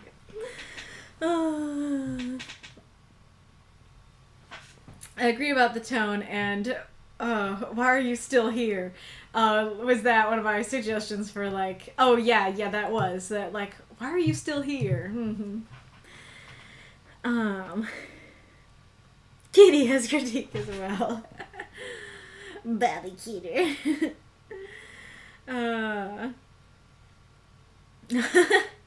Looking up scream resonance, which is a type of bonding in Soul Eater, right as I heard another baby scream. Another baby scream? Do you have a baby that's screaming, or is this something to be concerned about?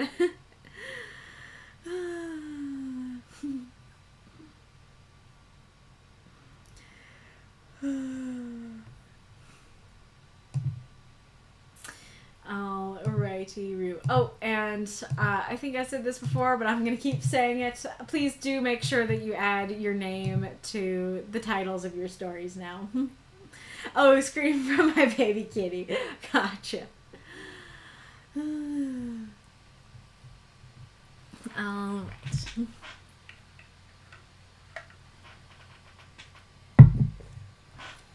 The Lucky Prince. Roguish. By Val. 350 words. Arcanist Royale isn't a title that just anyone can hold. Every candidate has to take a test that only the finest mages in the world can pass, and fewer do well enough to be considered for the spot. Do you understand that, Prince Bedrosian? Florian shrunk in his seat. He had been called in for a meeting, but this felt like it was rearing up to be more of a scolding than anything. He nodded his head and let the Academy's head magus continue. Nowadays, this test is more of a confined exam, testing magic in specific scenarios. But back in our kingdom's primitive years, it was a 24-hour affair, mages dueling it out until one was standing alone, superior. I'm sure the king is thankful to not have that type of violence on his hands anymore. Did I do something wrong during the exam, Magus speak? Valerian squeaked out, his head still looking down towards his hands. My father informed me that going forward I would be working directly with the current Arcanist Royale, going forward to hone my skills. So I assure there's no cause for concern.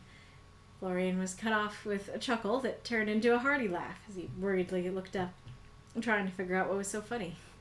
Wow, your father was not lying about your dedication to improvement. Fret not, though. The situation is quite the contrary, Prince. There was a pause as he unfolded a paper and handed it over. Florian began to scan it, his eyes growing large as he continued down the page. Florian, you scored some of the highest marks we've seen on this test in a very long time. Ever since its inception, only a few have managed a similar score. Ringing started to overpower the head magus's voice. 8 marks out of 9. The current Arcanist Royale had previously scored 7. His father scored 6. How? How is this possible? Beak was talking about celebration and joyous occasion. Florian couldn't wrap his head around it. After all, he couldn't cast magic.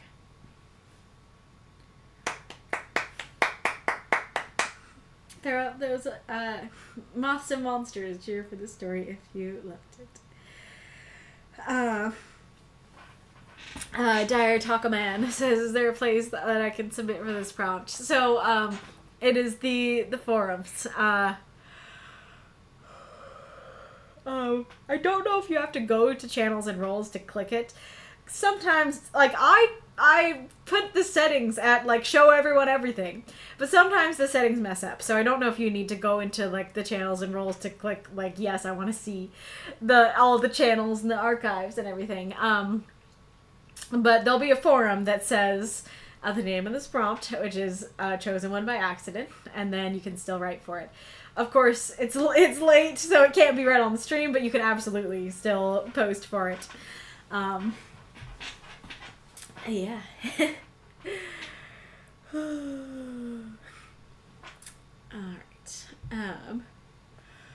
Very fun tale. Val, Alder's Notes. I swear this is the last universe I start writing. I say as they drag me away.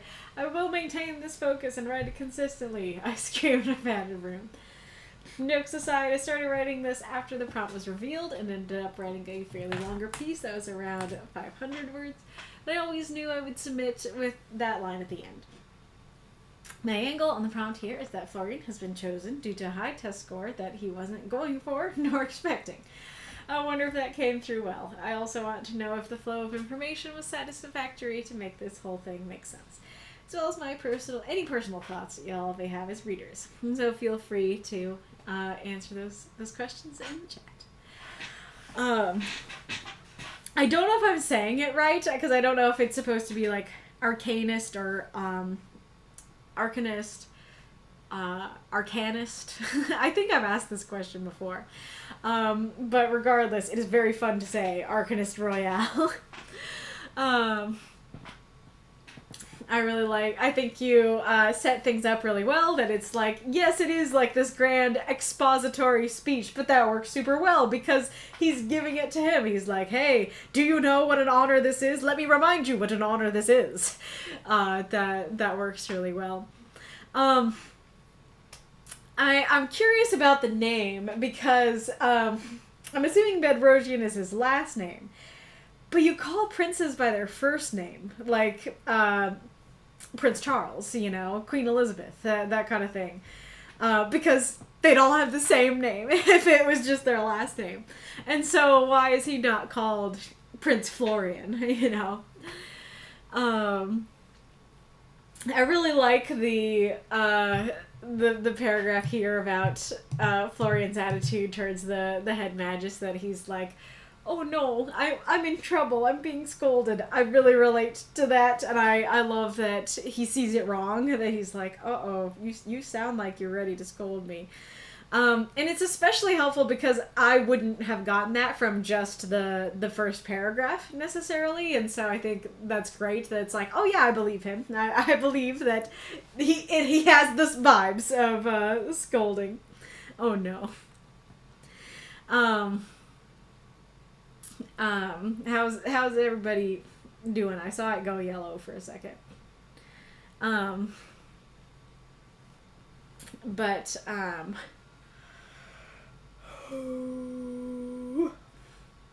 saw it go yellow again. Oh, that's not good.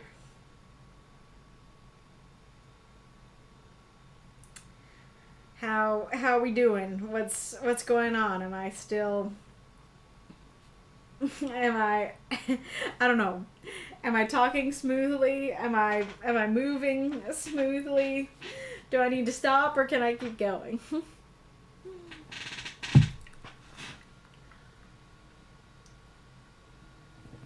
It's cleared up, as it says. For me, at least. Fair.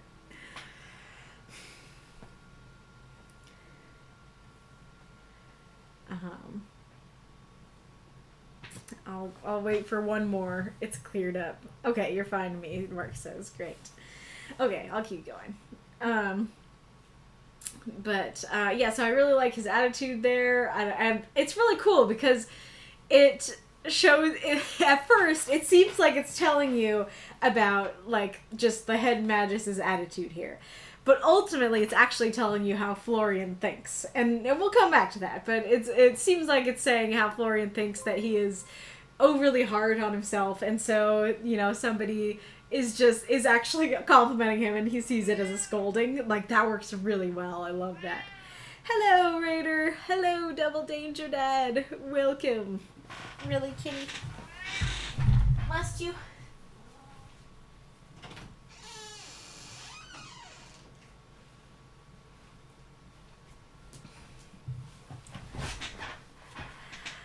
Hello, our armed and dangerous. Armed and dangerous. Nice. Welcome. Raiders, if you do not know what's happening here, we are a writing group. We have a prompt every week and write 3 to 50 word microfiction for said prompt and post it to the Discord. And then I read some of the stories from the prompt here live on Twitch today. So join us for discussing stories. Cat. Yes, the cat just left. Anyways, and I like the description of how what's changed about the test. I think that's great and fleshes out the world. So I like that a lot.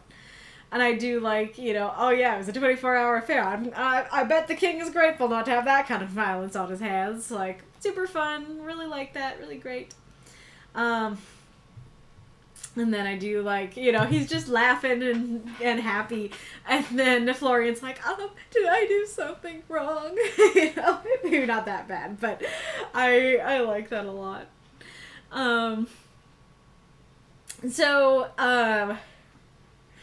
This, I assure there's no cause for concern, did trip me up in my practice because I paused for a second. I was like, wait, I think I'm reading it wrong. I think this is the head magus speaking.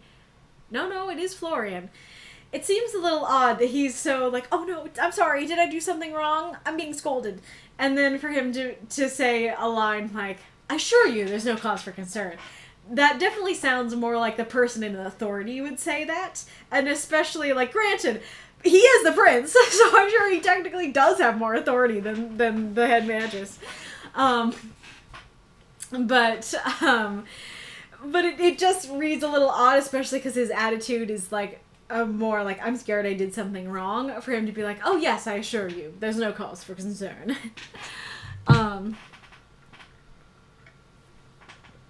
And the other thing that's odd about it is, like, he didn't expect to do well on this exam because he doesn't have magic. Yet, his father told him he'd be working directly with the current Arcanist Royale.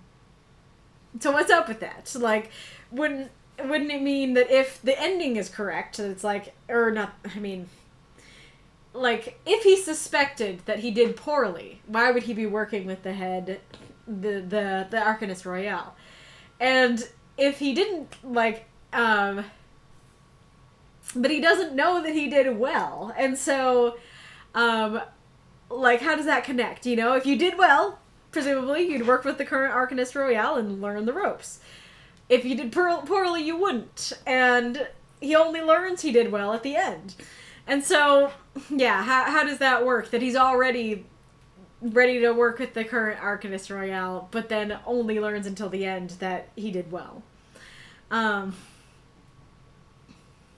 then why, you know, I don't know. I guess how does that also connect to, like, there's no cause for concern? Like, what concern does he think is going on? Sort of thing. Because it would be more... yeah. It didn't really seem like he's concerned. It seemed more like Florian did something wrong and he's gonna reprimand him, right? That it's like, oh, like, you cheated on the test and you did wrong. Well, I'm going to be working with the current Arcanist Royale, so there's no cause for concern. Doesn't change the fact that you cheated on the exam, right? So that also doesn't quite seem to connect with the problem. So maybe if, like, it was clearer earlier what Florian thinks the problem is, what he thinks he's being scolded about, maybe that could help with that. But you also could just take this all of this out. Not a problem. Like, if you take that out, then it's just like, did I do something wrong? Wow, your father wasn't lying about your dedication to improvement. Fret not. You know, that totally works as a response and doesn't have those questions. I do like the chuckle. I do like his chuckle getting louder and that freaking Florian out. I do really like that. Wow, he wasn't lying about your dedication to improvement. I totally relate to that. Like, you really are a perfectionist, you know, kind of thing. Like, I'm here to congratulate you and you think I'm scolding you. That's super cute and fun. I love the character in that. Super, super great. There is a little bit of a conflict again that, like, oh yeah, if he's already like, yeah, I'm going to be working with the current Arcanist Royale, there's no cause for concern. That doesn't really sound like dedication to improvement, but then again, I don't know exactly why he's working with him, the head Arcanist, or the current Arcanist Royale. So yeah, different thoughts there. I love the fret not. The fret not is so perfect for, like, a more, I don't know, medieval phrasing there. Florian began to scan it, his eyes growing large as it continued down the page. I can totally see that. That's great. I really like this paragraph.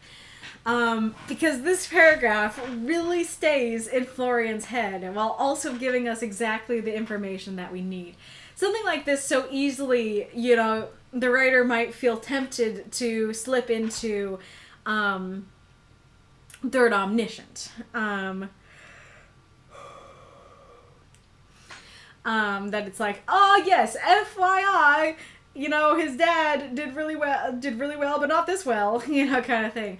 But keeping it in his head, and then he's like, what? 8 marks out of 9. What? My dad scored 6. What's up with that? You know, it very much seems like it's still inside his head, but it also gives us great exposition and what we need to know. So I think that's fantastic. I love that. Also, this so reminds me of, I forget if it had, like, some special name, but at my school we had, like, AP classes, which it was a private school, so I don't know, like, what overlap there is with, like, I don't know what all overlaps between private schools and public schools, but we had AP classes, and they were, like, college classes, but, you know, in high school, and I took all the writing ones for those. And you had this test. I think it was, like, I don't know. It was different from, like, the I was gonna say the final. I was gonna say the finale. It was different from the final, but it was like an official, like, state test situation, kind of like the SAT, but not exactly. That you'd take for these, and 9 was the highest score that you could get on those, and so it was very much like, in our practice essays for those exams, our teacher would rarely give us a 9. That a 9 was the holy grail of scores. And so whenever you got one, you'd be like, how did I do it? Tell me, dear teacher, what did I do right? So I could replicate it. And so, I don't know, it was a very fun thing in that class that everyone was like, that illustrious 9. And so, like, this totally feels like that sort of thing. Oh, Bicket. I did write, I think I only got 9 once on one of my drafts. And I, like, I kept that essay.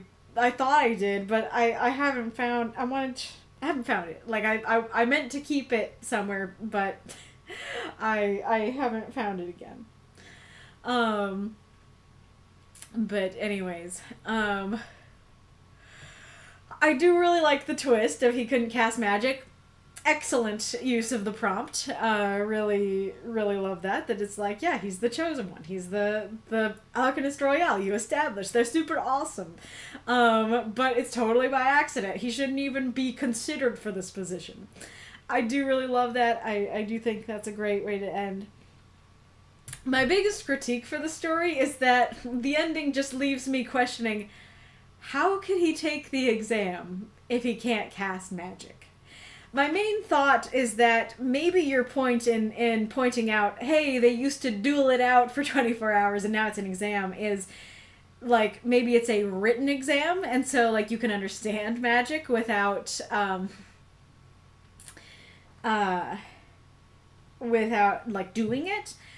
But that shouldn't be a surprise that it, like, if that is the case, that shouldn't be a surprise that he could get high scores, because you can get high scores knowing about magic. And so the two very much conflict. That, like, once I think of something that's like, oh, this makes sense as to how he could take the test, doesn't make sense with that last line of like, I'm dumbfounded. I can't cast magic.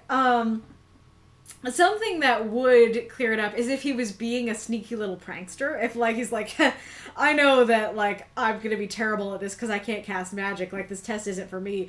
But I'm gonna, like, see how far I can get, like, faking it. That would work really well and make perfect sense. And maybe that is what you meant, and maybe that is why he's scared of being scolded, but that isn't how it ended up reading. It very much read as genuine, as like he genuinely is like, oh no, please don't scold me.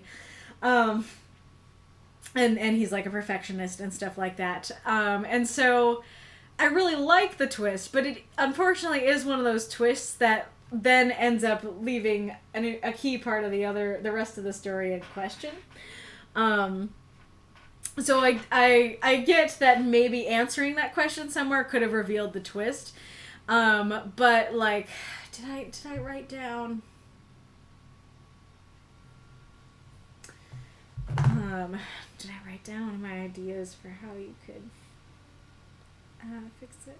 Oh, I forgot to set the timers.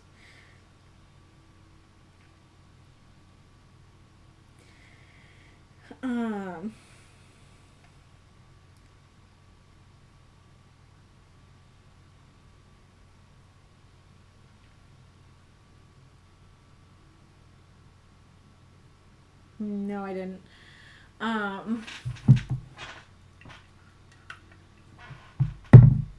But like you could help if you just said, like, instead of more of a combined exam, it would just be like, now this test is a written exam, and like very concrete, it is a written exam.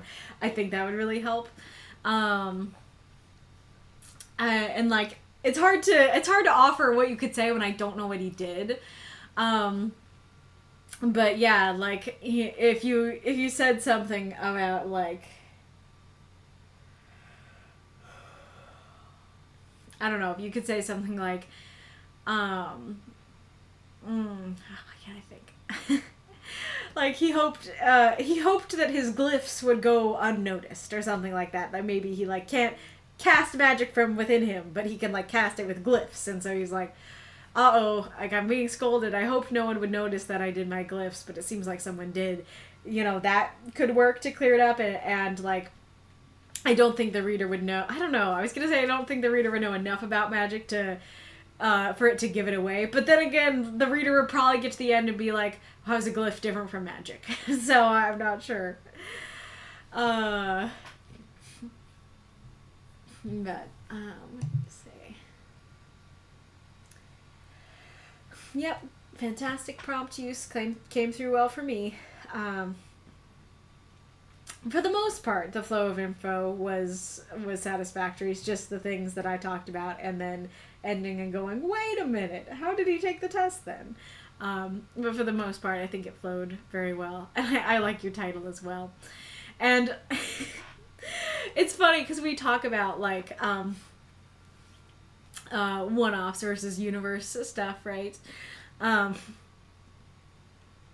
for me personally, like, I get really excited when I see a new universe title because I'm like, I get to see more of these characters, like, and so I really hope that to see more of Prince Florian and get more answers about his magicless state and what's gonna happen. So yeah, very, very cool. Very excited about that.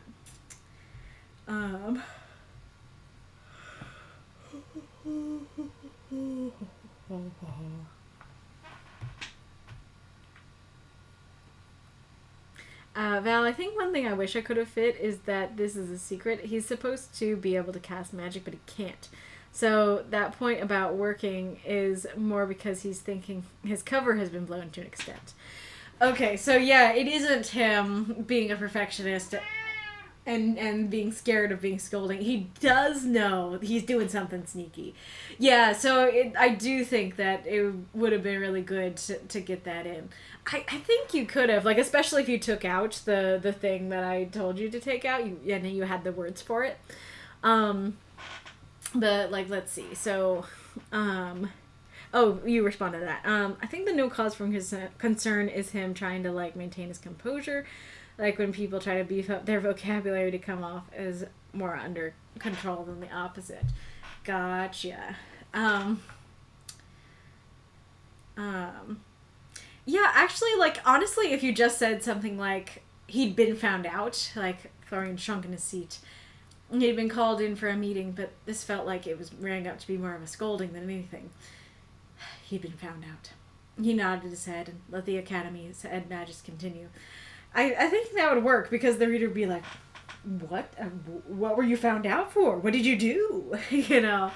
And it wouldn't reveal it, because we'd still... Sure, we'd anticipate a twist coming, but we wouldn't anticipate what the twist was. And so we still would be surprised to learn that he can't cast magic. But we would know, like, that that he knows he's hiding something. But it's not him being overly sensitive.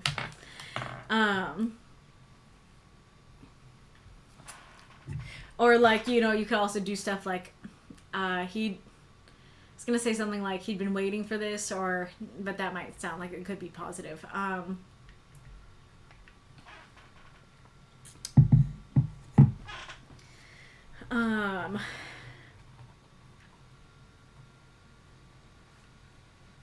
And then, like, Florian squeaked out doesn't really go with him being confident.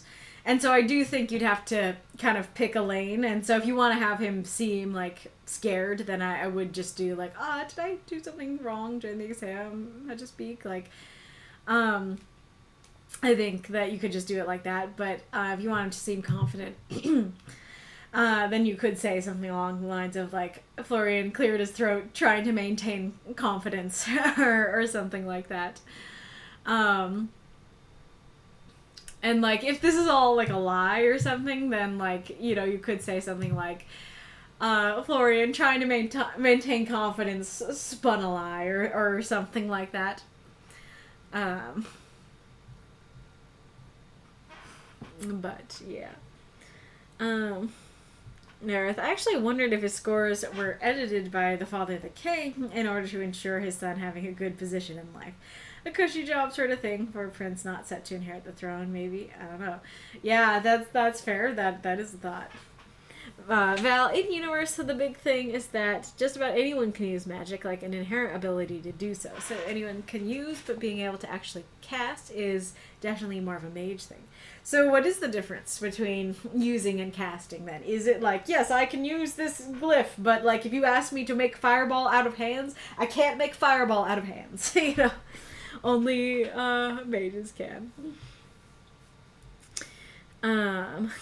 What I wanted to include towards the end, but didn't feel like I had the space for that, was Florian is just bad at magic, period. His attempts at casting are less like beautiful pieces of art and more akin to kids' scribbles on a page.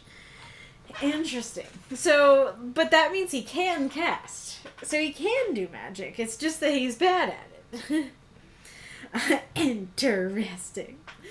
Oh, I'm not sure what you're saying that precisely.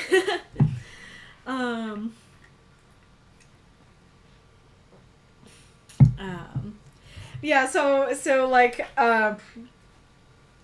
that how he took the test? That he can cast it, he's just really bad at it. But maybe him being bad at it is actually being good at it. Maybe him being bad at it is actually, it's kind of a thinking outside the box thing where he does better at it because he thinks outside the box. If that's the case, you would have to change the last line.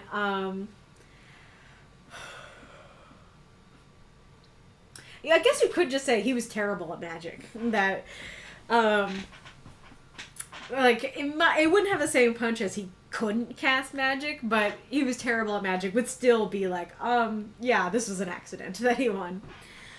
That he got the high score. Using is akin to glyphs, scrolls, weak spells. Casting is a big, strong magic of any facet. Gotcha. Yeah, so knowing that, you could use kind of the glyphs thing that, he'd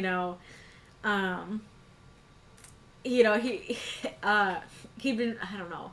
It is hard because you could say something like he'd been found out for using glyphs, but, I don't know if that'd be too revealing. So yeah, I think you could find a way to slip in there that it's like, oh yes, like, oh no, did my scrolls not work? Oh no, did they find me out for using scrolls? But yeah, it's a little hard to figure out.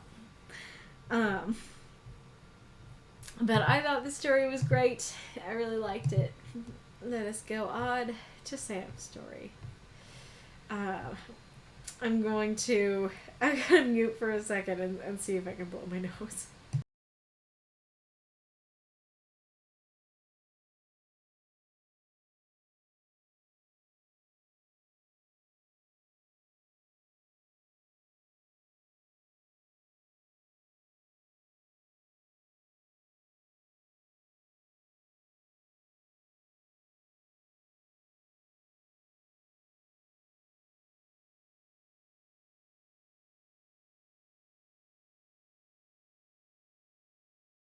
Nose didn't want to cooperate, and I upset Kitty.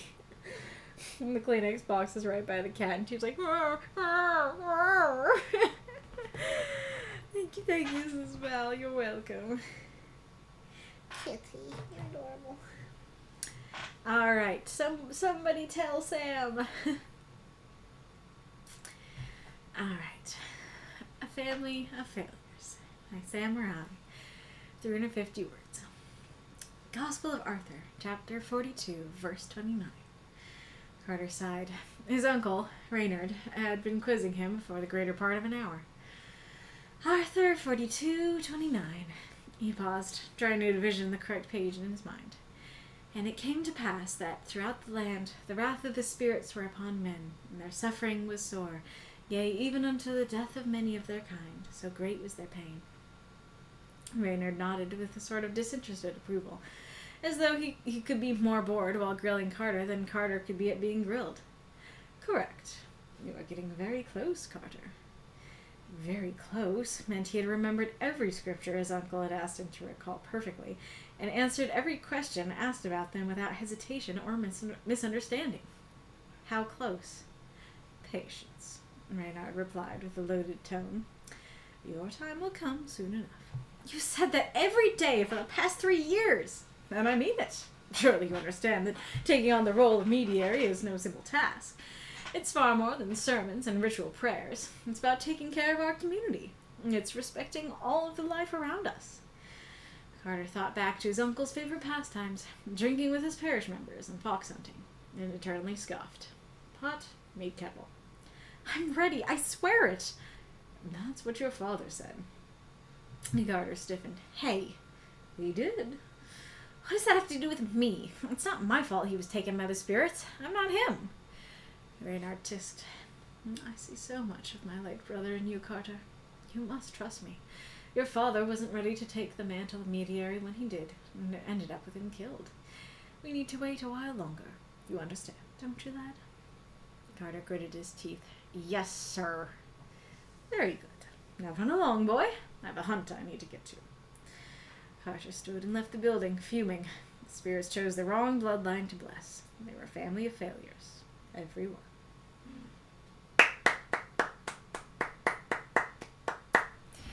Those moths and monsters cheer for the story if you loved it. Did Sam have any notes? Sam did have notes. Questions. 1. General feedback, grammar, pacing issues, strange wording. 2. In the greater story I'm writing that this piece takes place in, Reynard killed Carter's father for his position. Does this imply he's ruthless enough to do so? 3. In a similar vein, I imagine Reynard is mostly in the position for influence and power rather than his religious duties. Is this clear enough, or did it need to be more explicit? 4. Not a question, but I named a fox hunter Reynard here. Not here. Let me a reference in a name. I don't know the reference. Alrighty. So it's funny because I don't know that I've ever seen somebody write like a fake Bible thing, like a fictional kind of riff on the Bible. Like, if you don't know, there is no Gospel of Arthur in our world's Bible, and so clearly this is like a different world, a different sort of scripture, but it functions similarly to the Bible. So that's really interesting. And this totally reads like how the Bible reads. So I really applaud you for being able to replicate like how that works and sounds. I like the description of him trying to envision the page in his mind. That's similar to what I might do. Makes sense that the disinterested approval. It makes sense going forward. He's like, yeah, okay, good job. But, like, he's just quizzing him to quiz him, and he doesn't actually want to, ever, like, truly approve of him. I wasn't sure if I should actually fix it within the story, but it should be, he couldn't be more bored. Like, so he couldn't be more bored while grilling Carter than Carter could be at being grilled. It is,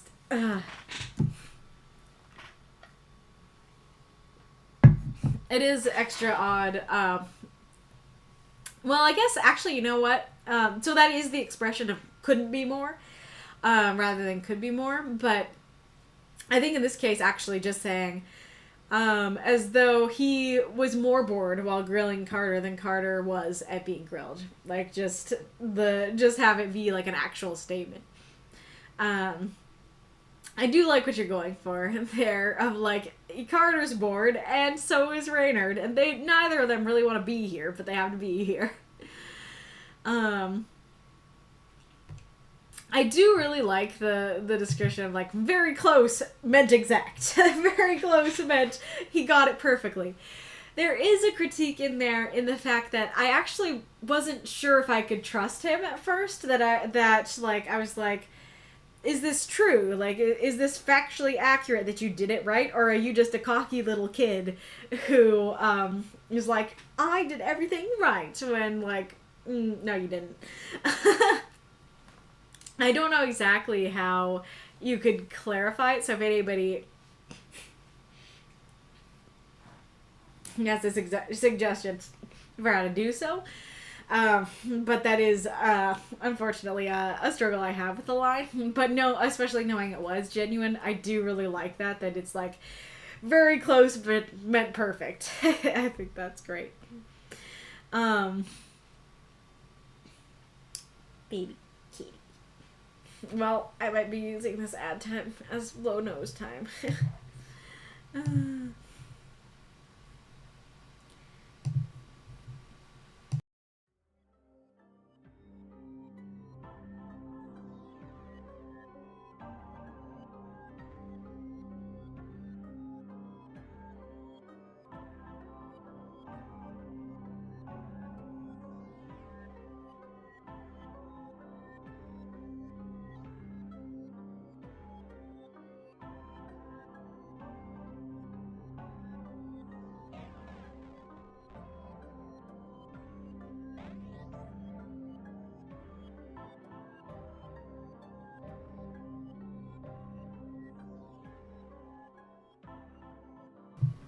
Yo, it's still not working. Oops, whoops. Ah! Stop it. Let me pause. I wasn't listening to it, but nice.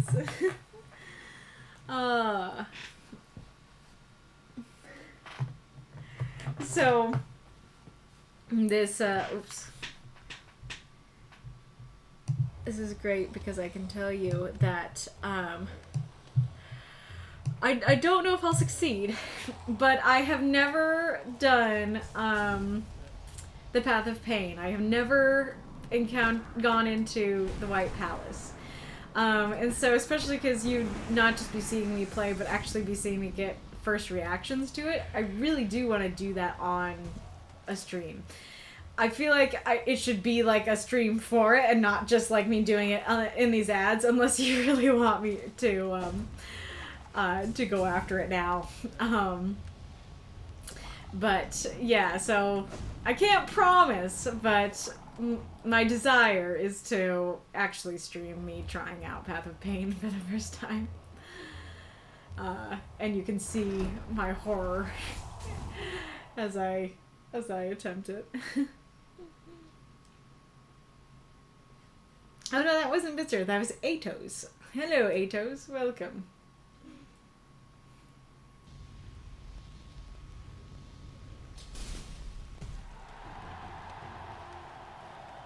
I love my little guys just coming after me.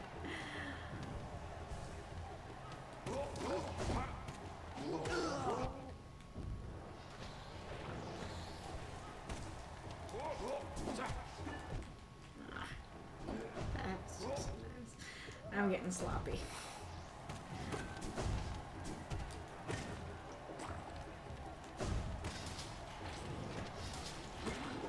Oh, what am I doing? I guess this is another way to tell I'm tired.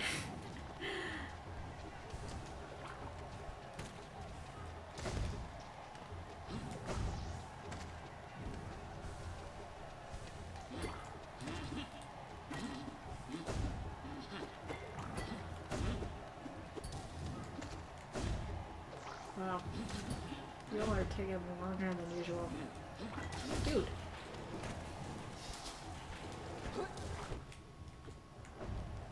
Ah! Goodness.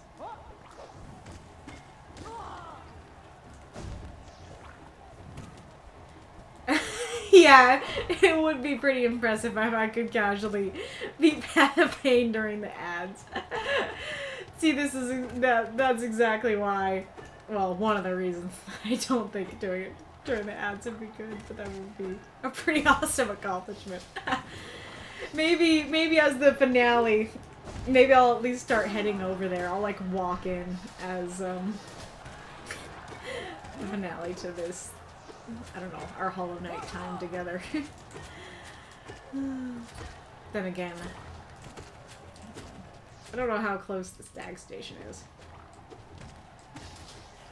Oh no. I didn't realize he was the last one. Usually there's one of those four shooter guys on the other side. Oh no, got it out of sync. But for those guys, I really need to like I don't know, a specific timing with them. It's very hard for me to get them if I don't time it right. Oh, the ad's over. Alright. There we go. Okay.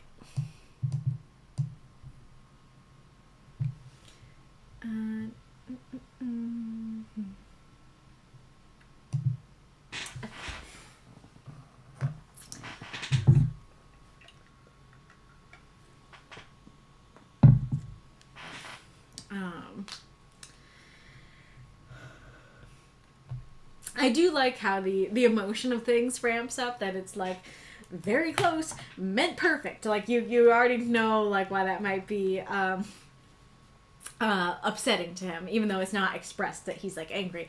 And then yes, I guess him asking how close might be part of why I wasn't sure if I could trust him, because there's no dialogue tag on that to indicate like how close he side-eyed him, or like he he deadpanned. Could work for that one. But, you know, as is, this could sound like a genuine question. I'm like, how close? But anyway, so, I do like, you know, patience, your time will come soon enough. It's loaded. This has been asked and answered before. He said that every day for the last 3 years. You know, I like that. And I like Reynard, like, sticking to his guns. Like, I mean it. Like, you need to really, really grill yourself on this.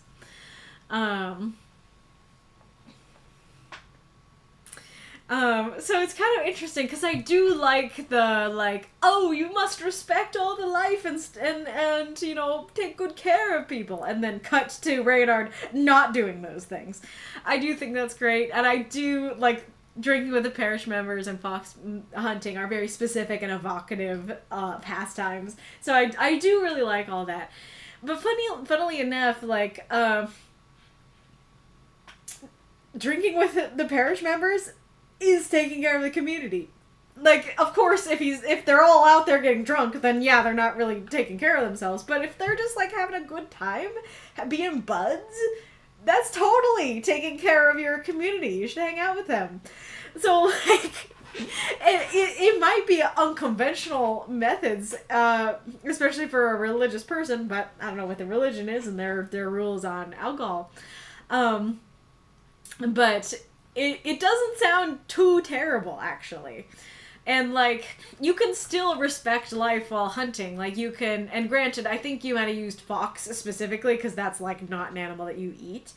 But, you know, if it was, like, deer or something, then you could, you know, thank the deer for providing food for you and, like, say a little prayer and stuff like that. And so, because it's fox hunting, and because, like, that definitely seems like the intent, I definitely don't think that he's respecting life, but you can hunt and respect life at the same time. And so, I get it, I like it, but, like, I'm also not quite with him, if that makes sense. I do like going into, like, I'm ready, I swear it, that's what your father said, and he totally wasn't. That works really well. And it does sound very kiddish, like, what does that have to do with me? Well, it kind of sounds like it does, because he was training for the same job, and like, died around this time, so, like, yeah, but that's totally how a kid would react. And same with, like, it's not my fault he was taken by the spirits, you know, I'm not him. I like that a lot. I ran a Tisk as a great little dialogue tag, and then his response is great. Like, I see a lot of him in you, and so you don't want to fall into his mistakes. And then I like that we just kind of end angry. We end with gritted teeth, and stuff like that. Honestly, my biggest critiques really come from the ending here. So once again, the prompt, honestly, on this one doesn't quite feel like it's there. Because I see the chose, you know, the spirits chose this bloodline, they're mediaries, they have this special rule, I do get that. But it kind of sounds like you're saying, like, oh, or Carter's saying, you know, it was a mistake to bless this bloodline. A mistake isn't the same as an accident. Like, you can have an accident where, like, you knock over, I don't know, a glass of milk, and you can say both, this is a mistake and this is an accident. But in this case, like, choosing someone, and it's like, oh no, I really made a mistake choosing this person, is definitely not the same as, oh, accidentally I chose this guy. And granted, that I understand that is part of what makes this prompt complicated, that like, an accident goes against the idea of a choice, so I definitely get that. But yeah, unfortunately, I don't really see an accident in here, if that makes sense. And I also, well, and there's a couple more things. Another thing is, we've heard nothing but badness about the spirits from the rest of the story. At the beginning, it's like the wrath of the spirits are upon men, and a lot of people died, and everybody suffered. And then we have, like, Dad was taken by the spirits. Like, that also sounds like badness. And so in the end, it's like, oh yeah, the spirits blessed our bloodline. I'm like, what? like, I thought the spirits were the enemy. I thought the spirits were, like, the devil and the demons to your religion. Not that they were, like, God or gods to your religion. And granted, yes, I do understand that, like, this verse could fit in the Old Testament and could sound like it's about God. I do get that. And I also understand that, yes, like, you do say, like, God took this person, and so it is really interesting to see those things put with a different word and see how I'm like, oh my goodness, this sounds terrible. So I totally understand that. But hey, like, that is part of, I don't know.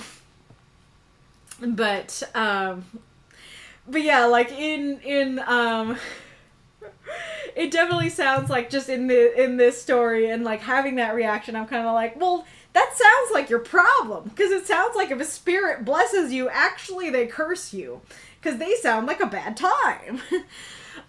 So especially because like the spirits choosing them is the intended prompt use, I do think that like putting a little more nuggets that sound objectively good about the spirits earlier in the story, I think would be helpful, or making it clear a mediary to the spirits, like even just adding to the spirits would be very helpful. Because like just saying mediary, I'm like, okay, a mediary between who? Like between two kingdoms? Between like the different members of the community? Like what are we mediating between? So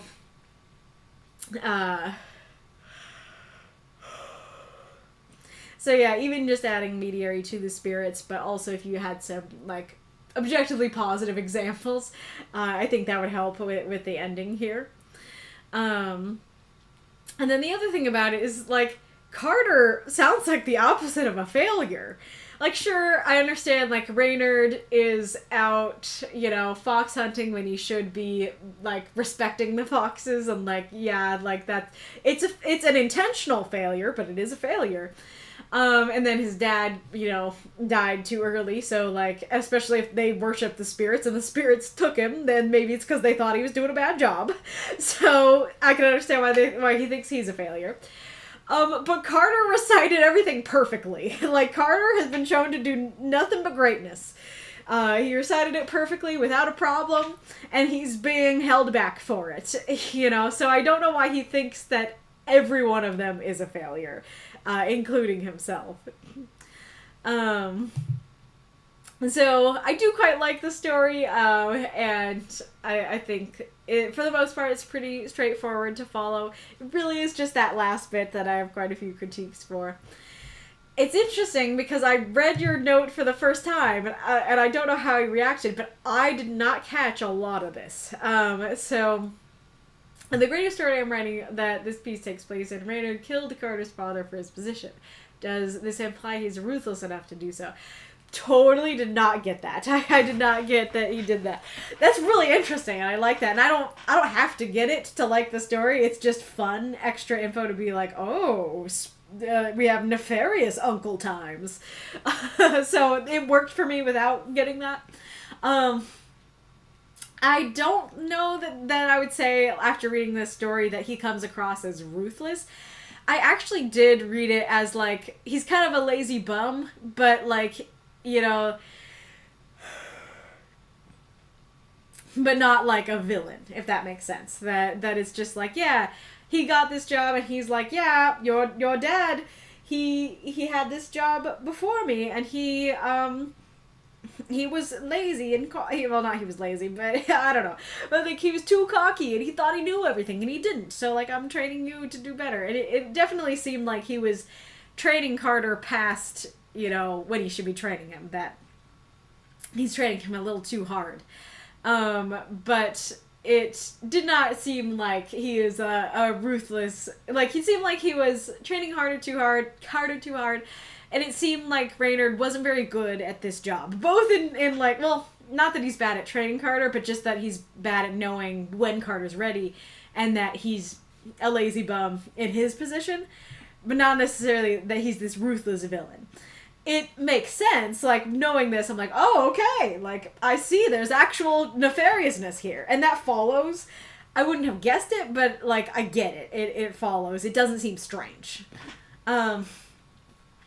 In a similar vein, I imagine Reynard is mostly in a position for influence and power rather than his religious duties.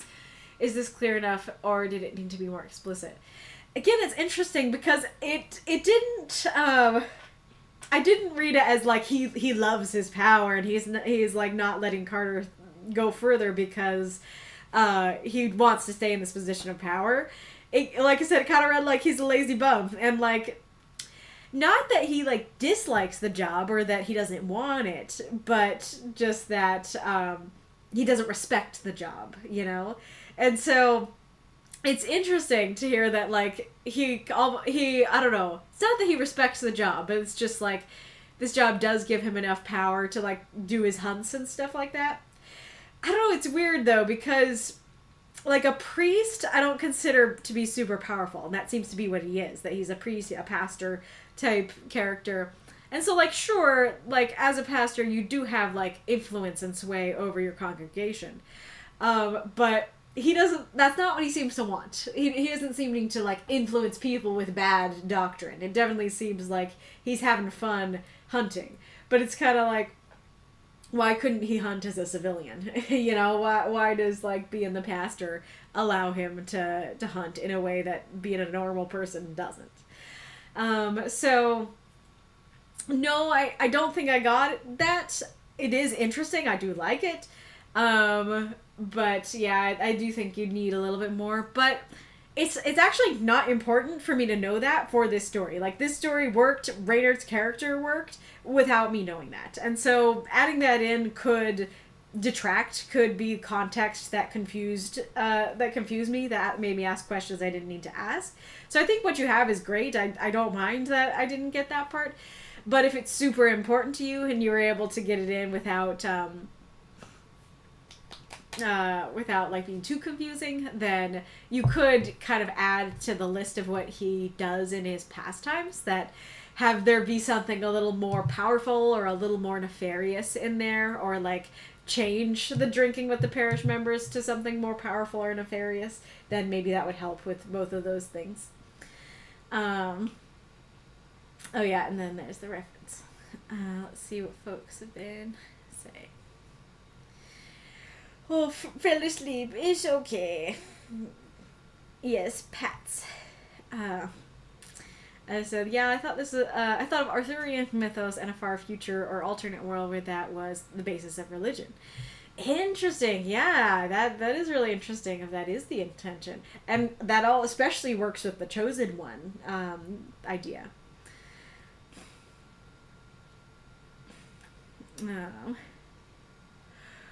Let's see. Priests in the Middle Ages held swaths of territory the size of countries. They did? Interesting. I didn't know that at all. Wow. If you have, like, I don't know, a Wikipedia article or a more reputable article about that, then, like, go ahead and post it in, like, the Discord. But that's really interesting. I can't believe I didn't know that.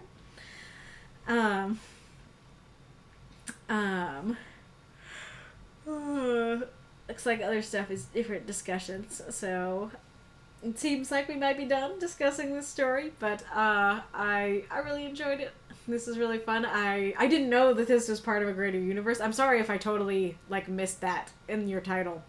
But once again, excited to read more about these characters and learn more about them.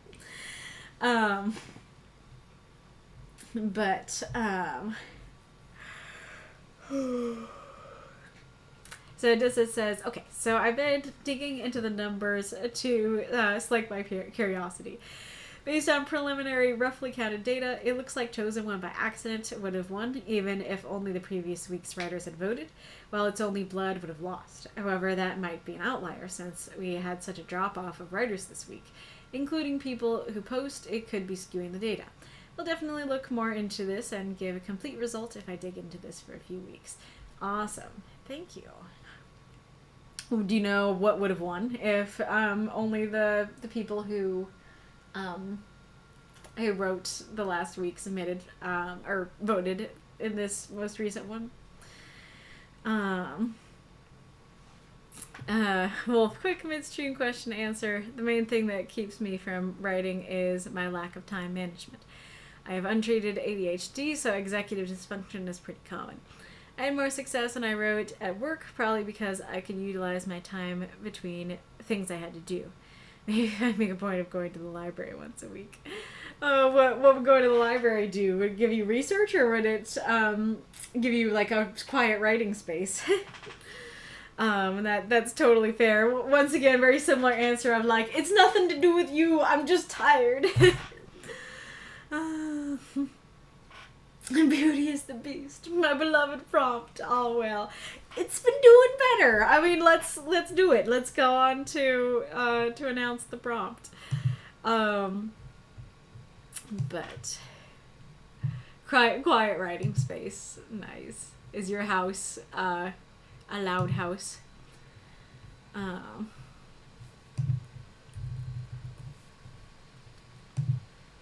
Alright.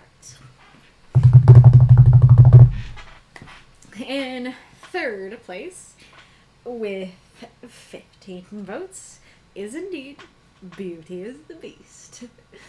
Then, in second place, with 18 votes each, is The Beauty of Being Broken and What Have I Done? But our winner, with 22 votes, is... It's Just Blood. So yeah, like I just to say, I don't remember where Beauty of the Beast was last time, but I remember it was second like a couple weeks ago, and now it's third. So like, it's up there in the ranks. I feel like prompts that get that high do tend to win at some point. It's just when will that point be? Alrighty, so, as far as I recall, this prompt has been in the, like, in the running for, like, years, and, like, it always, like, this close to winning, many weeks, like, around October, a couple of years ago, or a year ago. So now it finally gets to have its day in the sun. And now is the time that I realize that I've been thinking about this specifically for my universe and not necessarily in general. So, you know, It's Just Blood definitely conjures the, like, somebody's about to faint and someone's like, why are you fainting? It's just blood, you know, kind of thing. So you could definitely go for characters like that, you know, somebody's, you know, freaked out or scared of it in some way, and then they get, somebody kind of, like, writes them off as, like, it's just blood, why are you freaking out? It could be kind of the opposite. It could be that there's actually, like, a huge problem, like, somebody's bleeding out, and they're like, what's the problem? It's just a little blood, you know? It's like, no. Are you okay? No, you're not. It makes me think of, in Firefly, when, like, Shepard gets shot, and I forget if it's Mal or Zoe who's like, oh, that ain't hardly a mosquito bite, you know, that it's really bad, but they're kind of trying to downplay it and be like, it's okay, you're gonna be fine. They're not sure if he's gonna be fine. You could totally do that it's like, yeah, you're fine, you're gonna be fine, it's just a little bit of blood. It was actually a lot of blood, let's get him to the doctor. You know, that kind of thing. But,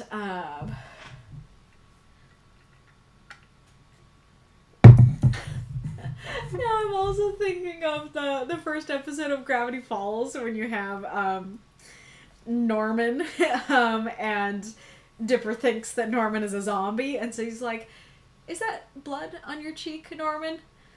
It's jam. You know? But it also makes me think of in the finale episodes of Gravity Falls, the intro changes and the waterfall starts going up and it turns red. And one of my favorite memes for the show is someone, or like, you know, Disney, is that blood, Alex? It's jam, you know? So you could totally do that kind of thing where it's like, I don't know, there's somebody in like, I don't know who's making a kids show and it's like, what? It's just a little blood. The kids can handle it. Kind of thing. And now that makes me think of like kids playing on the playground and like thinking something's not serious when it is. They like, you know, really scrape their knee and get blood everywhere and they're like, it's just blood, Dad. It's fine. It's like, no. I think you need stitches, little Billy. You know? That kind of thing.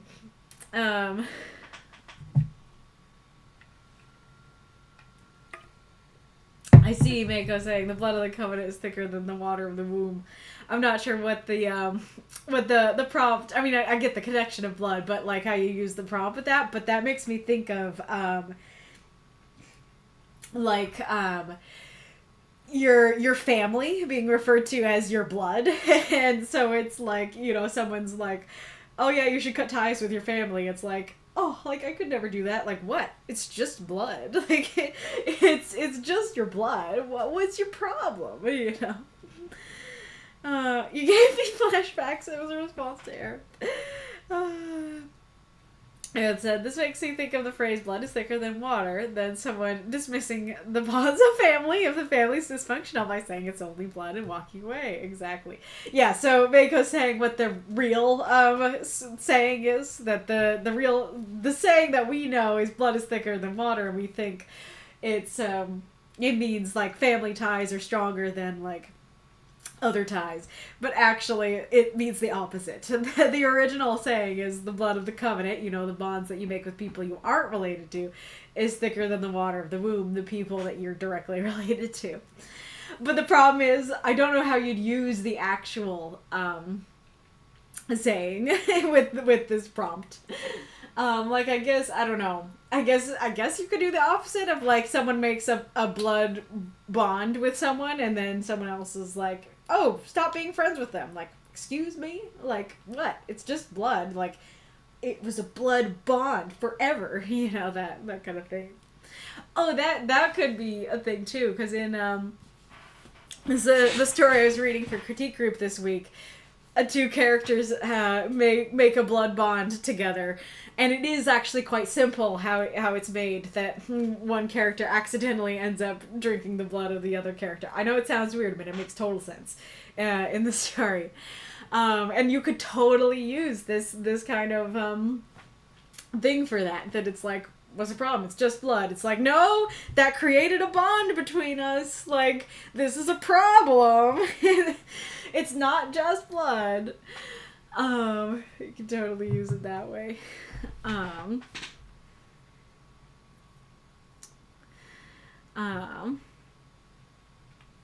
He said, I already have 4 stories done for this prompt, 2 still rough drafts and 2 have polished into being postable. I can mention how I used it to help get the conversation going. Yeah, go ahead and explain whatever you want to explain.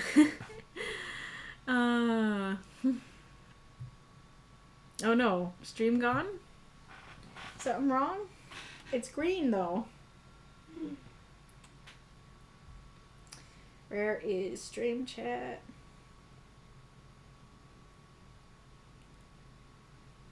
Excuse me. They say the bleeding is internal, and that's where blood is supposed to be, so I'm fine. What's that a quote from? I feel like I've heard that.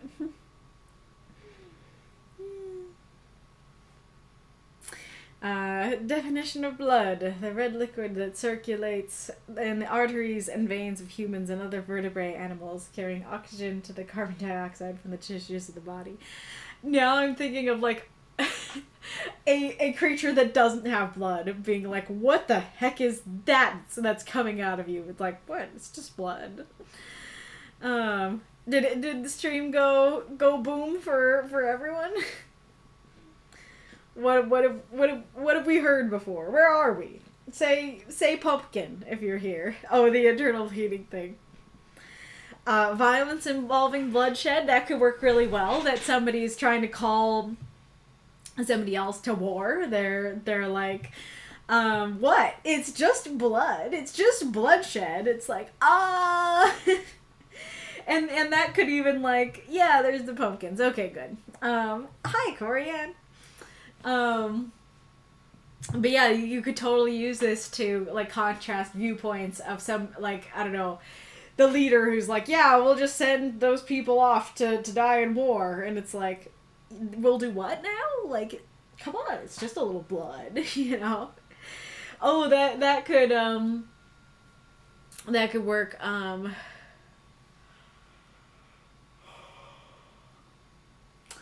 This could also work in terms of, like, it's just a little blood on my hands, you know, that, like, a murderer kind of justifying their murders and being like, it's not a big deal. It's just a little bit of blood on my hands, you know, that kind of thing. Temperament or disposition, especially when passionate. A ritual that fires up his blood. Yeah, that could work. So it's like someone who's really angry, and it's like, what? Like, I'm just a little angry. It's just a little blood to my head, you know, sort of thing. Just a vein in my forehead popping. Family background, descent or lineage. Yep, we talked about that. A fashionable and dashing young man dated a group of young bloods. Well, that's an interesting one. That could be a very fun one to use.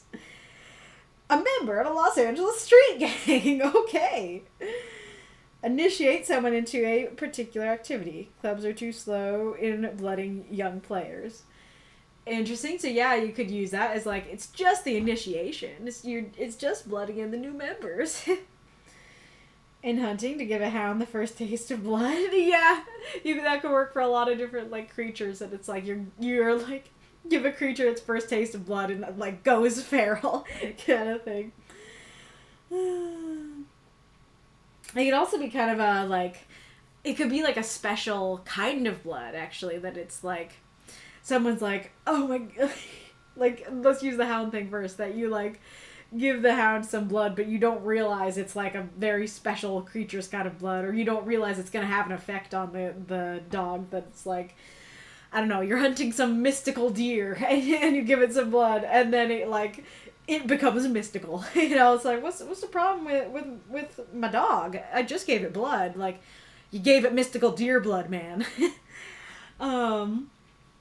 But yeah, and then, like, it makes me think of the importance of, like, Titan blood in the Owl House, that, you know, if somebody didn't know the importance of it, you'd be like, what? Like, it's just blood. But no, like, it's blood that can open gates between worlds, that kind of thing.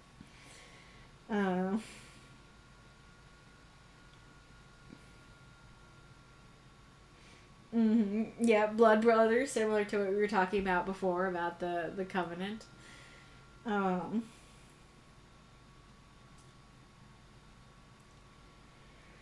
it looks like these are the ideas from Deathshead. So when Walry goes hunting and brings down an animal, covering herself in its blood, Walry is worried and sees her ragged, bloody state as her wolf blood taking over while she is less concerned. Yep, that works very well. That is like, what's the problem? It's just a little blood. Like, are you going feral, sweetie? You know. To Ephraim pricks his finger in shark-infested waters, the tiny drop forcing them to flee for their lives with many close calls.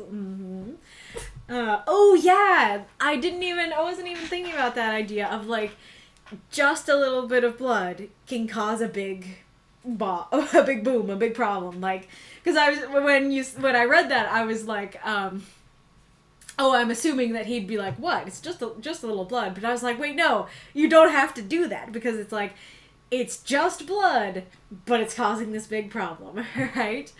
And so you could totally do that. And again, like, going back to the Titan blood, like, it's just blood, but it can create gates between worlds. It's just blood, but it can do, you know, big things. 3, a crewman is injured on a boat, it's Encores, is guarding, the captain callously saying it's only blood. When the captain is later hurt and bleeding, Zankar mocks him, discounting his bleeding. Nice, that works very well. I like that. For some bloodstains, a vain and pompous man's coat, his fellows rolling their eyes at him, bemoaning such a thing, considering they could have been killed. Yeah, totally. That it's like, well, I almost, like, it's just a little blood on your coat, like, I'm the one with the stab wound, kind of thing. That works very well. Sorry you missed it, Galler, but there's always the VOD, so you can always go back and listen to it. But